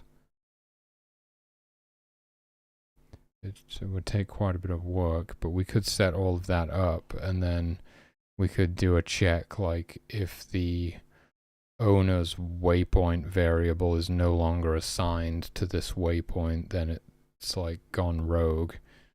And we could like change its sprite and add it to a list of rogue waypoints or something.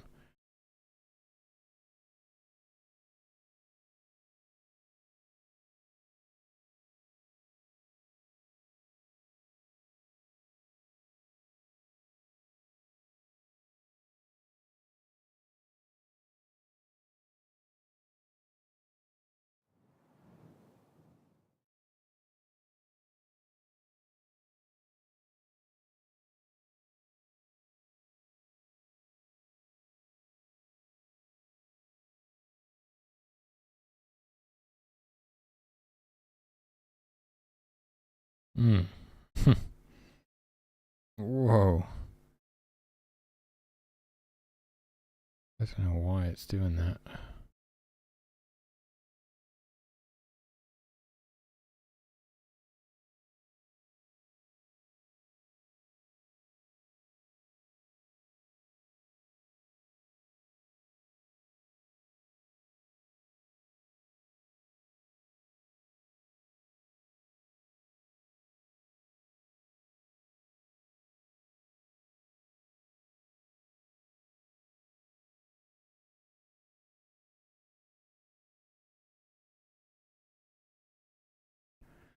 Yeah, it seems like they're still in the fleeing state.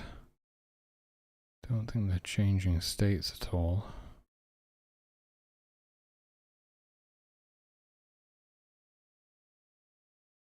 But we definitely don't want to be like spawning that many waypoints. It's going through some sort of an infinite, not an infinite loop, it's going through some sort of a loop. It's not just the humans doing it either.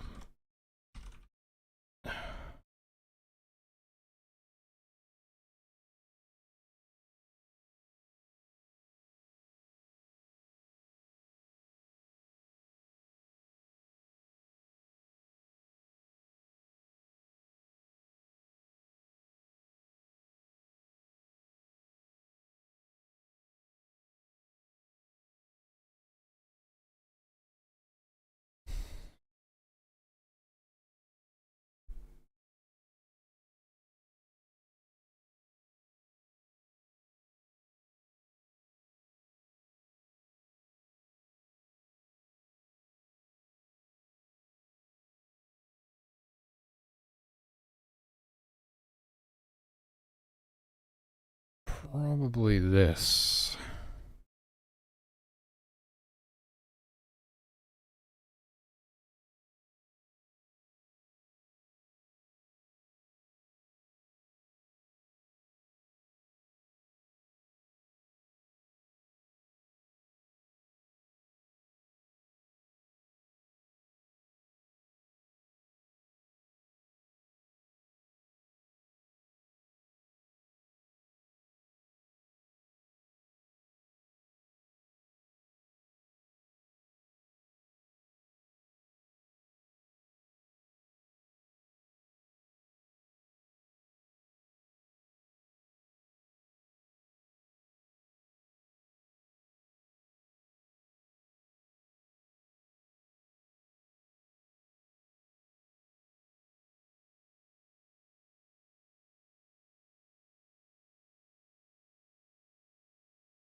Probably this target does not equal waypoint.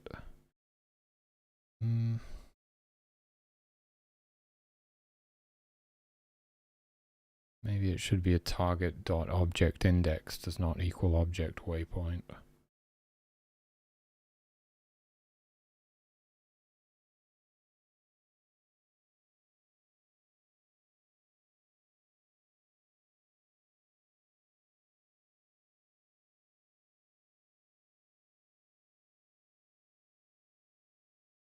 Not sure.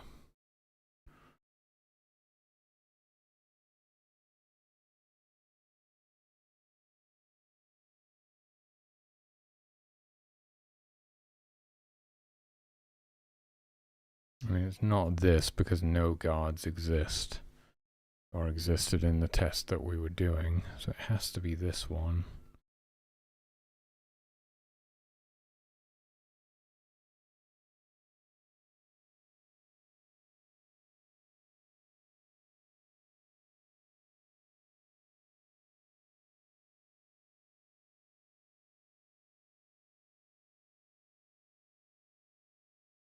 And the only part of this that it could be would be this last bit, where instance does not exist nearest guard.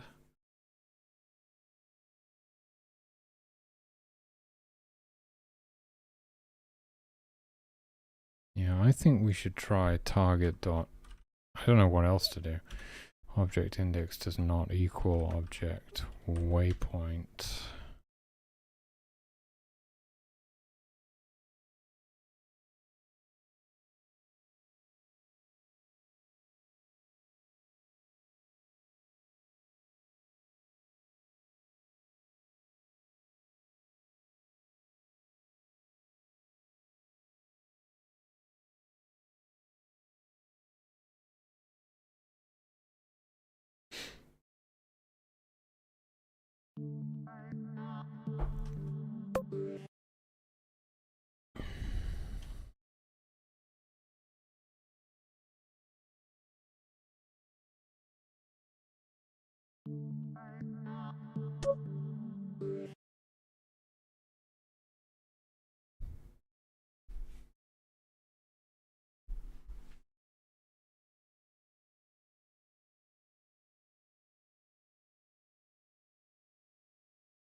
Okay, we just need to get attacked by some wild animals.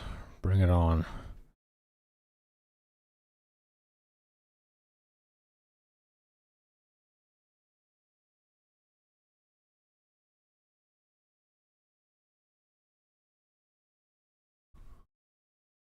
Does anyone do the crazy? Oh, they still do it. Still doing the crazy flickering waypoint spawning. That is not the problem.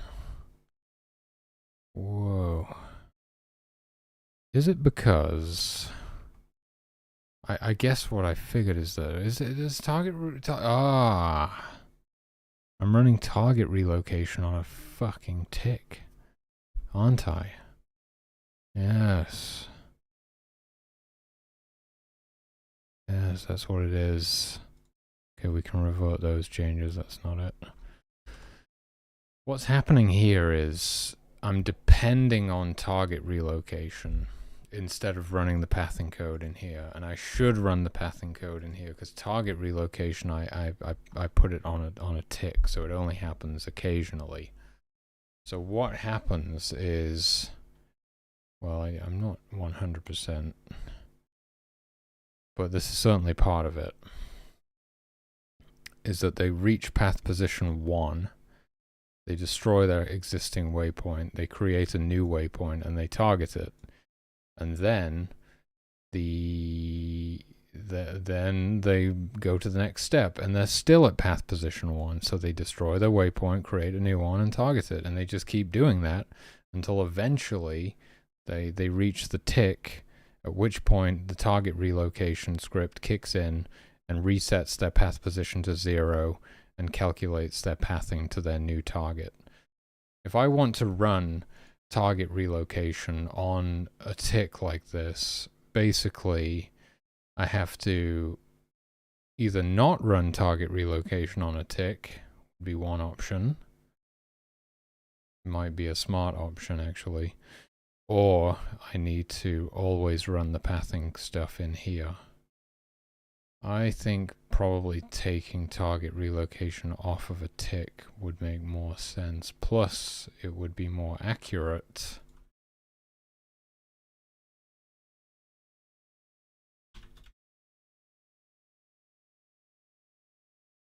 Oh boy, yeah.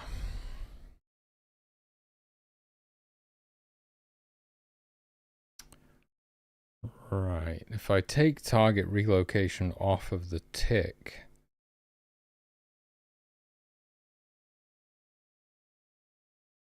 that solves the problem, and I can remove all of the other pathing stuff whenever we like switch targets and I run all the pathing code again.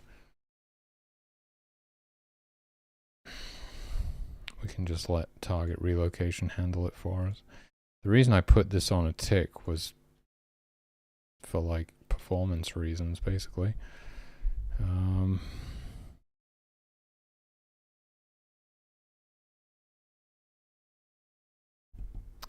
so I would need to remove it from the attack state as well.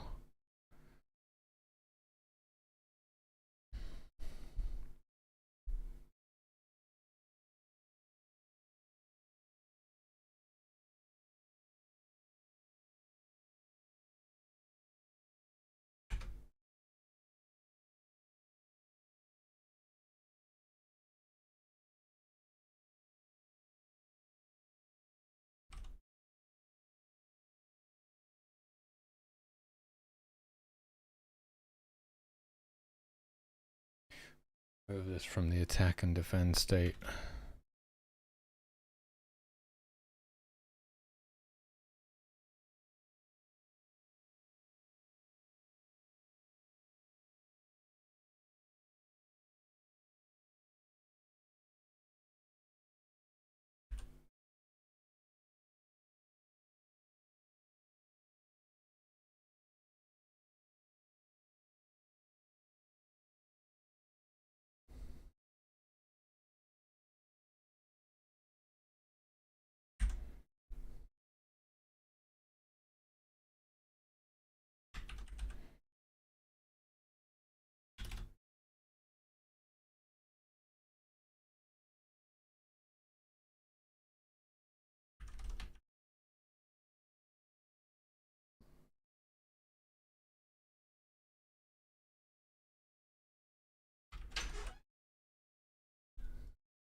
Okay, cool.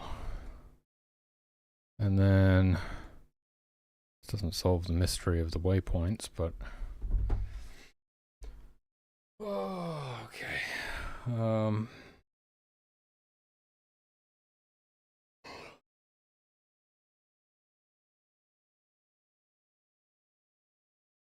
And then I can actually go through and remove the pathing stuff from like wherever we do that, basically. In any state where we're doing that. It's no longer necessary.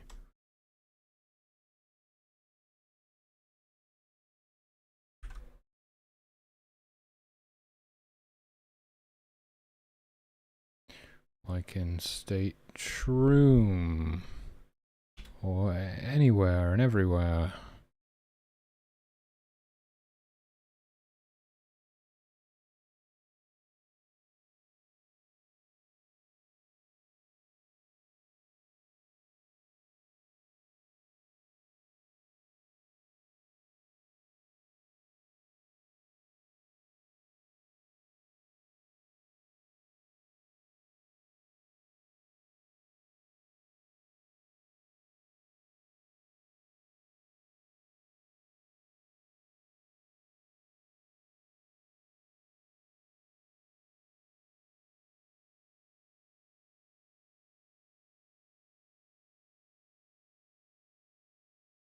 It does update the target target pos X and Y.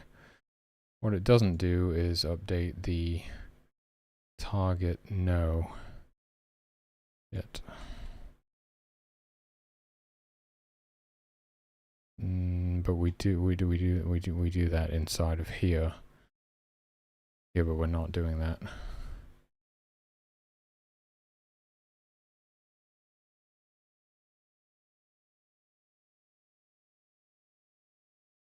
Basically, whenever I change targets, I also need to update target no. If I don't do that, we have some issues. Although I've been saying for a while how that's not really the best way of doing that. We should only check target no when we save and load, actually.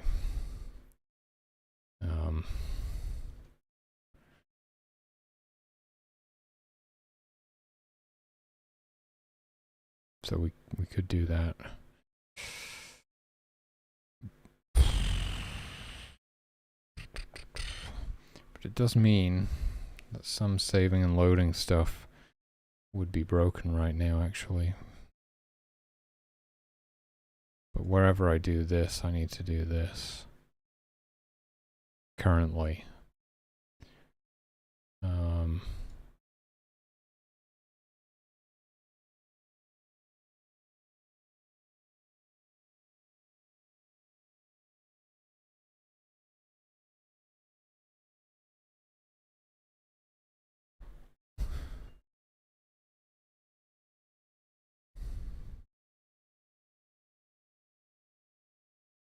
This one, this one, this one, this one, this one. I don't think this one is even necessary, actually.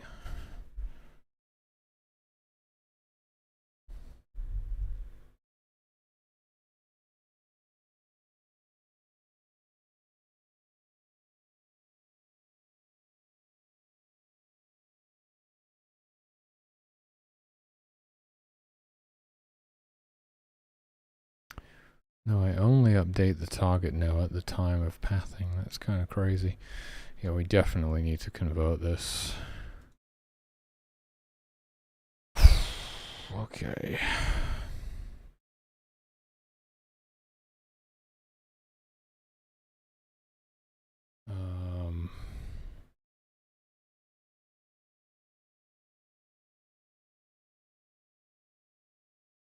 Gonna keep this one for now.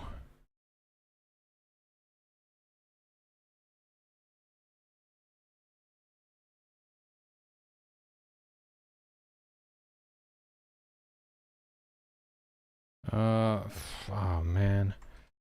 I don't know about this. Almost feel like I should be going the other way and making sure that we are running pathing stuff instead of relying on target relocation just based on the way stuff is set up now.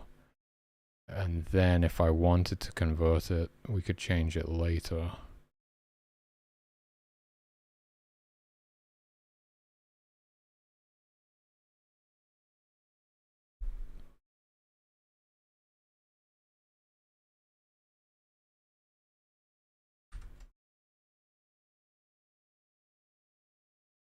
That means I need to go through every state and look for whenever a target is being assigned. And then make sure that we're actually running the pathing stuff, which I think we will be most of the time, but some of them are probably not.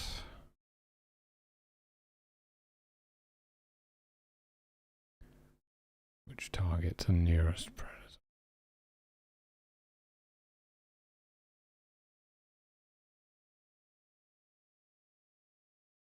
You see, in this case, I'm doing that.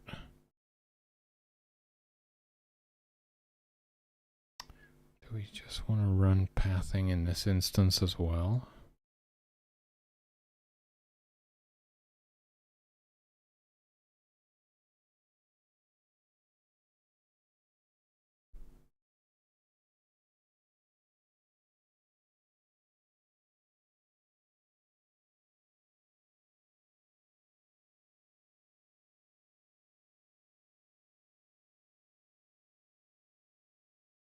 If we're sticking to this rule, then yes. Anytime we change target in a state, yes, we do want to do that.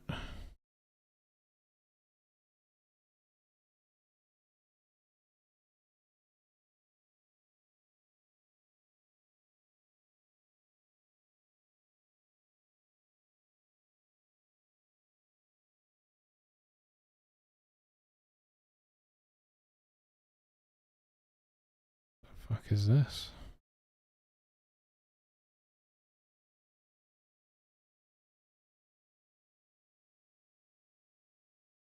I think that might be the guard's like taunt ability.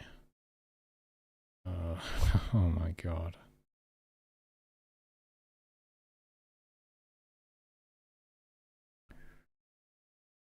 I mean, I'm supposed to use a with to run that on. Oh my god, dude.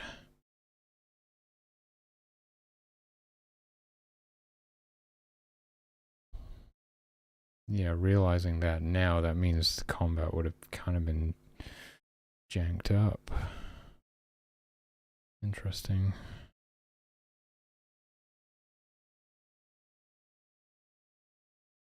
I mean, there's sort of no harm in doing it. If they're already in range, then they're already in range.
Whoa.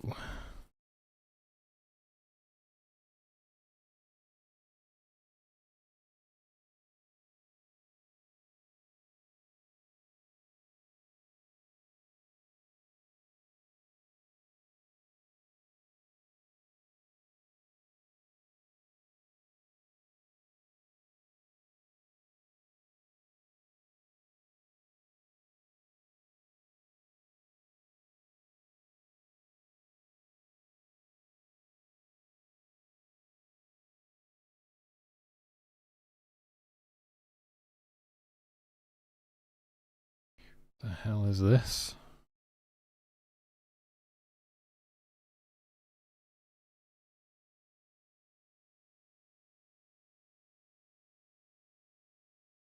Switching, like switching. Fucking hell.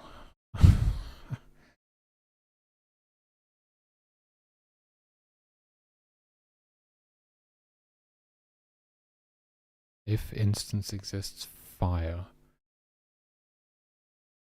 Fire.objectIndex is not a human. DS list not empty global fire.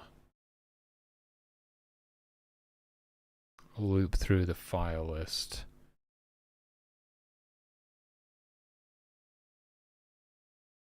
This is to like switch to extinguishing humans if you're not extinguishing humans. Target equals this, fire equals this, fire object, no.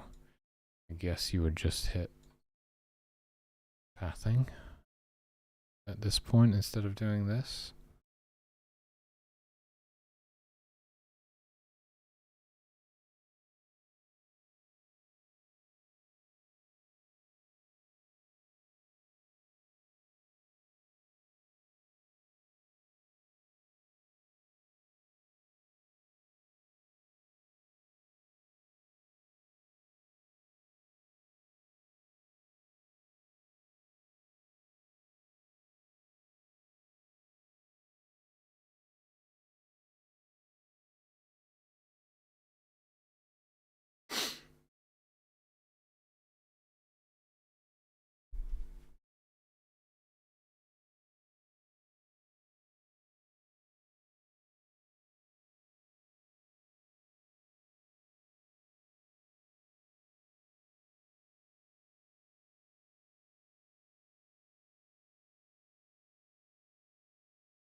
Okay, that's that.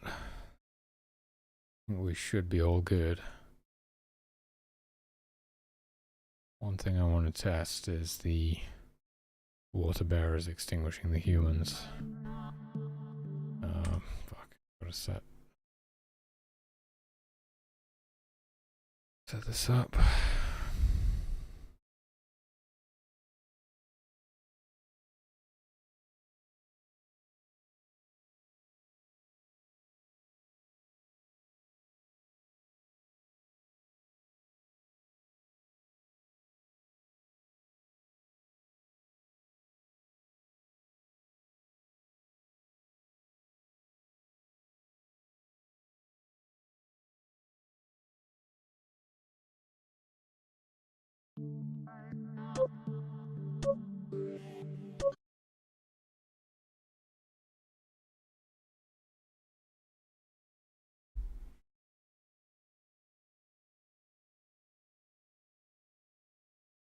So we won't get that crazy shit happening again where they like repeatedly spawn 10 waypoints in a row. It also means that we are running the target relocation script every step instead of once per tick, but it's probably not a big deal because it doesn't do a great deal of stuff.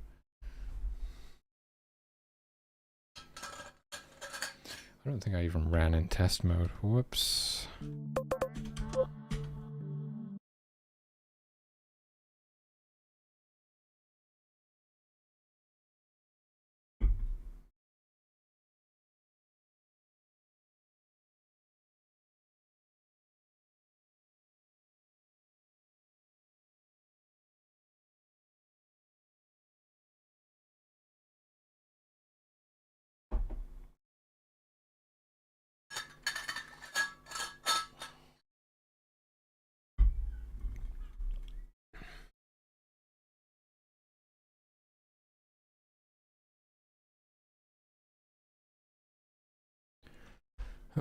Okay, we have 3 water bearers. I'm going to set this tent on fire.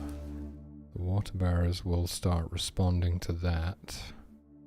Then I'm going to set a human on fire as they're doing so. One of them at least should switch. Turns out it was this one. Okay, at least it's working. That's good.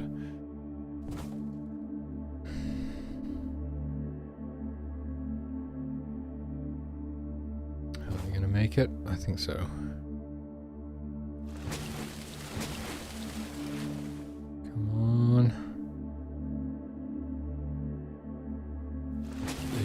Nice job.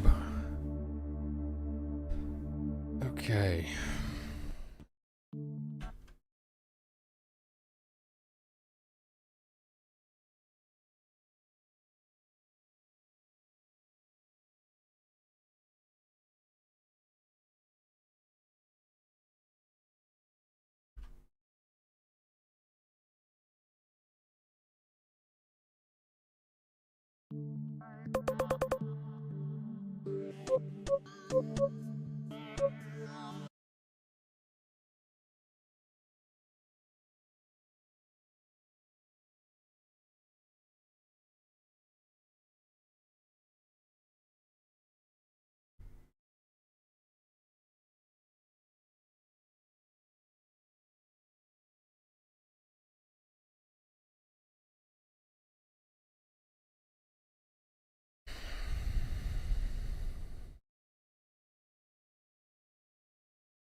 Alright, can we solve the mystery of these remaining waypoints that are not getting cleaned up?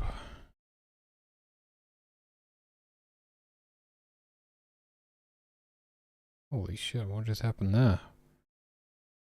Oh fuck, I've definitely broken everything now. That bear was like attacking at range somehow.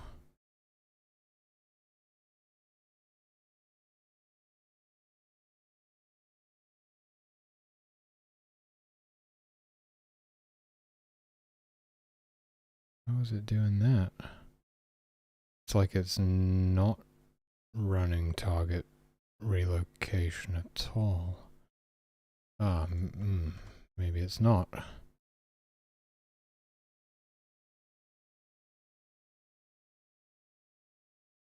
Yeah,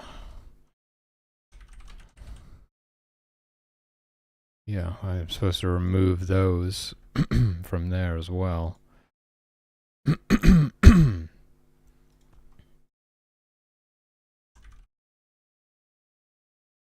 Whoops.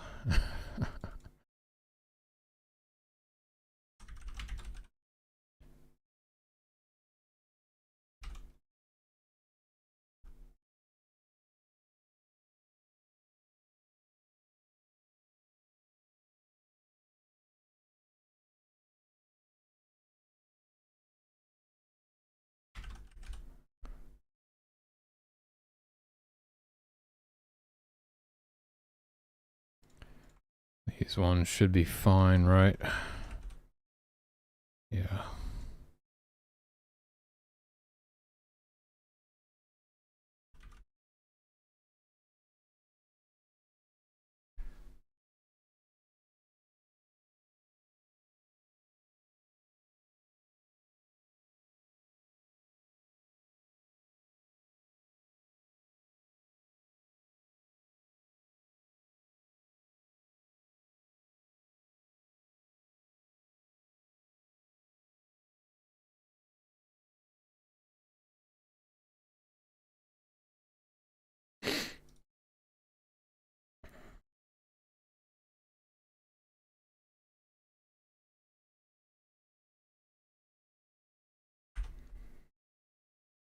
Oakley dokley then.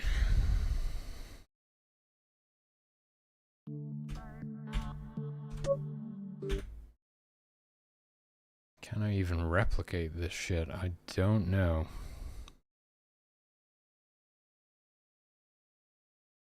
I don't know what is going on with these waypoints.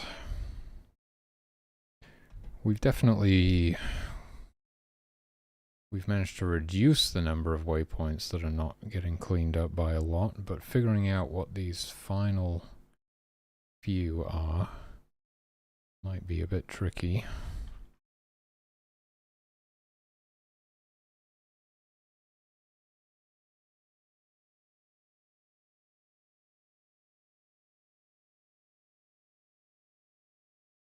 Yeah, they no longer do the weird thing, as we can see. So that's good.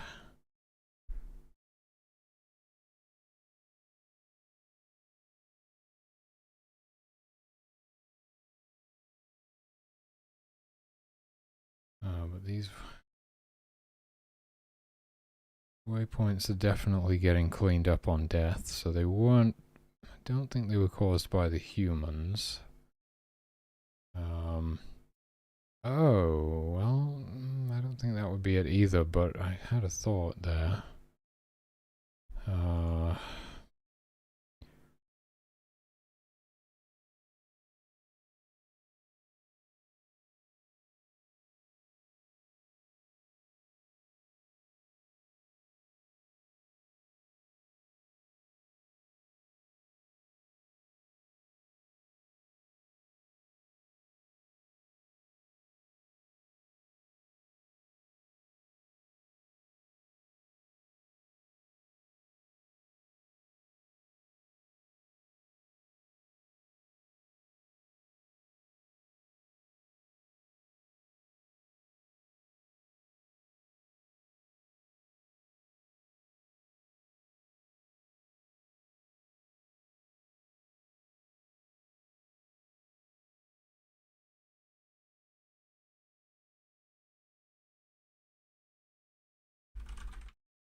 Where is the thing that destroys the deer herd object when the deer herd becomes empty? Do we even have something to do that?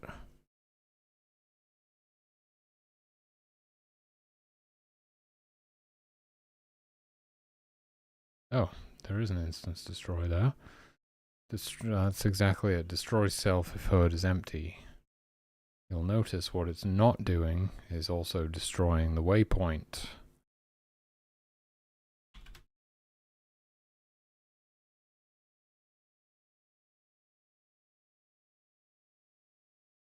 So it's possible, I don't know this for sure, but if a herd of deer got wiped out whilst there was still a group waypoint in existence,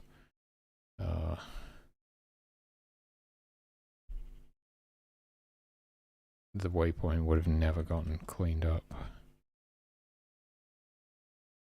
It would kind of make sense for this stuff to be in the cleanup event, because that's what the cleanup event is for. But I didn't know about the cleanup event when I wrote this stuff, so I'm kind of going to stick with this method for now. Okay, so right now when a deer herd object gets destroyed, the waypoint will also be destroyed. And what about the same thing with wolves? Well,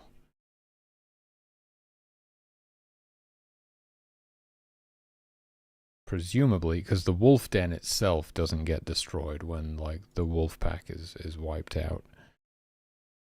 So presumably the same code works, like, when, let's see, clean up waypoints if the hunting party is empty or arrived wolves is greater than or equal to the size of the hunting party, or engaged wolves are greater, or it's no longer nighttime. Now I would assume in this scenario, instance destroy waypoint, how come we're not checking that the waypoint exists before attempting to destroy it? Why is that not causing a bunch of issues? That's kind of crazy. I think we just got lucky, or I don't know.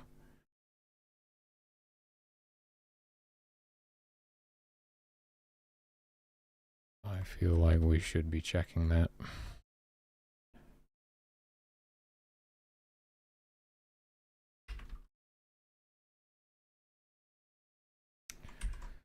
If instance exists object waypoint and the hunting party is empty, or all of the wolves have arrived, or all of the wolves are engaged, you could do another one where it's the combination of arrived and engaged wolves.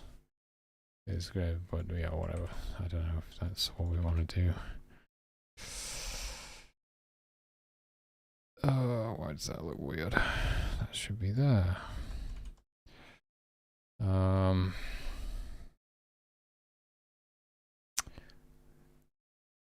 Yeah, so what I need to confirm is that when the wolves die, they get removed from the hunting party, which they probably do.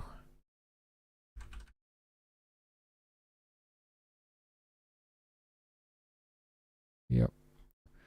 If a wolf dies, it gets removed from the hunting party, so we wouldn't have the same issue with the wolves. If all of the wolves died when there was a group waypoint in existence, it would get cleaned up. No problem there. We're now covering our bases with the deer. The humans, you know, I'm almost certain if a human hunter dies, they'll get removed from the hunting party, and it would be kind of the same.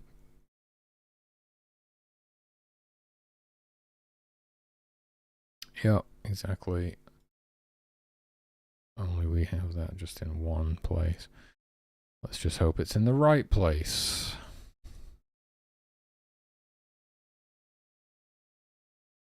Okay. We just need to run another sort of extended test and see if any more rogue waypoints show up.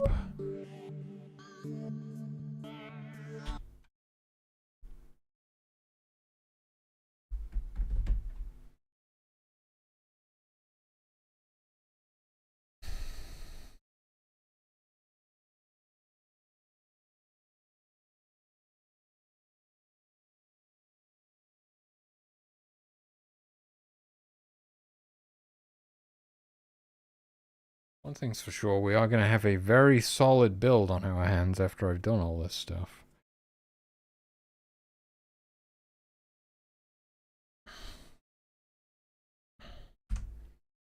Let's go 8 times speed and just let it run. Just keep an eye out for any waypoints that show up and don't get cleaned up. Would be nice if we, you know, recolored the group waypoints or something.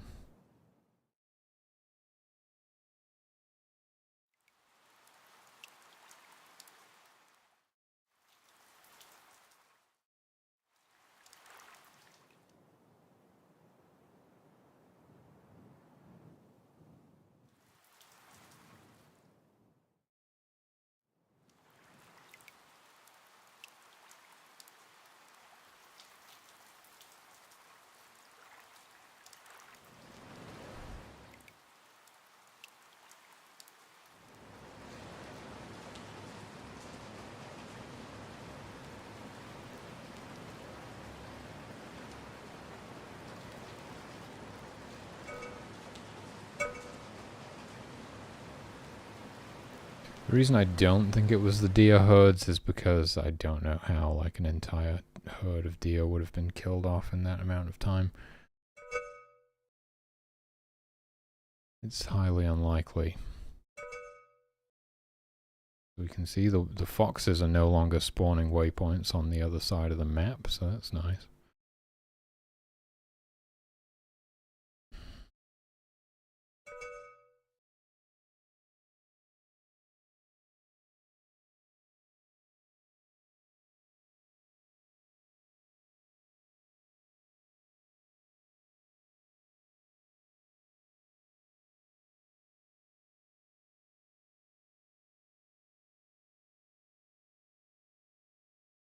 What are these bears doing? They have waypoints there, but they're not moving. That's a little bit concerning. What are they doing?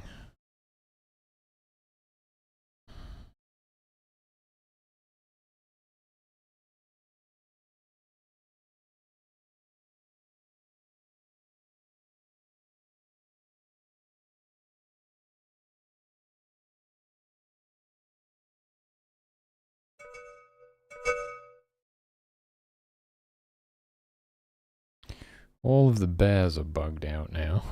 Great. Oh, what is wrong with them? I'm guessing this is just like their random wandering behavior. Will they ever snap out of this? Is anything gonna break them out of this? Or are they completely stuck?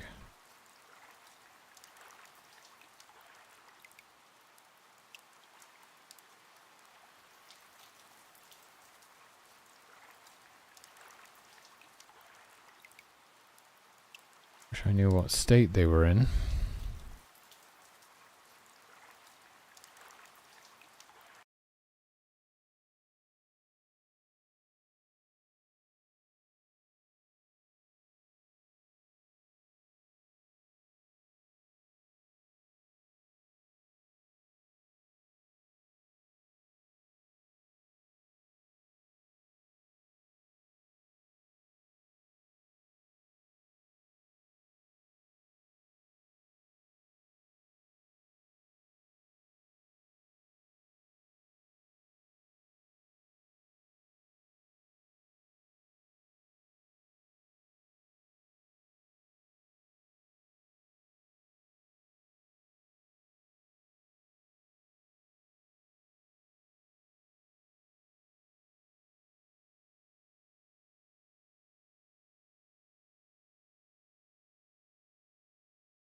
That's not going to help because I don't even have the state names set up in here.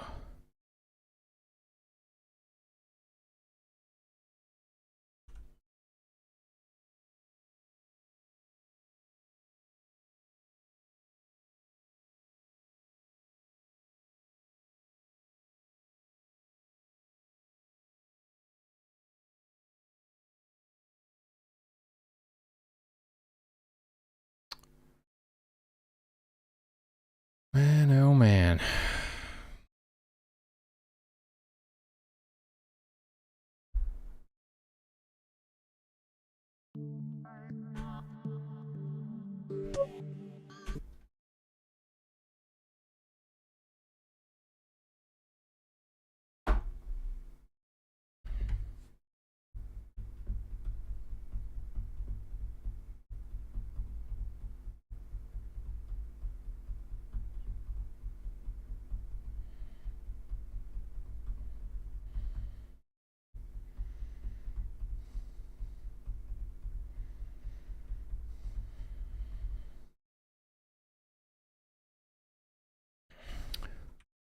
Okay, we need to pay close attention to what the bears are doing and when they become stuck. They seem fine when they're just doing their random wandering stuff. No problems there.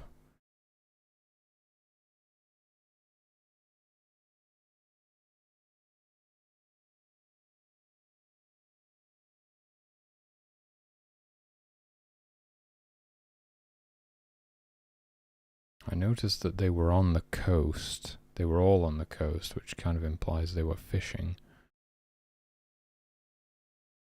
That one is going to that bush. I think. Or was it eating berries? I don't know what it's doing.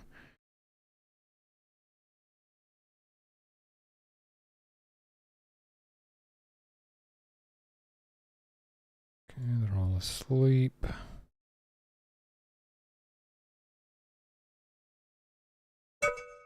This one's awake again. Still, no problem. They're just passing around just fine.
never fully harvested that kill.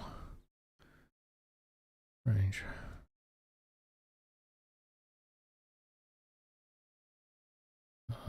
But yeah, they didn't get stuck when they were hunting. No, this one is stuck.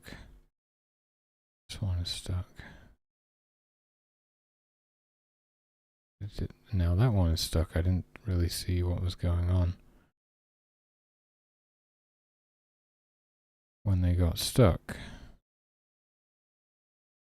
I mean, it looks like they were just doing the random wandering behavior, really.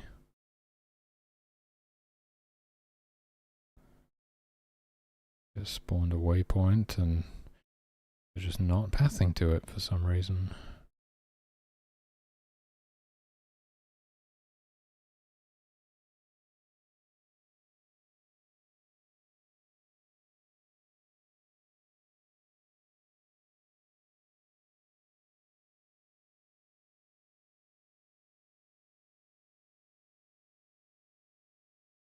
Oh.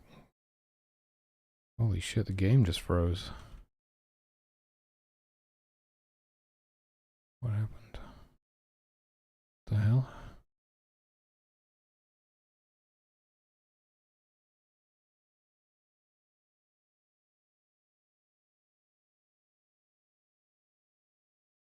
Holy shit, yeah, that is not what you want. Why is the game freezing now?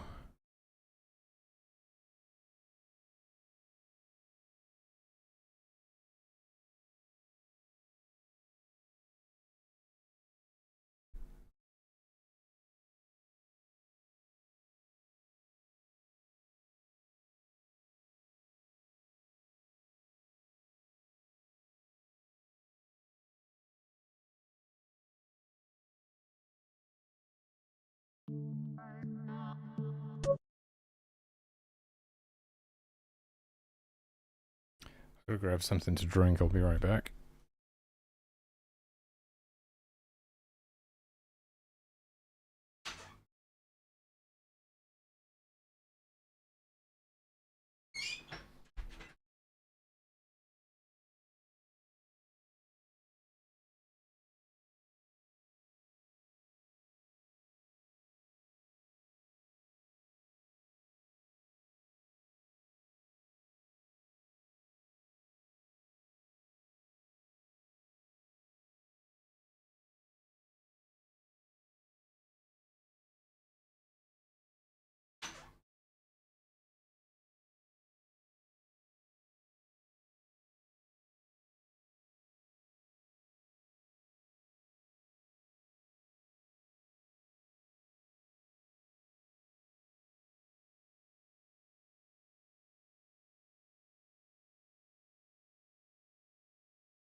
Okay, these ones are going fishing, it seems.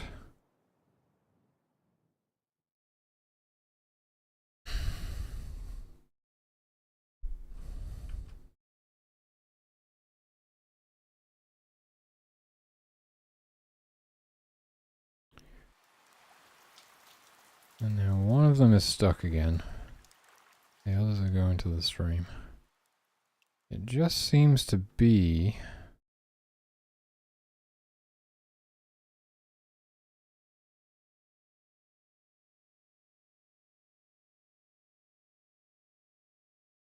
That one's stuck as well. It's just, you know, it just seems to be their random wandering behavior, really. They're just not pathing for some reason.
I think, like, if the target relocation script was somehow accidentally being triggered, then it would continuously be resetting their path position to 0 and ending their path, preventing them from moving. But I don't really see how that would be the case.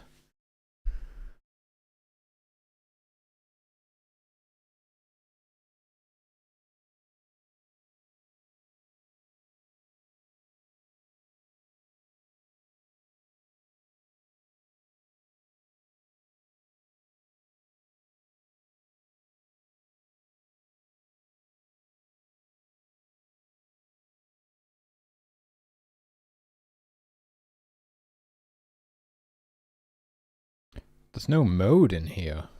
Oh, shit. I mean...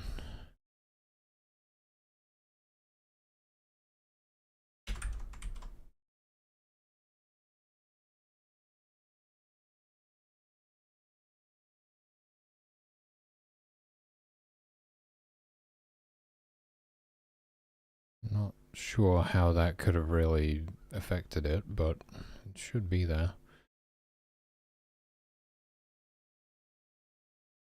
Ah. Oh, okay. Yeah. Maybe not such a good idea to set this to none. So what would happen is they went fishing, they caught a fish, they ate it, which set their mode to none, and then they started wandering afterwards, but they didn't override it back to melee, so they couldn't actually do any pathing because they weren't in ranged mode or melee mode. They didn't know what the hell to do. Definitely gonna need to be more careful. anything that's mode non can just go away, to put it politely.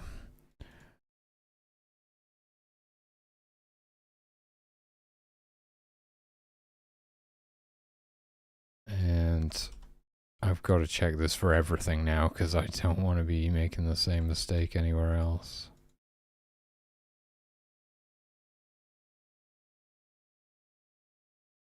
I mean, this isn't helping me find anything where I'm forgetting to set the mode.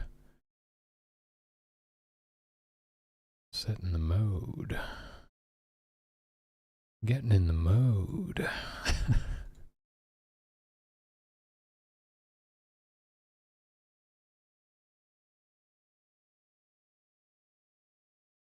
How many times have I looped through this whole thing? I don't know. Jeez Louise. That's the problem, is like I've got to frickin' check that I'm not forgetting to set it anywhere. Every single one of these needs a mode, except for the ones that don't. Such as eating. If there's no pathing involved, basically if they don't have a target, that would be the only time we don't need to set the mode.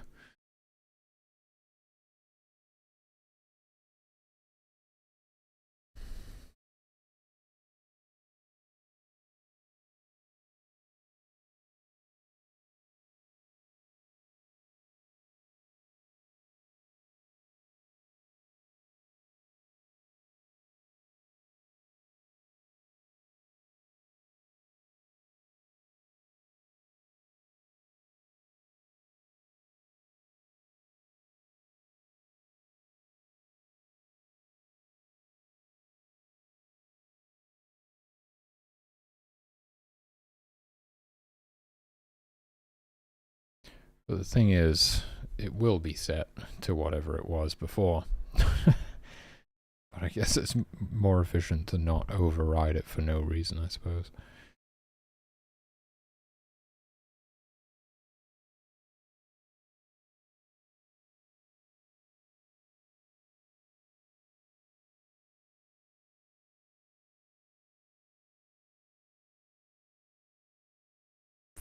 Well, shit. This one doesn't have a mode. Doesn't even have a speed. What the hell? What the... Got me concerned about the other ones now. Everything else seems fine. Why did the foxes just not have that stuff? Crazy.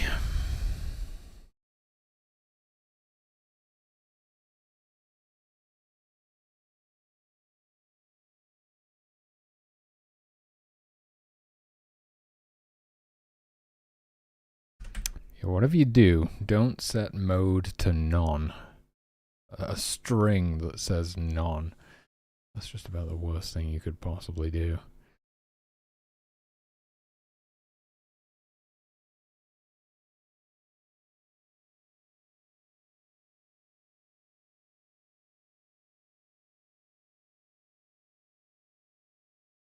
Same with this one. Crazy. Oh, wait a minute. What? Mode. Melee.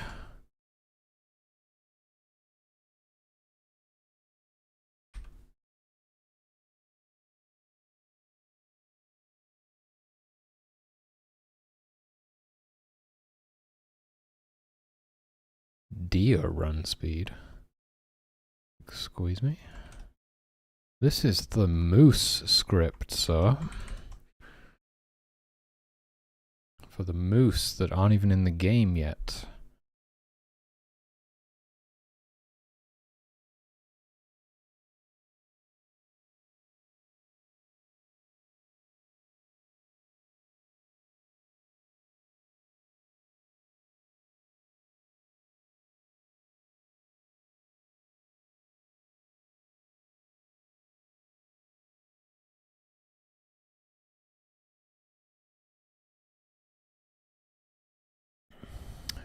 What's the rabbits?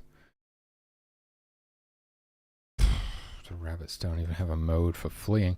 I'm pretty sure it's because the rabbits don't have any ranged actions, so they will never not be in melee mode.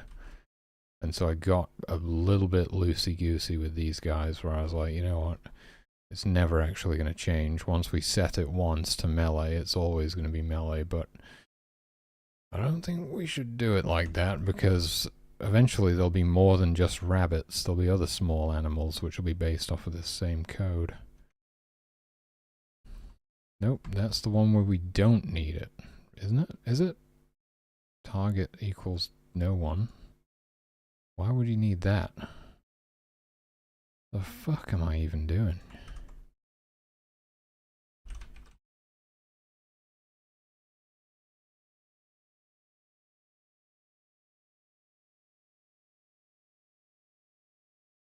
We set target to no one when you return to idle. We don't need to set it to no one. And why do they have a movement speed?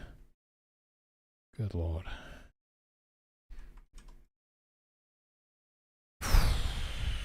Okay.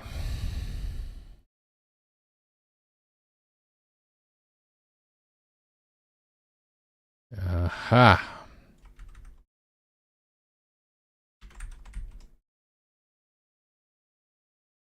Jesus Christ, you're really gonna make me go through all the human ones as well. That's like 1 billion of them.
You ever think about how absurd that is?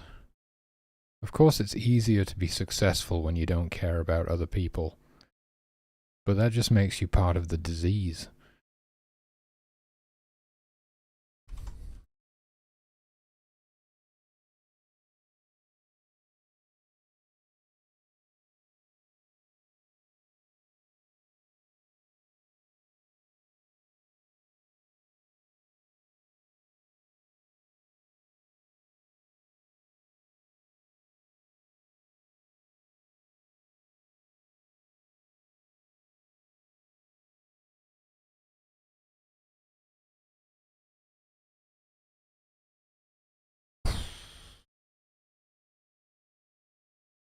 Get rid of that shit. What are you, crazy? Why is there a path end in here? What even is this?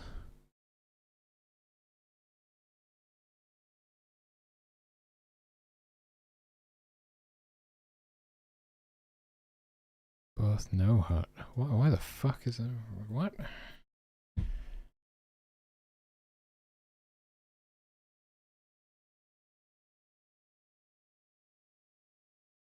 I don't think that needs to be there.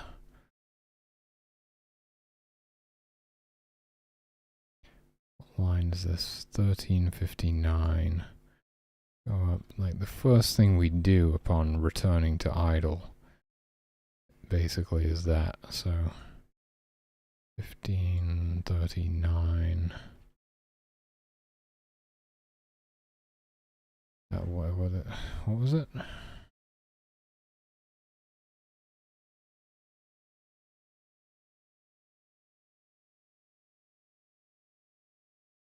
I think I got that wrong. 13. Yeah. My brain, dude. My brain is tired. Okay.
Why is this here?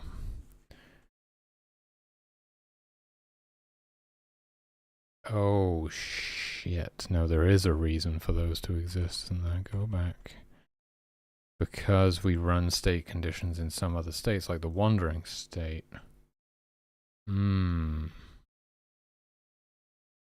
So where is it now? Was something like drinking or something?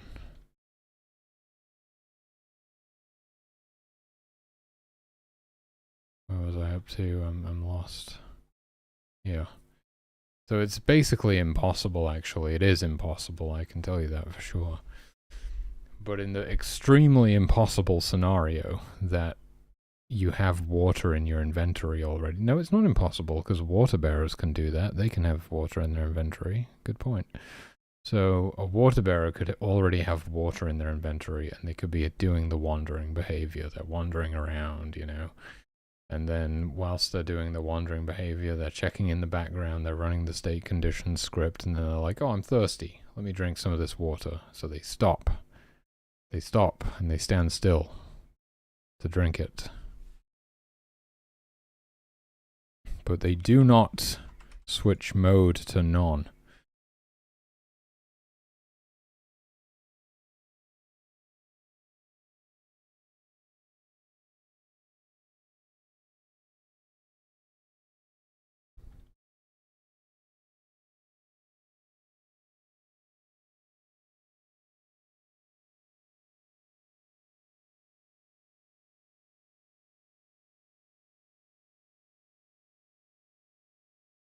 Here's another one for eating. And that one would apply mainly to, well, pretty much exclusively to foragers. The same thing would apply, but yes, do not set mode to none. Whatever you do, for the love of God, do not set mode to none. Mode should only ever be melee or ranged, or we're going to have some serious problems. If it's set to anything other than that, they can't actually do their pathfinding.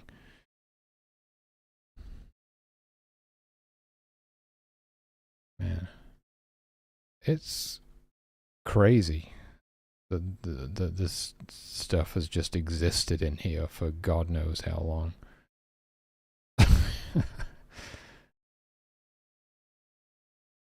Doing the occasional code review, by occasional I mean like once every year, is very beneficial.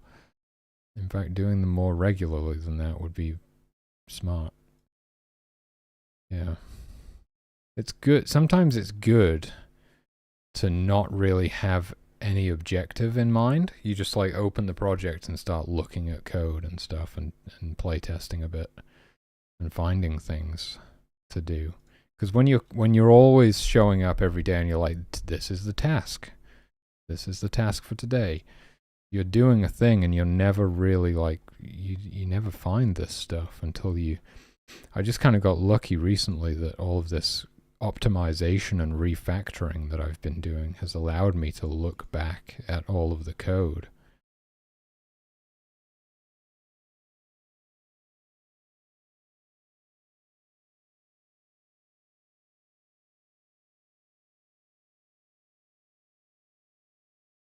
Two birds with one stone. Not only am I optimizing and refactoring, but I'm finding all kinds of bugs and jank. Well, the jank is the optimization.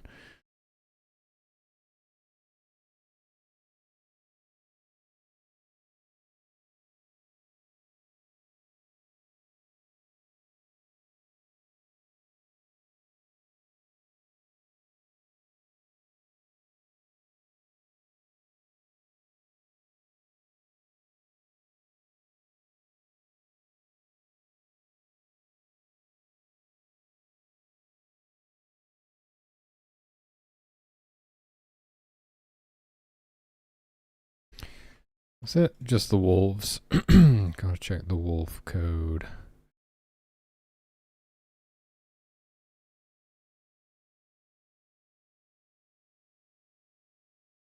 The wolves get quite a lot of love actually as well. They are my second favorite creatures and usually my first sort of go-to. After I've updated the human code, I'll generally update the wolf code next. You know, my favorite children. And then it just gets worse and worse until you get to the fox code. The fox is just kill me. It's running on ancient code from 500 years ago. Barely functions.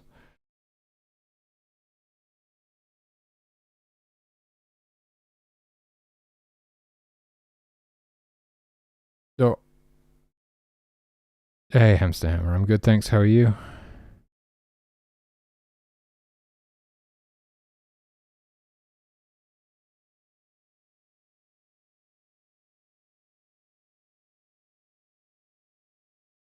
Glad to hear it. What's new?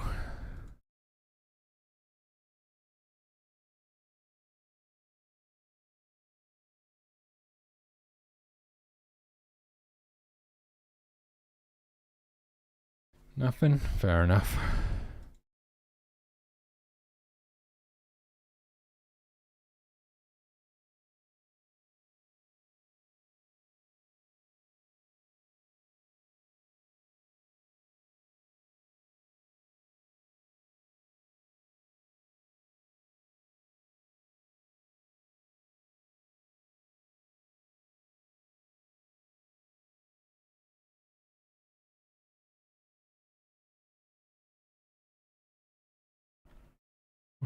What am I even looking at right now?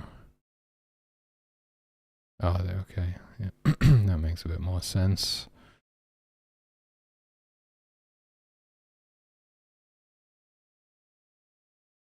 Alright, we're good. We're in the clear, boys. Finally. Okay, that's another bug fixed, but where are these rogue waypoints coming from? The mystery remains unsolved. Can I even replicate it? I don't know. I have no idea.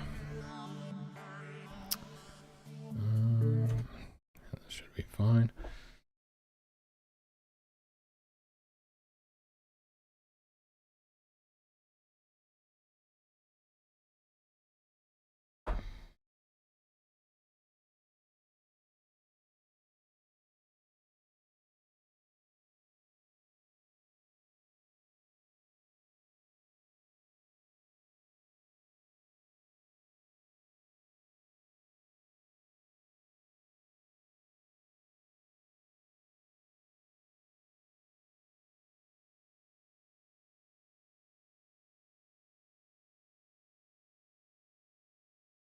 Okay, let's just stick it in 8 times speed and let it run. And just keep an eye out for any rogue waypoints that are not getting cleaned up.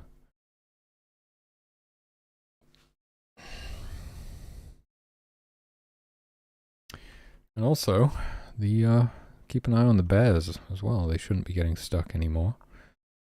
That is funny. That is funny. I don't know how I missed that. Well, I know how I missed it. It's because I don't write code anymore. I just copy and paste existing code. And so I'm not actually looking at it. I'm just making assumptions about how it works and that everything's fine. That's the problem. Eventually you stop seeing the forest for the trees or whatever, right? You just... Is that what that means? That's probably not what that means. But eventually you're not even actually reading the code that's right in front of you. You're just kind of assuming that you know what it is. It's a pain in the butt.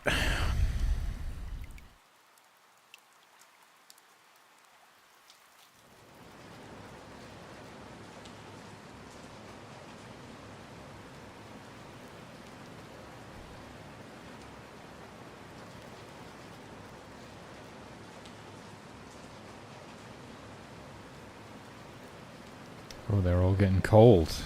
It's raining and... yeah. I wonder if they'll die of hypothermia, probably. Because I'm not helping them.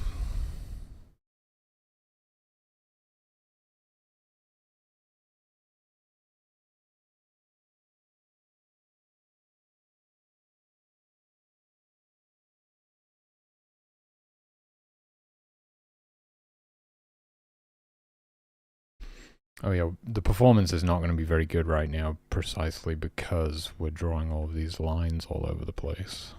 That slows things down quite a bit.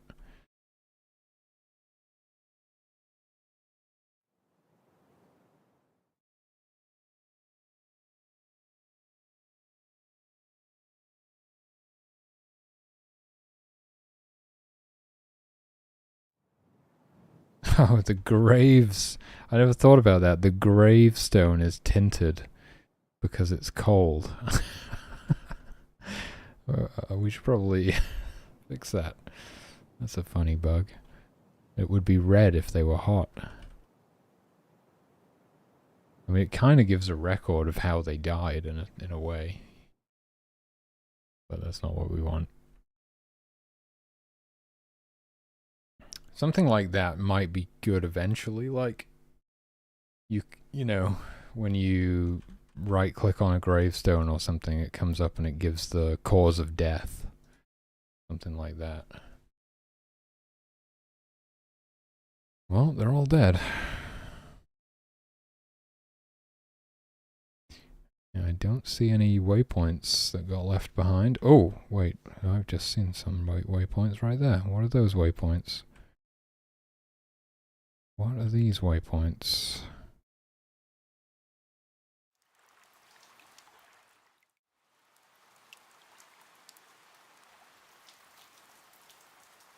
It always seems to be after the humans have died. That does seem to be it. What does this mean? I don't know. That's what happened last time as well. The humans all died and there were a couple of waypoints left in camp. I wasn't paying close enough attention to see where those came from. Yeah, I don't know, because the humans, you know, part of the death code is that we clean up any waypoints.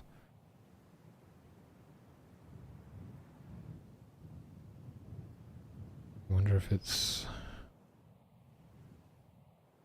The thing is, when the animals are attacking the humans, they're not using waypoints, because they're targeting the humans directly. So it's almost certainly the humans that have created these waypoints. And the fact that they're in camp like that as well suggests that they are probably like waypoints that were spawned for use with the random wandering behavior.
Wow, they've got to travel far to get to the stream. I think we basically just need all the humans to die again. And I need to be paying closer attention.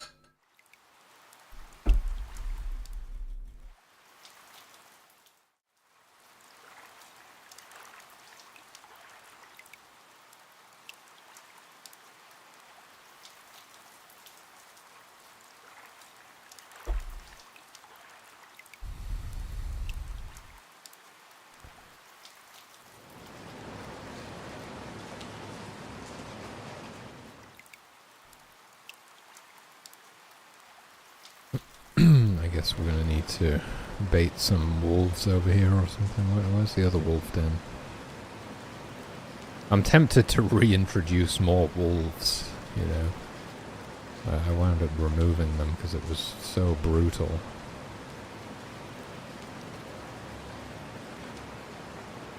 Oh wow, I love that. I love how the animals all got spooked by those wolves there. I didn't even know that that was how it worked.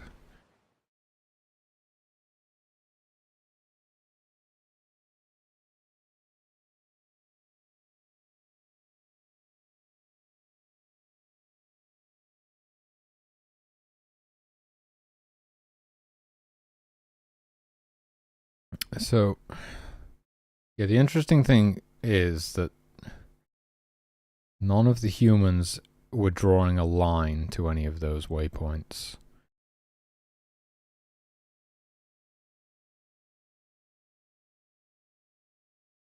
So they were no longer like assigned as their waypoints. So those waypoints were no longer stored in their waypoint variable, or they would have been drawing a line to them.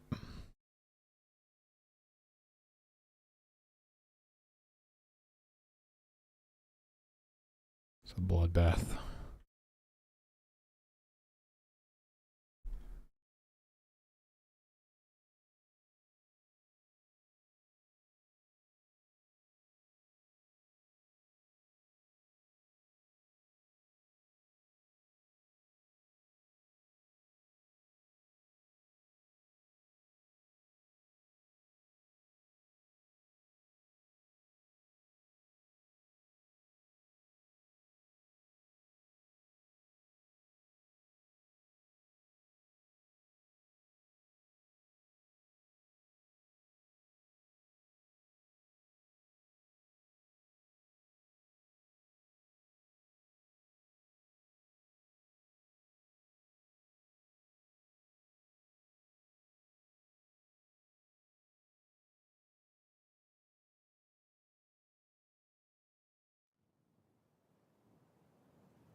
curious to see if they just like pop up when all the humans die, which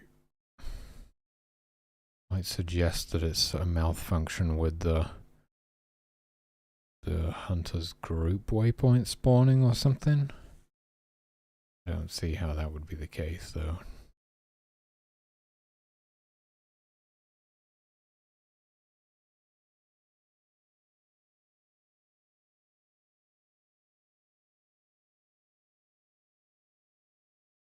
Why don't we get the second pack of wolves involved?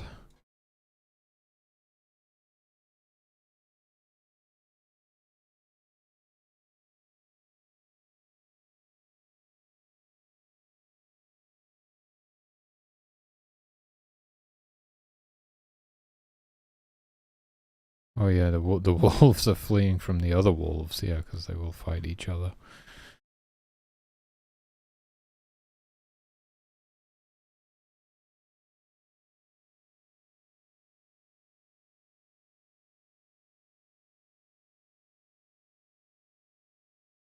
Still no sign of any waypoints. I really do think that...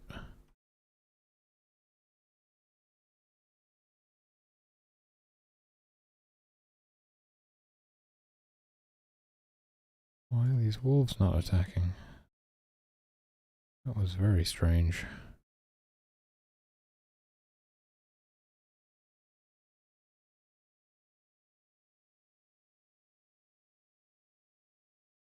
Gonna do the same thing again.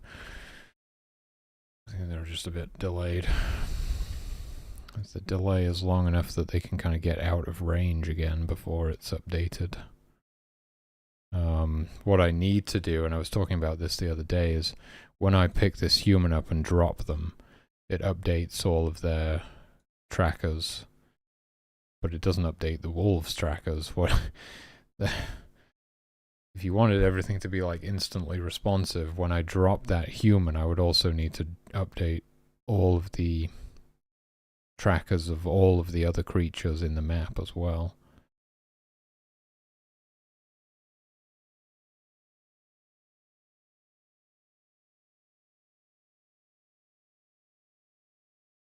Okay, well this time there are no waypoints, and you know what the difference is? That they were killed by wolves, not bears.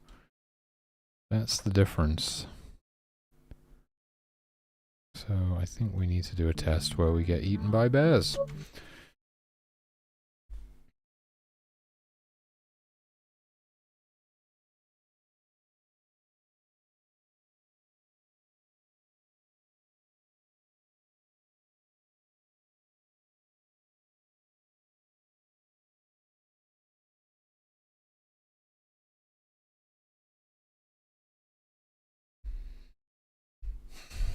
It's just that that could be quite laggy, as you can imagine, updating every creature's trackers all at the same time. But that is what you would need to do, and we would need to do it the other way around as well, where if I pick up a wolf and drop them somewhere, we do the same thing. So let's find a bear. Hopefully we have a bear with cubs in this map. We don't. God damn it.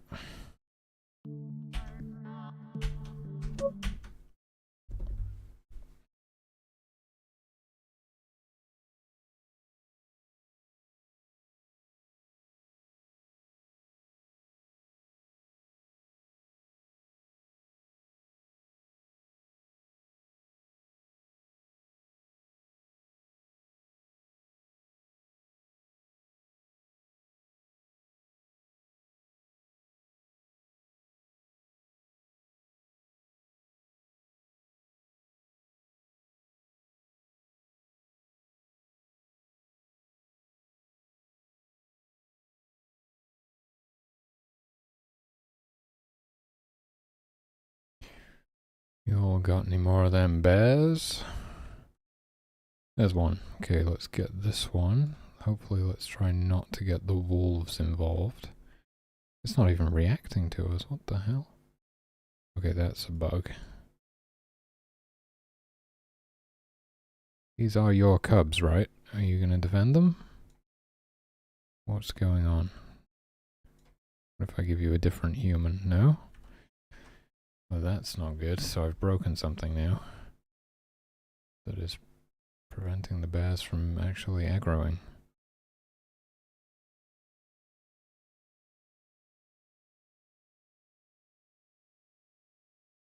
Shit. Well, I'll make a save there. I mean, they were working just moments ago. I haven't changed any of this stuff, but...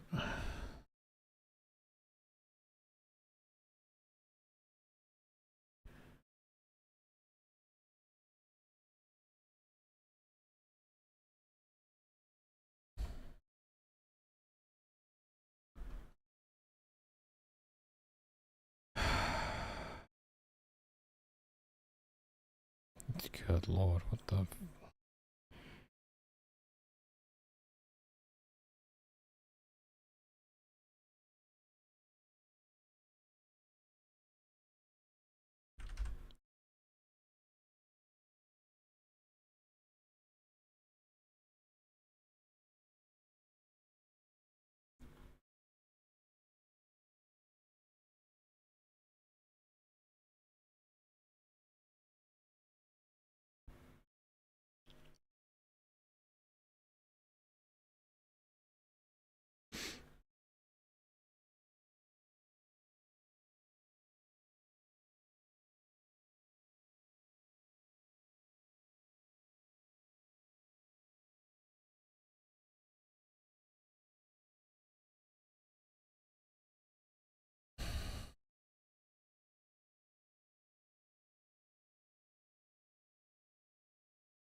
Just gonna have to go through it.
Can't see any problem in here, so...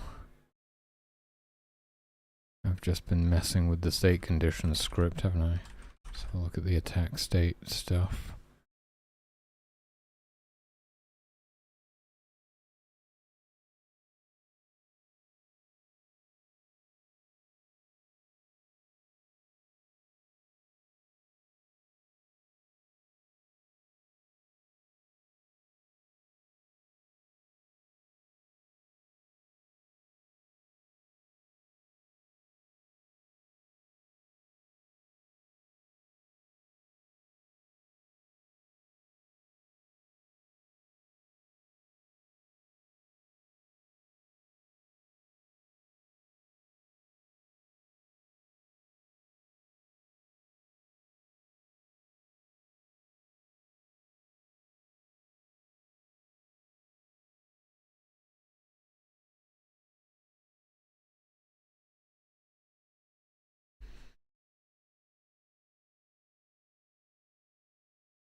can hear the seagulls going mad on the roof.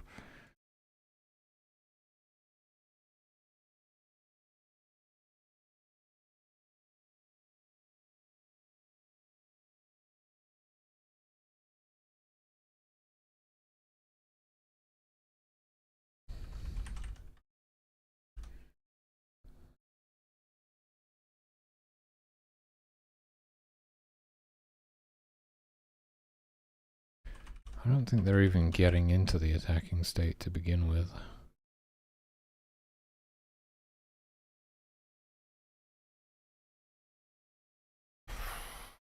What the hell is going on?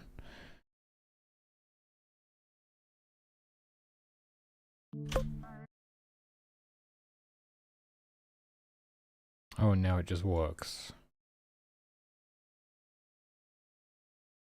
Didn't change anything. That's not good. Why would it work after loading a save, but not previously?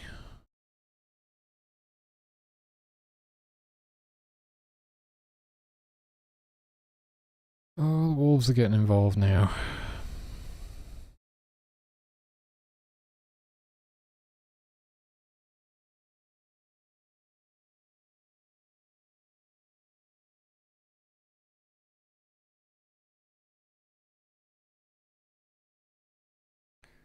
I've assumed that somehow that bear was unprovoked despite having cubs, which should just set it to provoked. Oh my god, the wolves are going after the frickin' bear.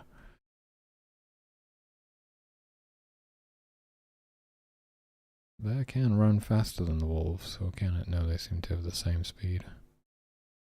Because the bear is wounded now. It's slowing down. Oh my goodness. Right, so somehow saving and loading fixed it. That's really weird. I mean...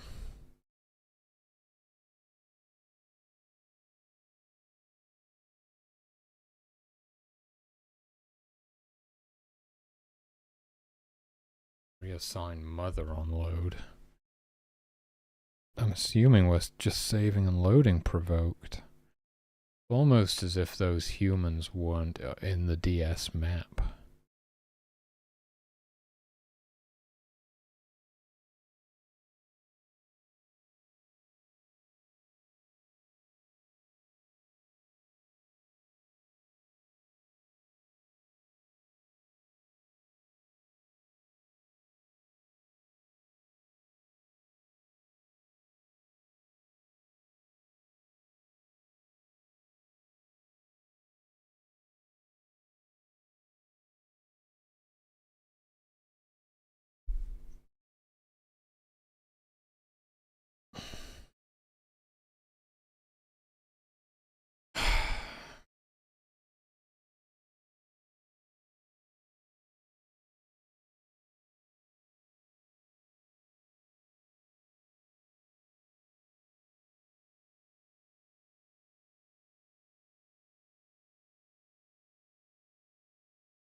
Or their stealth check got messed up somehow. That would be very unlikely.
No idea.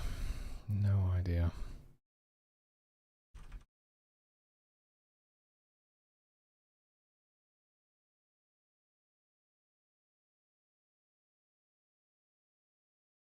Just gonna chase him right into the wolves again.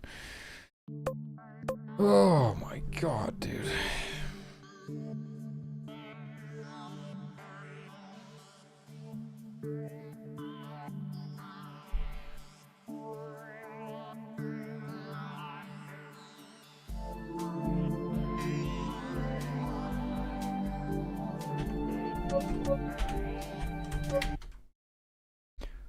Still haven't been able to replicate the waypoint bug. I'm finding all kinds of other bugs though.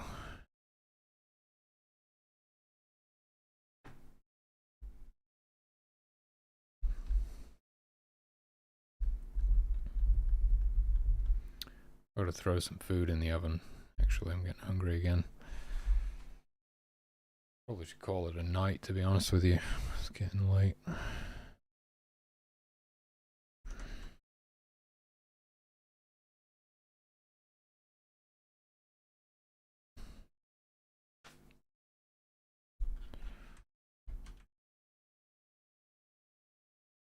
Alright, we got some good bears here. But they don't aggro. Same thing.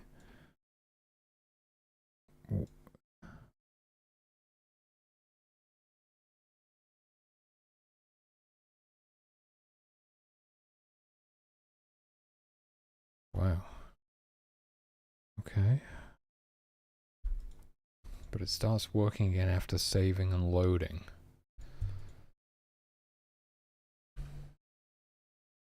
Alright.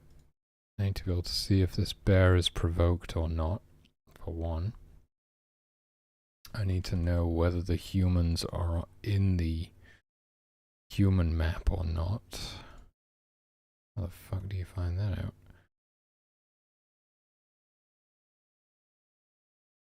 So you gotta do...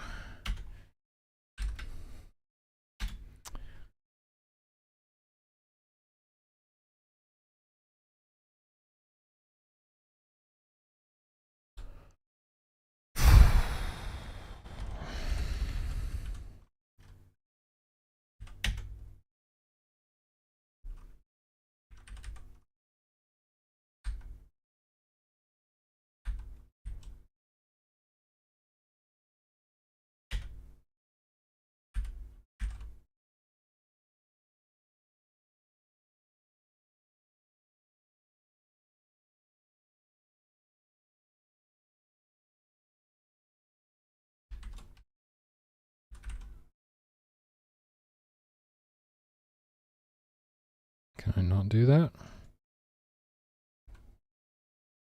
Oh.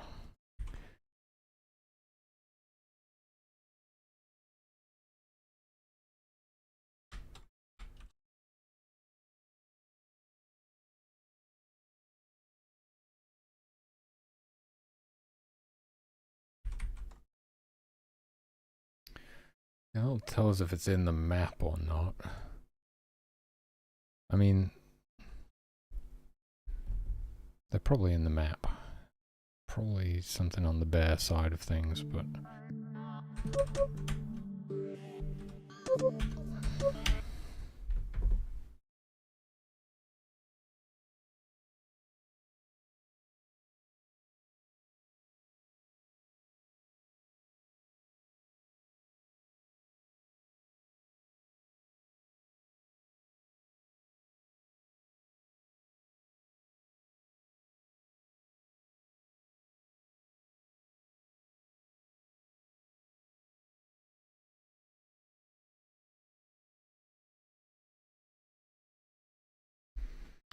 They're all in the map.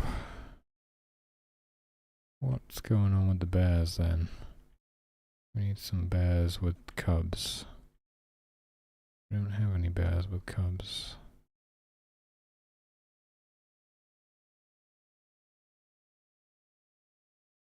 Try again. That's not what I wanted. I don't know how this has happened. I didn't really change anything to do with the bears today.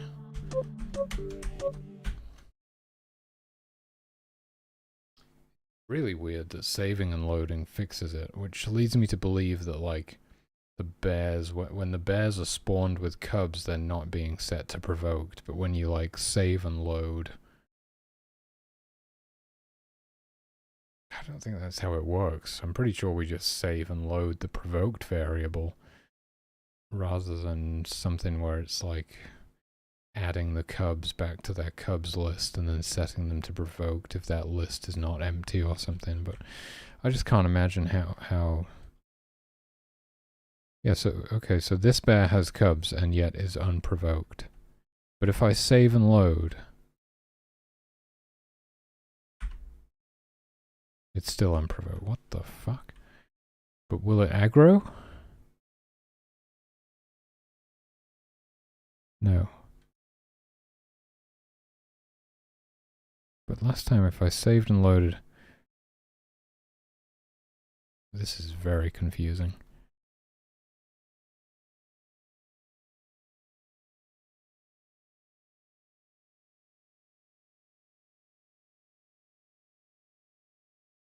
It's like we're getting different results every time.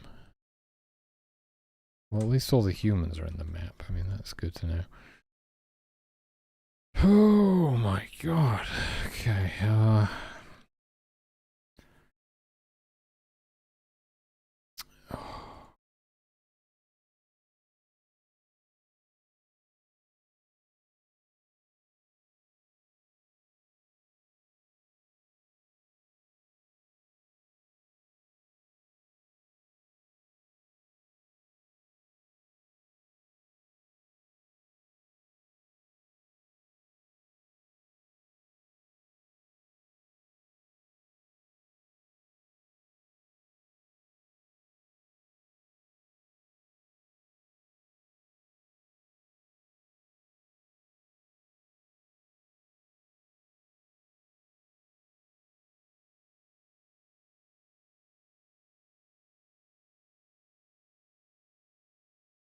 is that even how it works? Obviously not. I don't know how it works.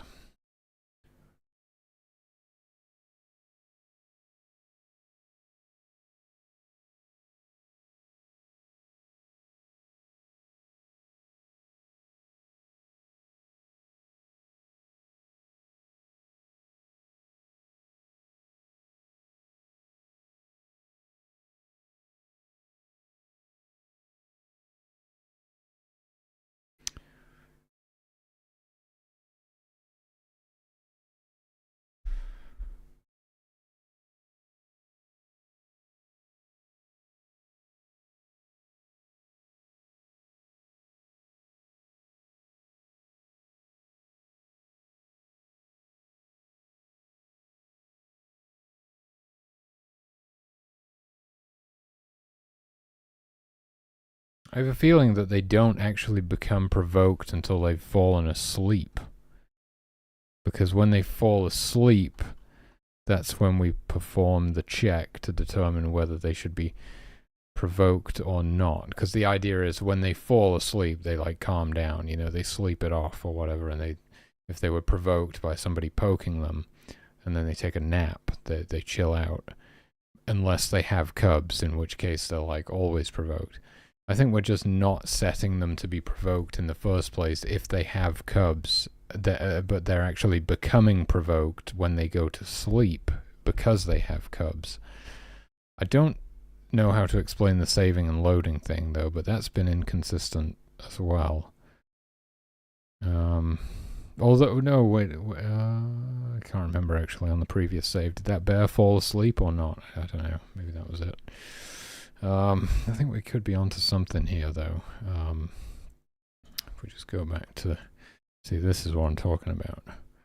When they fall asleep, if they don't have any cubs, then they become unprovoked, else provoked. But I'm looking at the spawn code, and there's nothing to make the bears with cubs provoked at spawn.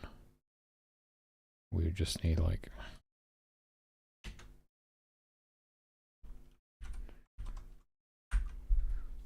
we just need to do that basically.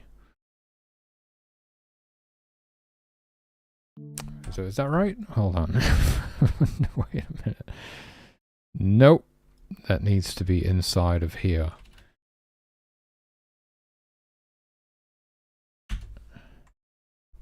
Right there. That's fine. Whew, okay, we got there eventually. It's amazing how many bugs you'll find when you just make some time to look for them. That's the thing, it's like I'm always implementing new features and doing this and that. When really, what I need to be doing is debugging the existing stuff. I mean, I always try to get it into a pretty good state before I move on to like adding new things. I like to know everything's pretty solid before I'm like, okay, now let me add something new to the game. But it's so easy to overlook stuff. You know, there's been tons of bugs in there the whole time and I had no idea. Alright, so if we find a bear with cubs now, we got any? There's one. It's provoked. Look at that, it's provoked. Straight off of spawn. That's all it needed. Cool. So, and this is probably because what used to happen is that we would essentially impregnate the bear when spawning it, and then it would give birth instantly because we'd also put it into the hibernating state, which is where if it's hibernating and it's pregnant, then it gives birth and then emerges from hibernation with its cubs. And we just did that. But then at some point, and I forget why, but I had to not do it that way. Can't remember why. There was a good reason. So we switched it, but when I switched it, I never actually, because in that scenario, they would have emerged from hibernation with their cubs provoked. But because we switched it over to where we don't do it that way, we kind of just like give them cubs in the spawn system.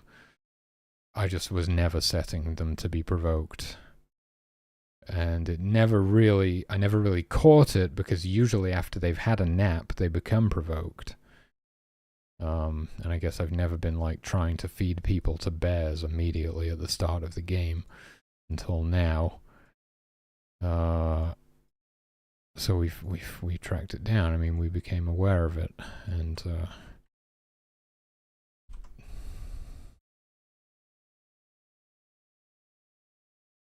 that's it. Awareness precedes control. Awareness is control. Oh.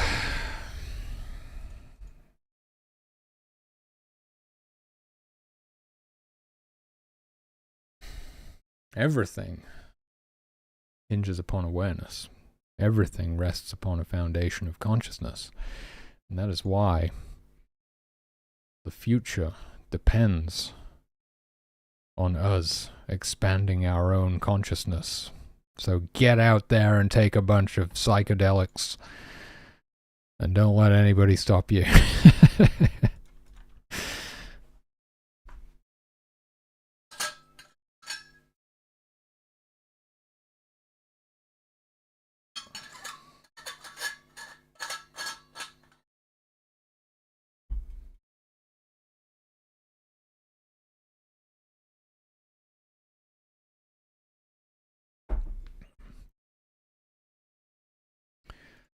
So the question is, can we replicate the waypoint bug?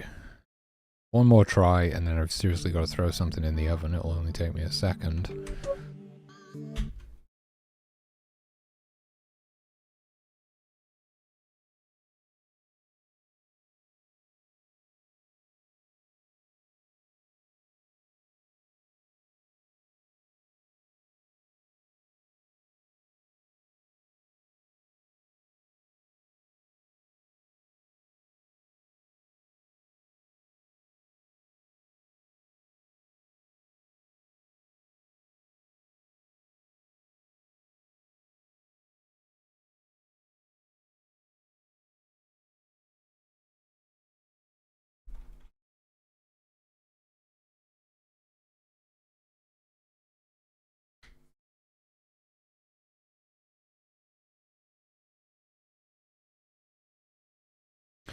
Alright, so we need to get eaten by bears.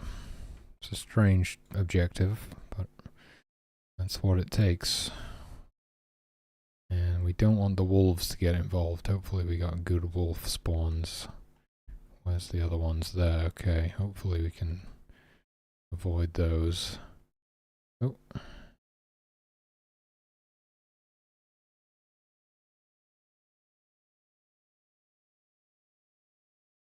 To try and catch any stragglers and prevent them from running into the wolves.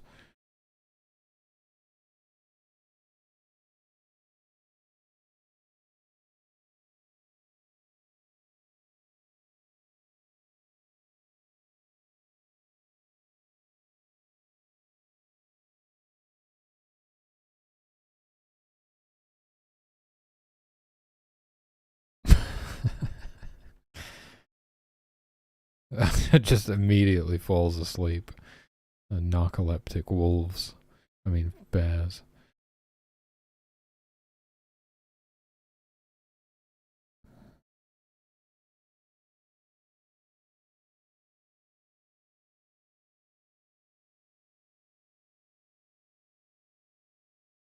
I should have really maybe started on extreme difficulty so we had less humans to kill.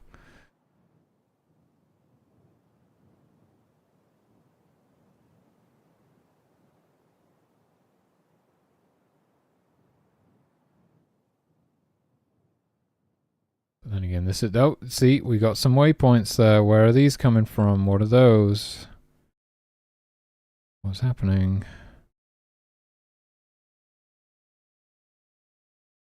So, okay. Okay.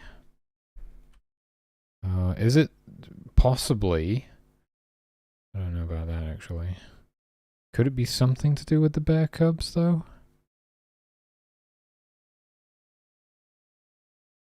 The bear cubs would be trying to follow their mother.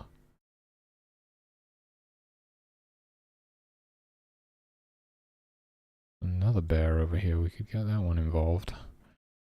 Holy moly.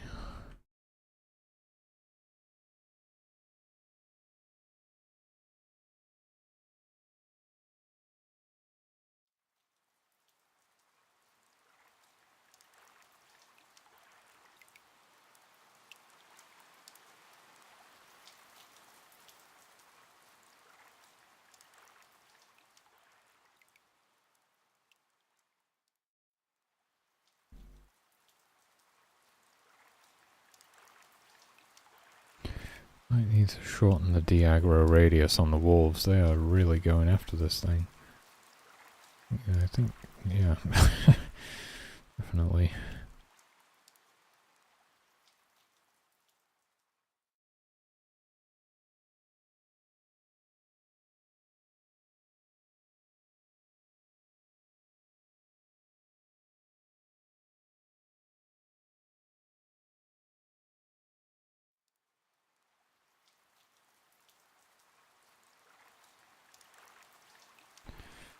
Yeah, so I've been able to replicate it. I still don't know what's going on. There's another one that's just shown up.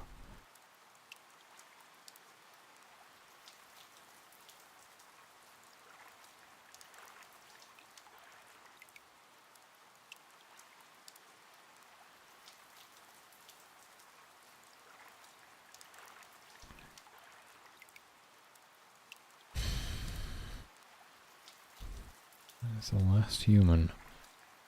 Yeah, I don't know what's causing it still. Annoying. Alright, just gotta put some food in the oven. I'll be right back.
Okay, we'll give it 10 minutes and I'm going to put some chicken in the oven. I think the bear cubs is a pretty good guess, actually.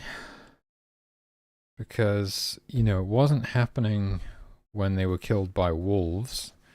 It was only happening when the bears were involved.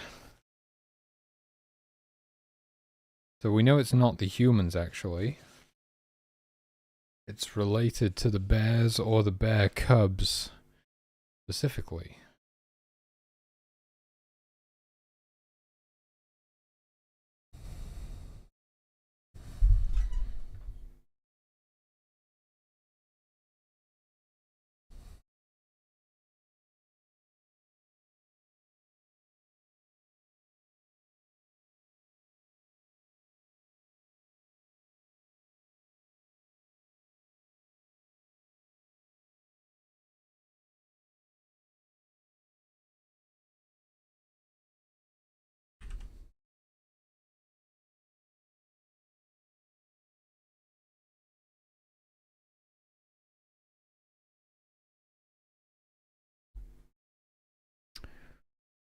What could they be?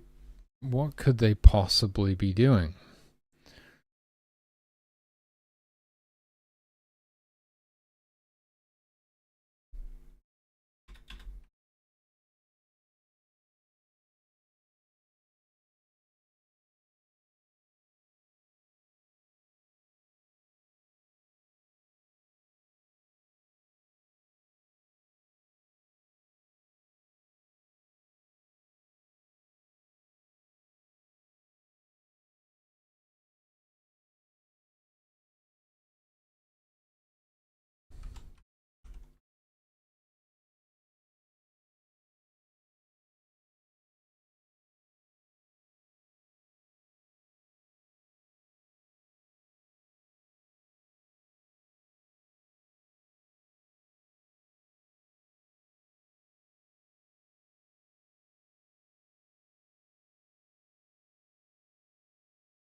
could just get a glimpse of who's creating those waypoints. It would be really nice.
Jesus. That was quick. Okay, I'll be right back.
Okay.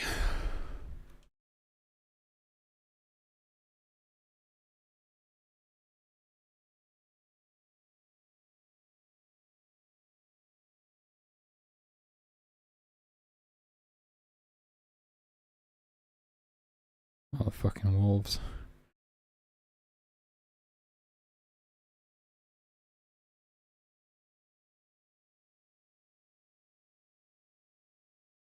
The bear cubs don't seem to be making any waypoints. They're just doing the follow mother behavior, which doesn't use waypoints.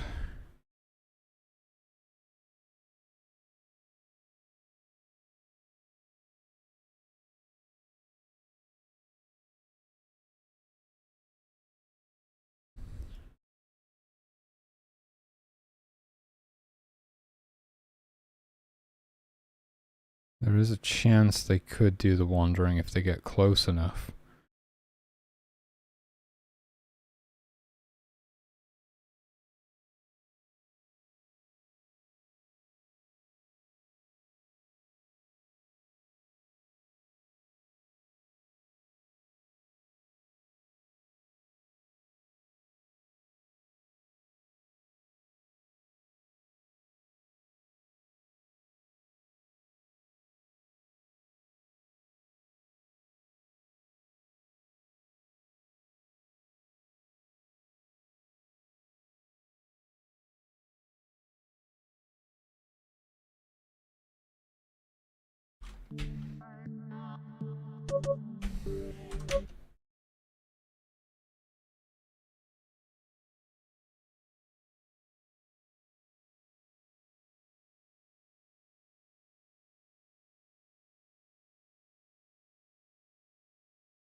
Hey, Avon. The plan is to add some Easter eggs eventually, but we're not really at that stage yet.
It happened. There it is.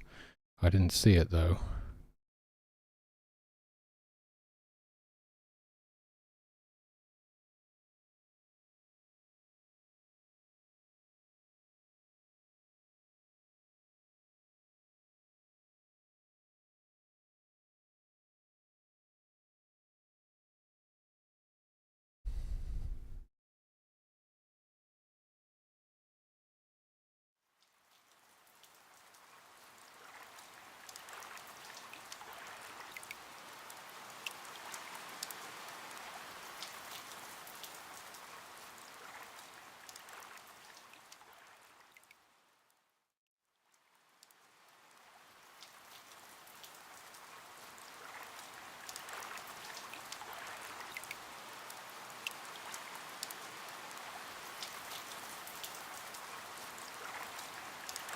Whoa.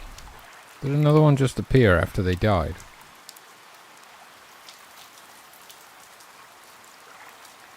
Is that the deer? That might be the deer.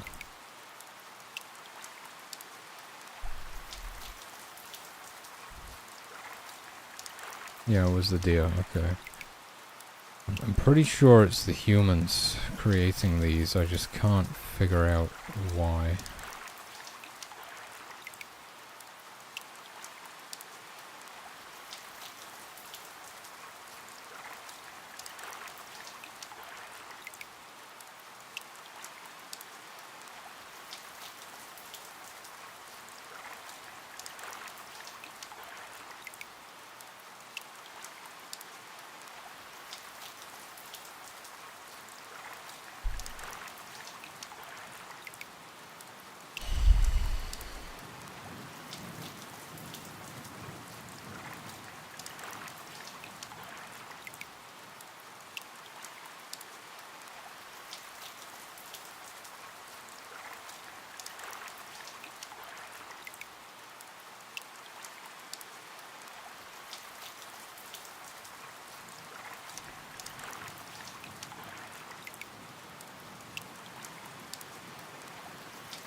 Oh shit. No, I figured it out. Holy fuck. Yeah, I'm pretty sure I got it. If they're in the wandering state, that means they've created a waypoint to wander to it, right? But they're also running the state conditions script, right? Which means they could switch into any other state, including a state where they create a new waypoint. So, the old waypoint is no longer going to be stored in waypoint. New one will be. So when we do this, we would actually destroy the new waypoint, which could have some undesirable effects of its own, but also it means the old waypoint never gets cleaned up. What we need to do is in the state conditions script, whenever we create a waypoint, we need to destroy any existing waypoints.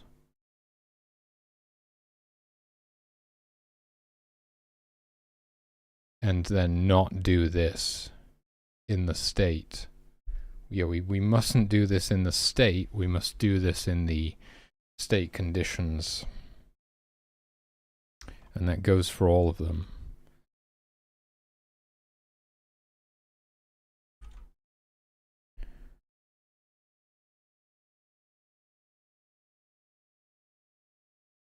Yeah.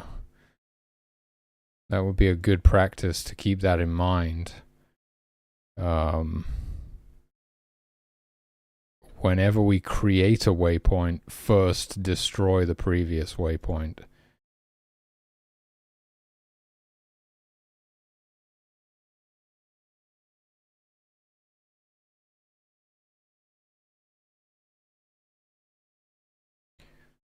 So in the state conditions, and the humans are the only ones that have anything like this, so we don't need to worry about the animals.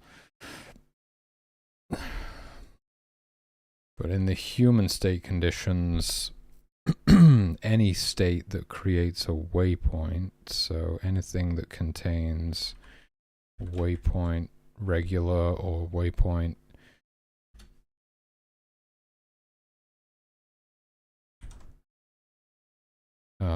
waypoint angular, we must first, before creating that new waypoint, destroy any existing destroy the existing waypoint. We don't need to worry about setting waypoint to no one because we're about to override that.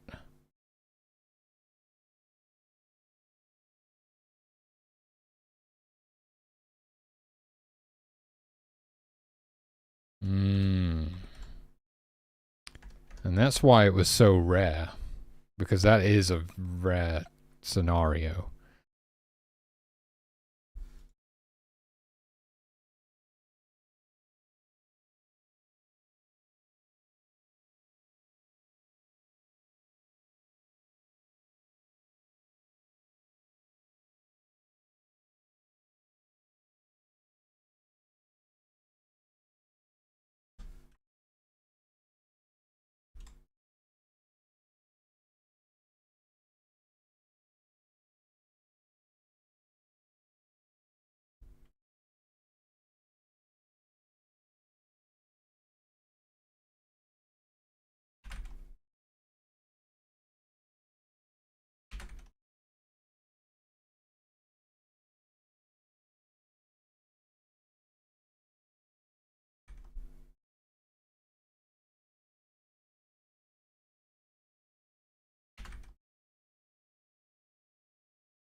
Done. All right, problem solved. Finally.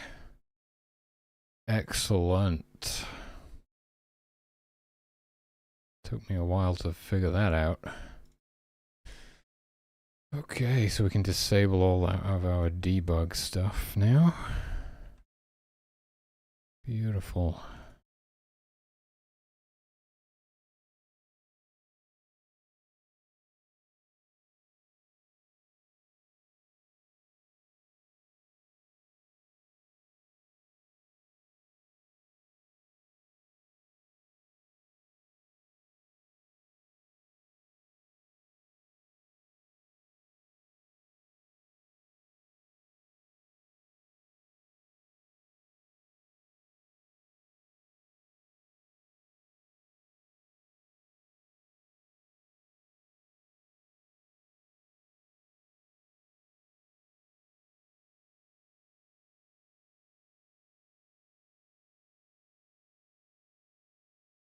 That's it. We did it. Hell yeah.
I'm definitely putting this build out because the last build was completely broken. So this is a big improvement.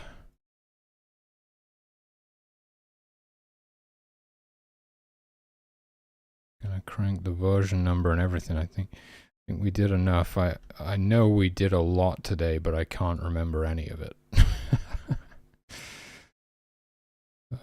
We definitely fixed some bugs and stuff though, didn't we? The other thing I was talking about though was, and it's a pretty easy tweak. There's a couple of things, right? We can perhaps just knock them out real quick. Oh no, my food is going to be ready in like 1 minute. Guess we'll be doing those tomorrow or Sunday or something.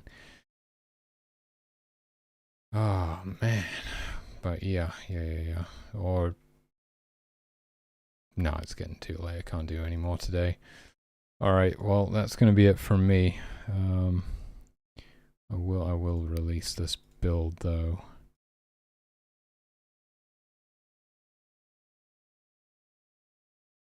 It doesn't look like we can raid anybody today.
Okay, so we got a couple of things on the list to do tomorrow. This build has just been released. It's a hell of a lot better than the last one, let me tell you. Yeah, and I just need to push this to the repository and then I'm done.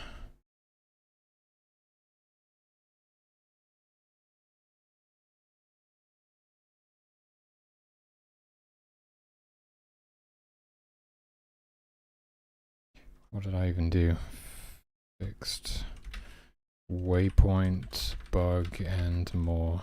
Fixed waypoints not being cleaned up and more. I don't know, I did some stuff today. I'm sure it was all good.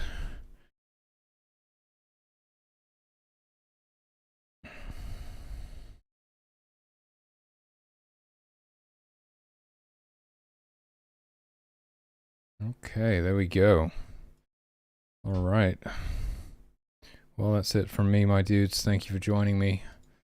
I will be back tomorrow to play some drums and maybe do some more game dev. Until then, peace out. Take it easy. I'll catch you in the next one.